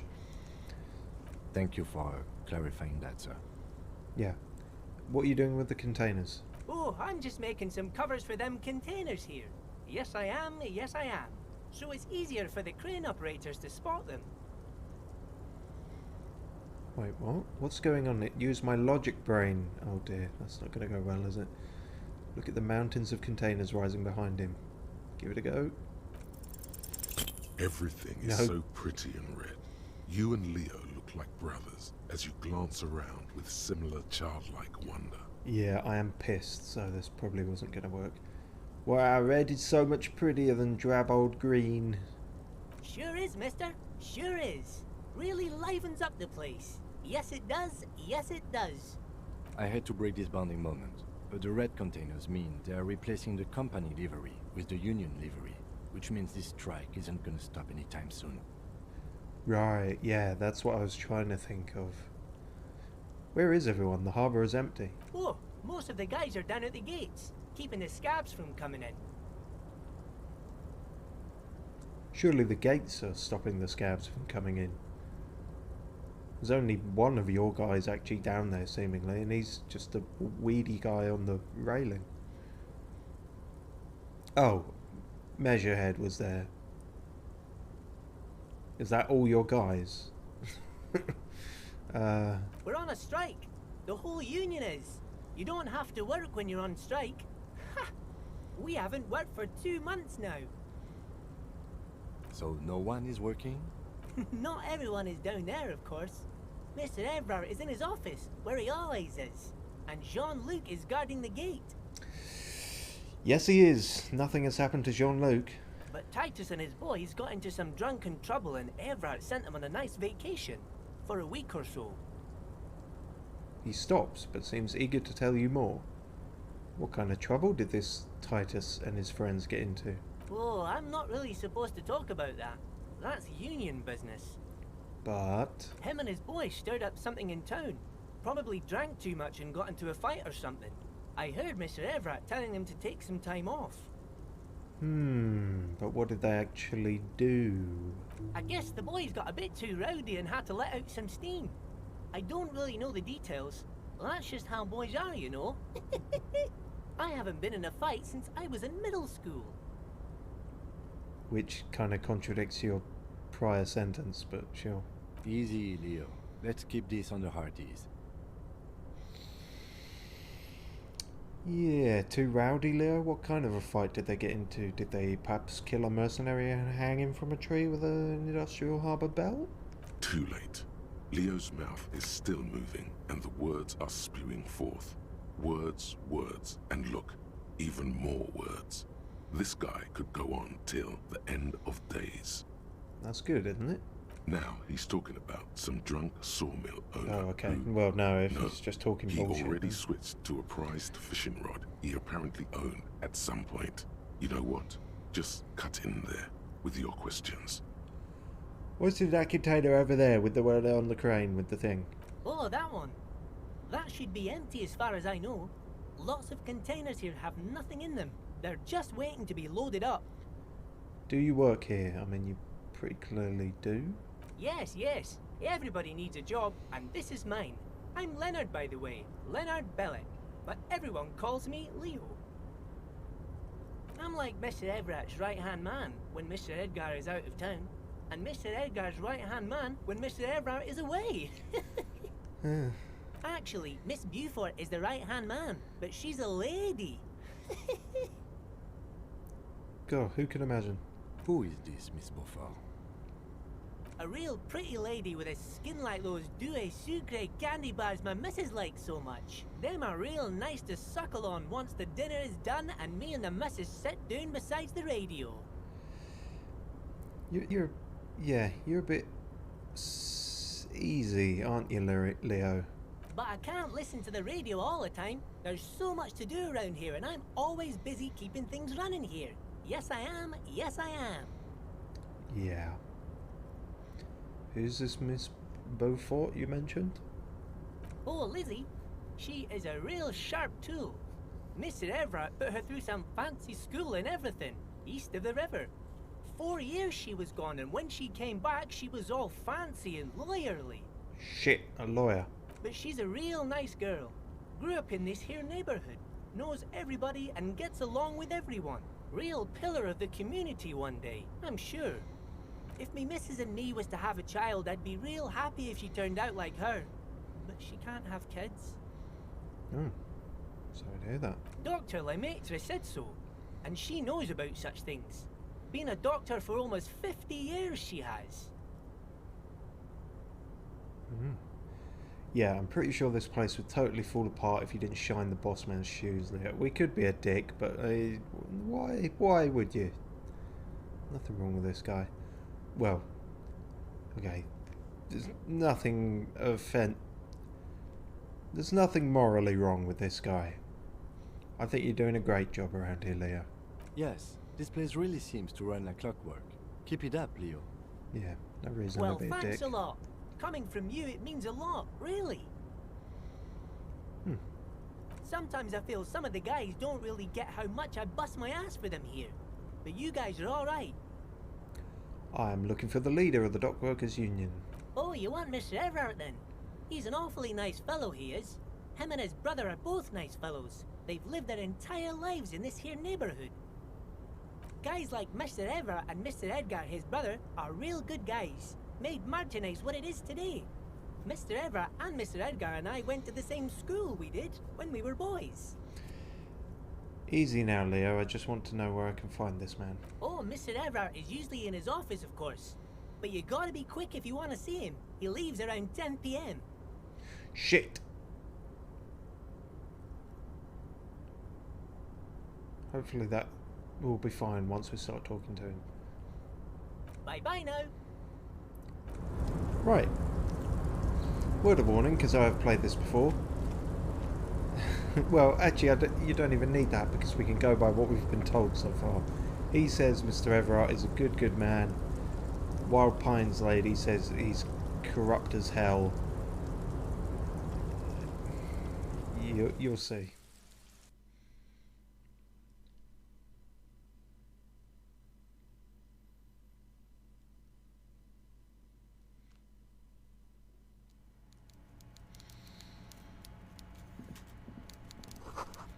The coffee in the giant thermoses is still lukewarm. A stair made of pallets leading up.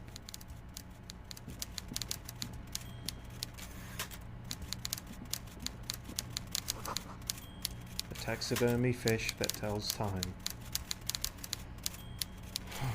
Okay, here we go then. I can hear the voice already. Before you is a walrus of a man seated behind a large desk.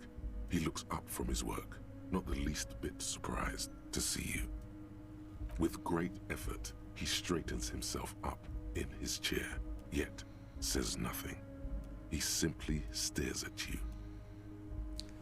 Are you in charge of the dock workers? Leave without comment.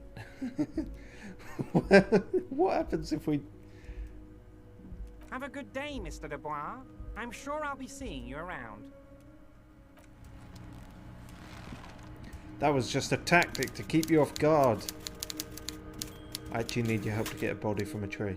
Mr. Dubois, I hope time is on your side this time. Please, take a seat. He gestures to the minuscule folding chair opposite his huge desk.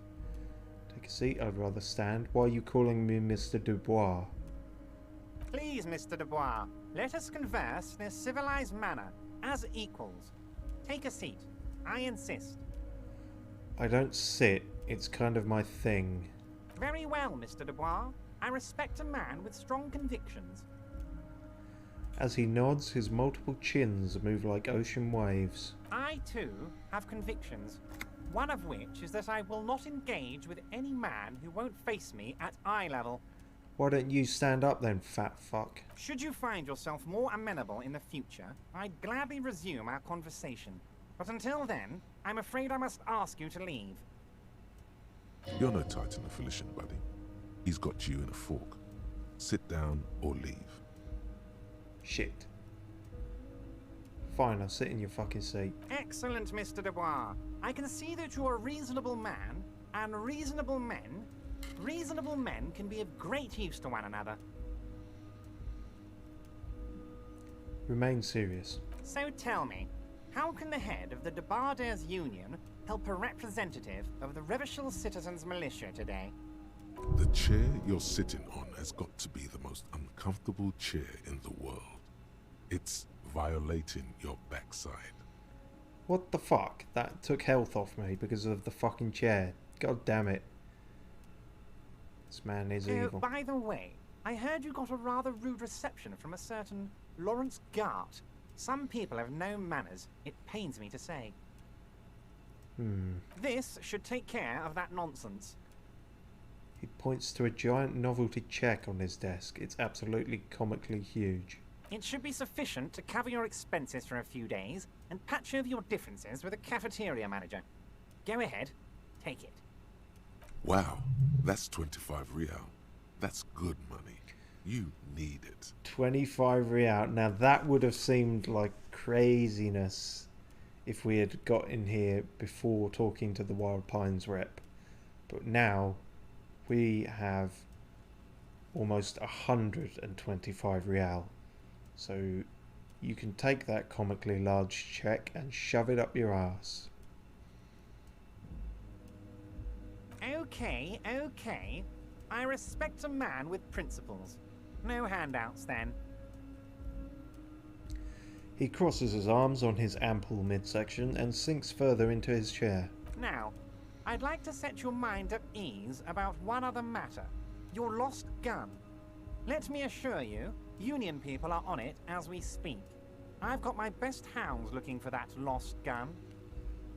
His slug-like lips move, but all you hear is an echo. Lost gun, lost gun, lost gun. The world is swallowed by a black hole of fear. Only 2 words escape its gravitational pull. Lost and gun. Shit, I'm not sure I'm even going to survive this at this rate. I'm not worried, I got this. I would appreciate any help you could provide. How do you know about my lost gun? I know everything, Harry. Right now, I know that you're worried. Don't be worried. Everything's going to be all right. It's not like you left it loaded. You didn't lose a loaded gun. Local children aren't out there playing with it right now, pointing it into their own mouths. It's in a safe place. I just know it. I have a feeling everything's going to be all right. Then that's all right then. It was loaded.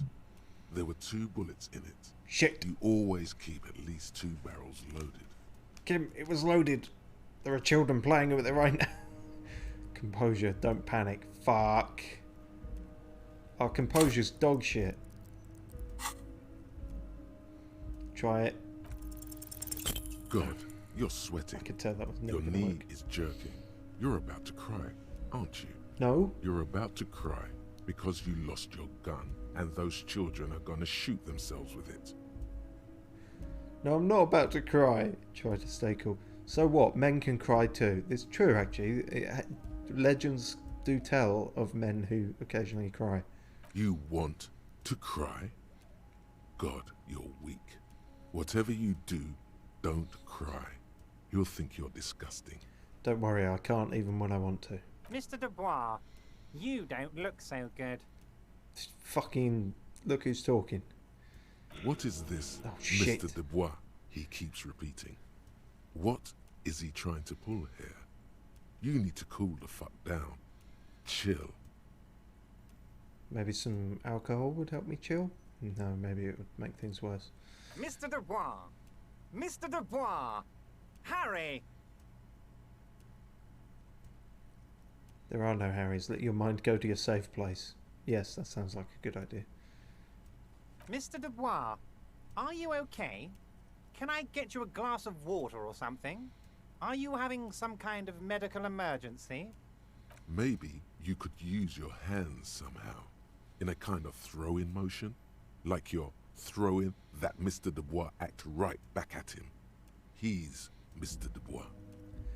Nah, I'm as good as it gets, Mr. Dubois. Vaguely gesture with your hands above your head. Oh yeah, man, I'm fucking great.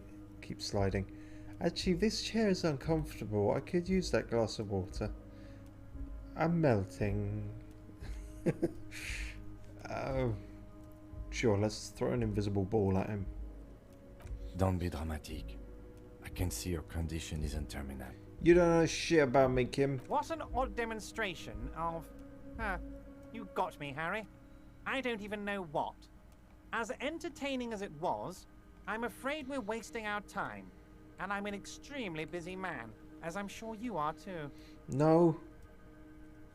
I mean, yes. Okay, enough. We are here to ask you some questions pertaining to a murder investigation. Please, could you have done that earlier, Kim? I'm fucking struggling here. Quick, here's your window. Get yourself together and ask him questions. Police officer questions. I'm told the... No, wait, no, that's probably not good, is it? Well,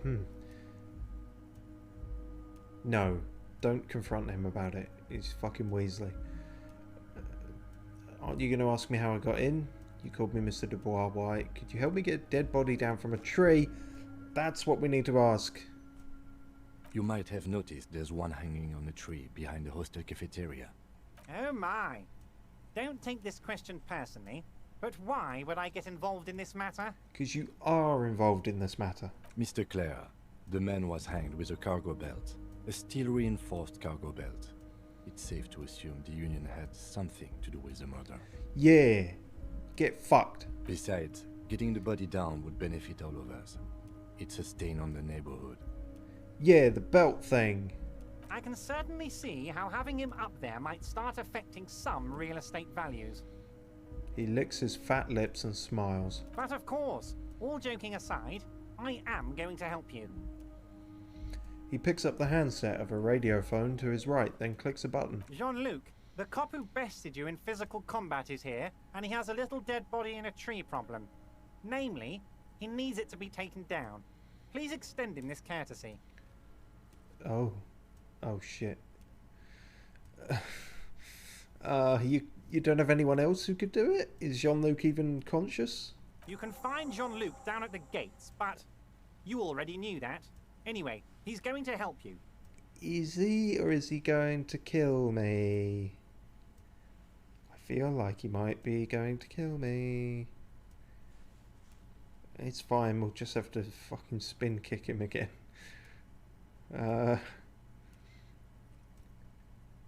I want to talk about the hanging.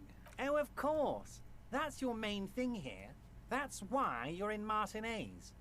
I know everything that goes on around here, and I would love to help you, like I'm helping you with the body. I mean, it's no secret that the lynching is connected to the strike. So much to talk about. Honestly, it's been weighing on me so heavily. I understand you need to interview me. But there's a thing that's been keeping me up at night. I want to talk about the hanging. I mean, if we could just calmly talk, exchange information, we could blow this thing wide open. And yet? Yes, that sounds good. Let's do that. But I can't think straight with this thing weighing on me. You're police officers, aren't you? I have a crazy idea. You guys are basically door-opening machines, incredibly talented at opening doors. No, most of the doors I've come across have been locked. We're not. Oh, you're being too modest, my friend. But don't worry. This annoying thing I have is completely legal. I just need you to open a door. And I don't think you're the one to give us a legal definition on legal. Does this jiggling ooze think he's going to use you? He's got another thing coming. Play his game, son, with your eyes peeled. He's going to slip up, and when he does, you're going to come out on top.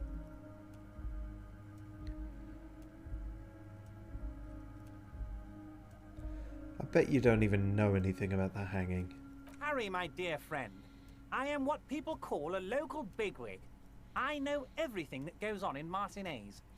Then why don't you just open the fucking door yourself? Harry, I'm a very busy man, and more importantly, I don't have that extraordinary physique you do.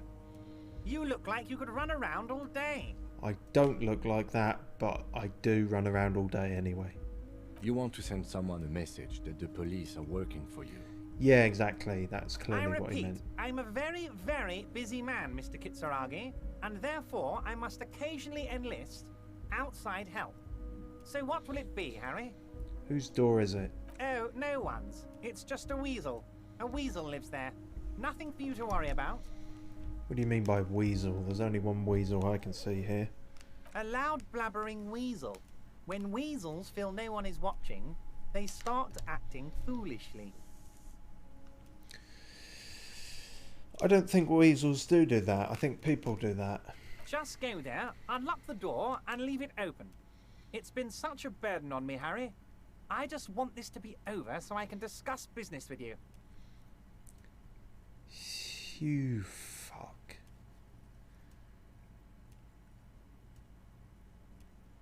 Fuck you. Of course, Harry, I understand. But if that's the case, I don't think we'll ever find your gun. Even worse, we won't be able to speak like equals about the murder. Perhaps this was just bad timing for you. Know that you can always come back to me. I really hope you do. For your sake, my sake, and for your gun's sake too. Yes, we both understand what you meant. This may be the only way, he thinks. I won't hold it against you. In fact, we probably should reconsider later. Maybe, but there may be a third way around this, so we will see. You called me Mr. Dubois. Why? Of course. Let us dispatch with the formalities. You call me Everard, I call you Harry. That's what the hanged corpse called you. Harry. So that's really my name. My God, so it's true. I didn't want to believe it, but you are a fantastic science fiction amnesiac cop, aren't you? What are the odds of that? I think the odds of that are very low. My memory's fine, I'm just testing you. So good to hear that, Harry. Apparently my sources were wrong. However, if you did have a spot of memory trouble, I could help you out with my big fat folder. It's just a brown folder. You can't make out what's written on it. Are you trying to tell me you've gotten hold of some of our documents? Mr. Kitsuragi, would you mind? Me and Harry are talking about his lost identity right now. Yeah, you don't like Kim, do you? Because he's actually got a brain that works and can pick up on your bullshit. Whereas me, you can just send around like a peon and play me like a fiddle who's drunk and can't speak properly. The character, I mean. Let's get this straight. What is my full name? It's Harry. Harry Dubois. You don't feel like either one of these things. You know what your name is. You have a sophisticated name, like that of a count, or a beautiful man. I don't really like it. Don't be silly, Harry. Harry Dubois, that's a real man's name. A union man's. I'm not part of your union. Yes. Very fair reaction, Kim. Mr. Kitsuragi doesn't seem even slightly empathetic to your memory loss, Harry. I, however, wish to help you any way I can. Drama. Let's try that in a moment. Do you know where I live? But of course, Harry. Your precinct is the 41st and you live in Jamrock. You're a Jamrock boy. A long way from home, but that's okay. What kind of a cop does it say I am? Harry, you're not simply a cop, you're a star. A bright shining star in the drab law enforcement sky, outshining all other stars. You're a superstar. No, no, no, no, no, no. I'm definitely not a star, because we did this already. Nonsense, Harry. You lit up this container when you walked in here. You're my golden boy. Breakthrough imminent. That was almost weirdly well timed in that I was saying I wasn't a superstar and now my Hobocop is about to complete. Breakthrough imminent. Super. He's probably just making a guess based on your recent activity in Martinez. Yeah, he's going off the spin kick. I can see how you would think that. Do you know anything about my family? Do I have a wife or kids or what? Or a dog? Or a cat? An iguana? An iguana that I treat like a child? A cat that I treat like my wife? Actually, let's move on from that thought. Family? Harry, you're not a family man. There's not one peep of family in here. Unless you think you're a family man. Do you strike yourself as a family man, Harry? I think I do. I'd be a wonderful father. You're right, I don't. Never mind the family. Yeah, I don't, but fine. Well, yes. I'm sure you're going to make one little boy or a girl very happy and proud one day, Harry. Nope. Where did you get that folder? Ah, this? My friends in your organization gave it to me, Harry. I find that very suspicious. May I have a look? I'm afraid this is meant for Union eyes only, Mr. Kitsuragi. I'm sure you understand. Please continue, Harry. Now we try this. Oh, which has increased, almost doubled, I think. Kim suspects something, and yeah, 42% is very much not even, but ooh, hopefully this works. Everard's large hands are covering the folder, but the look on his face says, I know everything about you, Harry. He knows everything about me, Harry. I'm sure it's not that bad. At worst, he has an old RCM folder, and I very much doubt even that. Harry, I just know the things that matter to our friendship, and I want you to feel free to ask me about those things. Of course, Harry, of course. Let's not linger on personal details and amnesia. You wanted something from me. Let's talk about my lost gun. Yes, your lost gun. My best men are on it. They're turning every stone, searching every playground, asking kids, grandmas, everyone. Your gun will be found, Harry.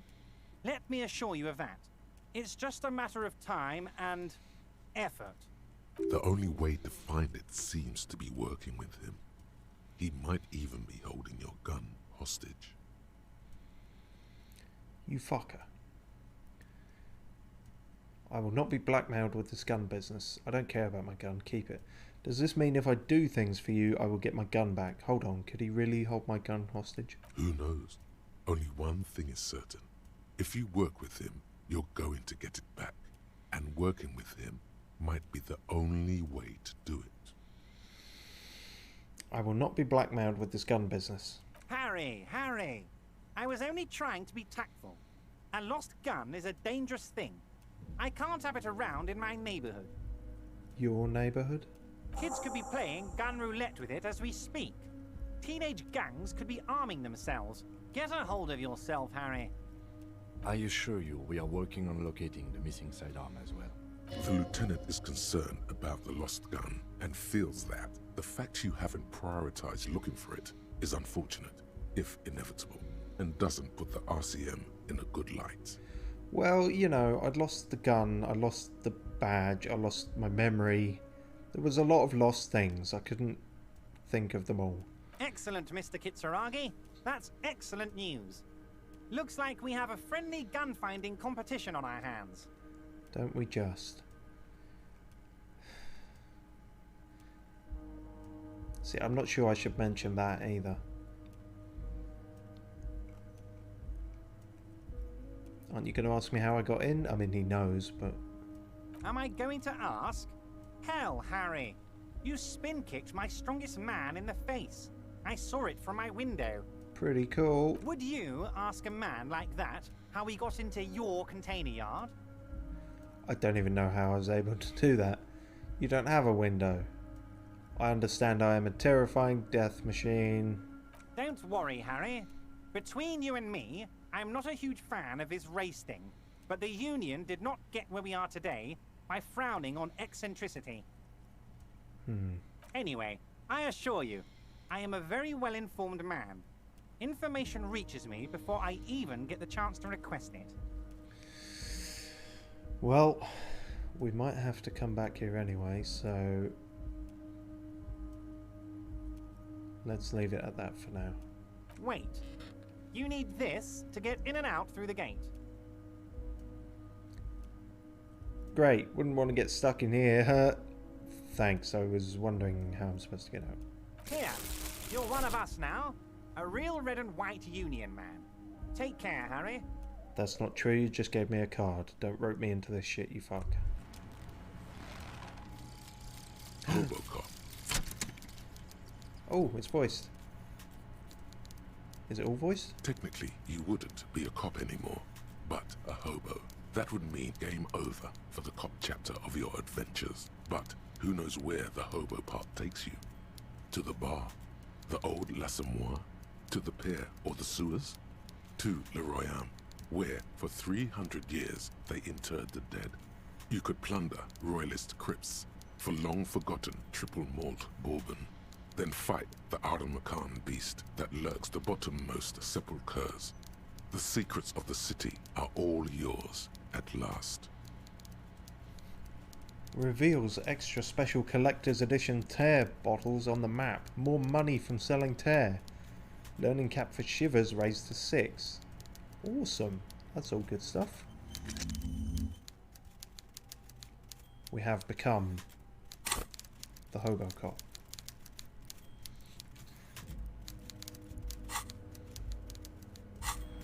Cool.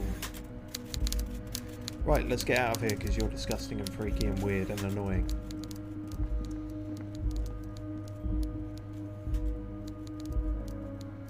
Can we get out of here, please?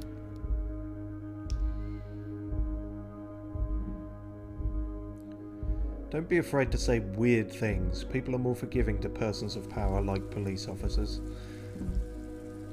I suppose that's true. Whereas you might say, what the fuck are you talking about to some people, you might, you know, hesitate for a moment before saying it to a police officer. Hang on, can I get in that with a pry bar or something?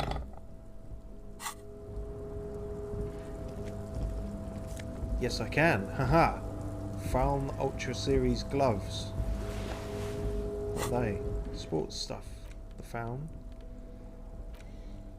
For ultimate performance efficiency, these Faln Ultra Series gloves come fingerless and with a grippy padding covering the palms, making these ideal for quadrupedal movement or for lifting cargo.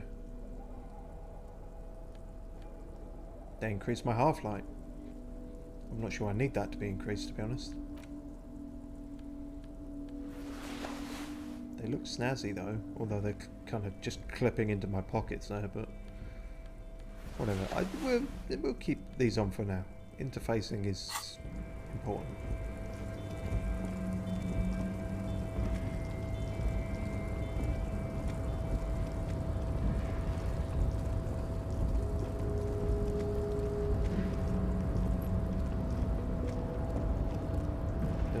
Having trouble with the stairs here.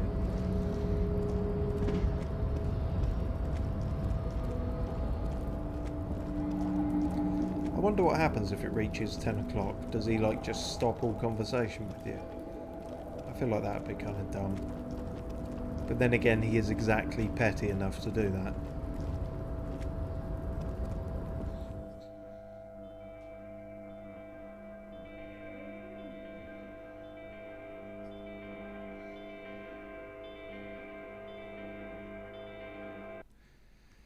Okay.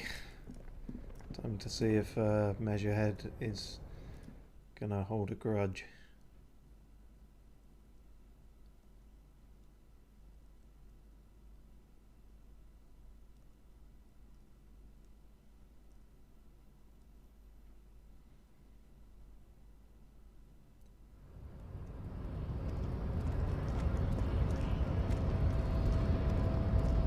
Hi. Do not presume this has drastically altered our race dynamic. It was just something I had to do. I knocked you out like a god of martial arts. True. I said nothing about our personal dynamic. That has altered. A little. Yeah. Everett told you to help us get the body down from the tree. So it was. You bested me in race combat to reach my superior. It was normal combat. Then had him give me an order. I salute your cunning, enemy. I will go and remove the body from the tree. with my bare hands. I mean, you're gonna ruin it if you do that. You're so noble, Measurehead. Oh, you're back with him now, are you? But while I am gone, someone must stand guard on the bridge. That someone needs to be you. Both of you. Lieutenant, what if we don't want to do that? This is the uncomfortable result of not taking it on ourselves. I can live with a compromise. I don't remember having to do Listen this. to your little friend. He is wise in his childlike way. His mysterious race may yet prove fierce competition to my heroic haplogroup. Oh, shut up. No, I don't remember having to do this. Fine. Goodbye. Return to your degeneracy. Alright, I guess we have to do this. Fine, we'll wait Hey, here. See that they stay here the whole time. What? How is she? What? If I can kick you, what is she gonna do? Actually, I don't know. Maybe she's got a taser or something.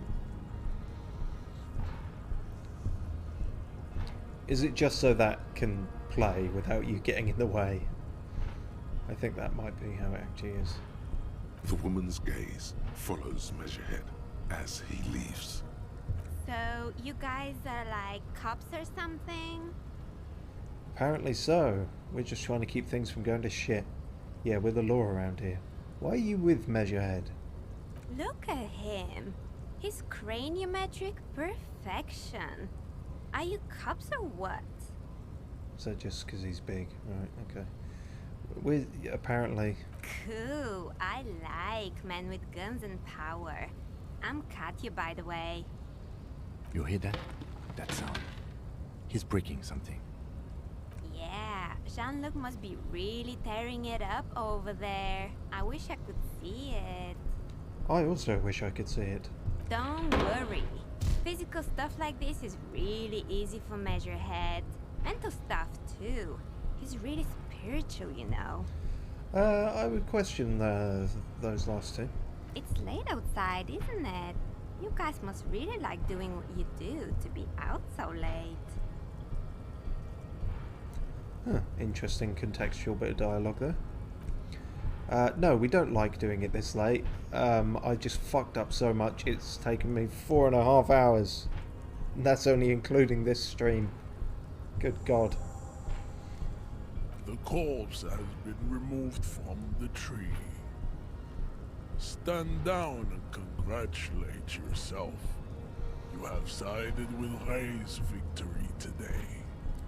There has been no side choosing. We did what we had to do to keep order.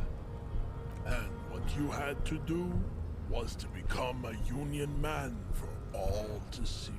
I didn't do that. In fact, I kicked a Union man in the head, if you remember. Anyway, success is win's a win. Fuck you.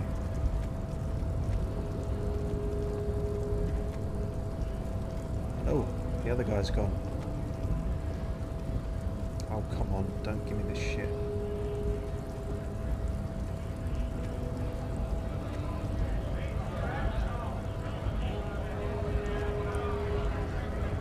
Oh, that seems different. Wait, no, someone else has gone, isn't it? The big guy's gone. Where's he gone? Curious.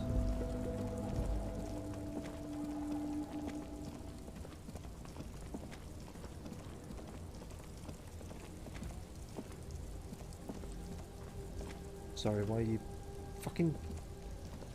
What? I seem to remember walking around this direction before. But I had to do it that way. Okay, that was a bit backwards. Yes, I'll talk to you in a moment, Kim. Everyone's gone to bed. Except for me, for I am a hobo. Hello, Kim.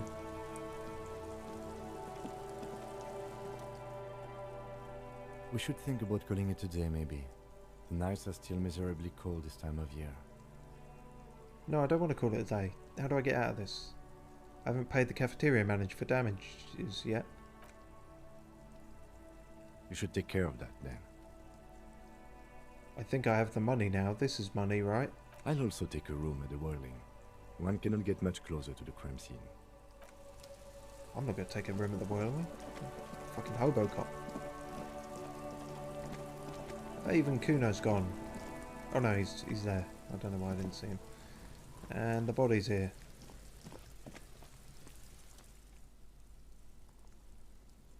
The corpse lies on the ground among the remains of an absolutely demolished pinewood branch.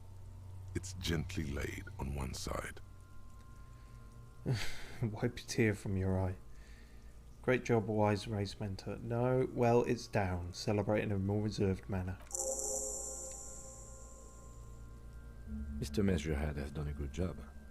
Nothing is too broken or compromised. The victim is ready for a field autopsy. A field autopsy? Yes. 1. Investigation of the scene. 2. Initial examination of the victim. 3. Field autopsy. 4. Transportation of the body to the morgue. We're on number 3. We're on number 0. That sounds like that's going to take a minute. We've already taken several minutes. And, The fuck are they on about? I hope I can back out of this. Cop's gonna cut his shit up. Can I come back to this? Don't we have someone else for this? A doctor? No, you and I are detectives. The honorary rank of detective signifies our ability to handle the entire incident chain. From autopsy to cleanup to social work. Everything. Wait, honorary rank of detective? An honor and a burden attached to your rank once you've proven yourself able. Usually after 5 to 8 years of field work. Mine is lieutenant detective. I don't think I'm a detective. You are. Your station would not have assigned you on this case if you weren't. Now... The lieutenant adjusts his glasses and takes a deep breath. Leave. Brilliant. Okay, yeah. No, that's it. We've done it. That's what we set out to do, and it took us way too fucking long to do it. But we did it. That's what's important. And sorry, it wasn't showing that I could rename it there. Right. Stream Thicko Hobo Bildo Savo 6. That's going to get confusing. 5. Yeah, but we've already got 5.2. I don't fucking know. Right. That's it then. Cheers for watching doesn't feel like enough if you watched all of that. But thank you if you did. I don't normally do that, obviously. But I just thought we'll go for it. Go off on a wild one. For a laugh. I hope it wasn't abysmal. Which, what more can you do but hope that it's not all abysmal.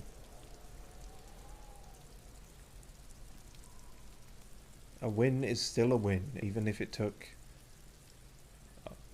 over 4.5 hours to do. Let that be a motto for life.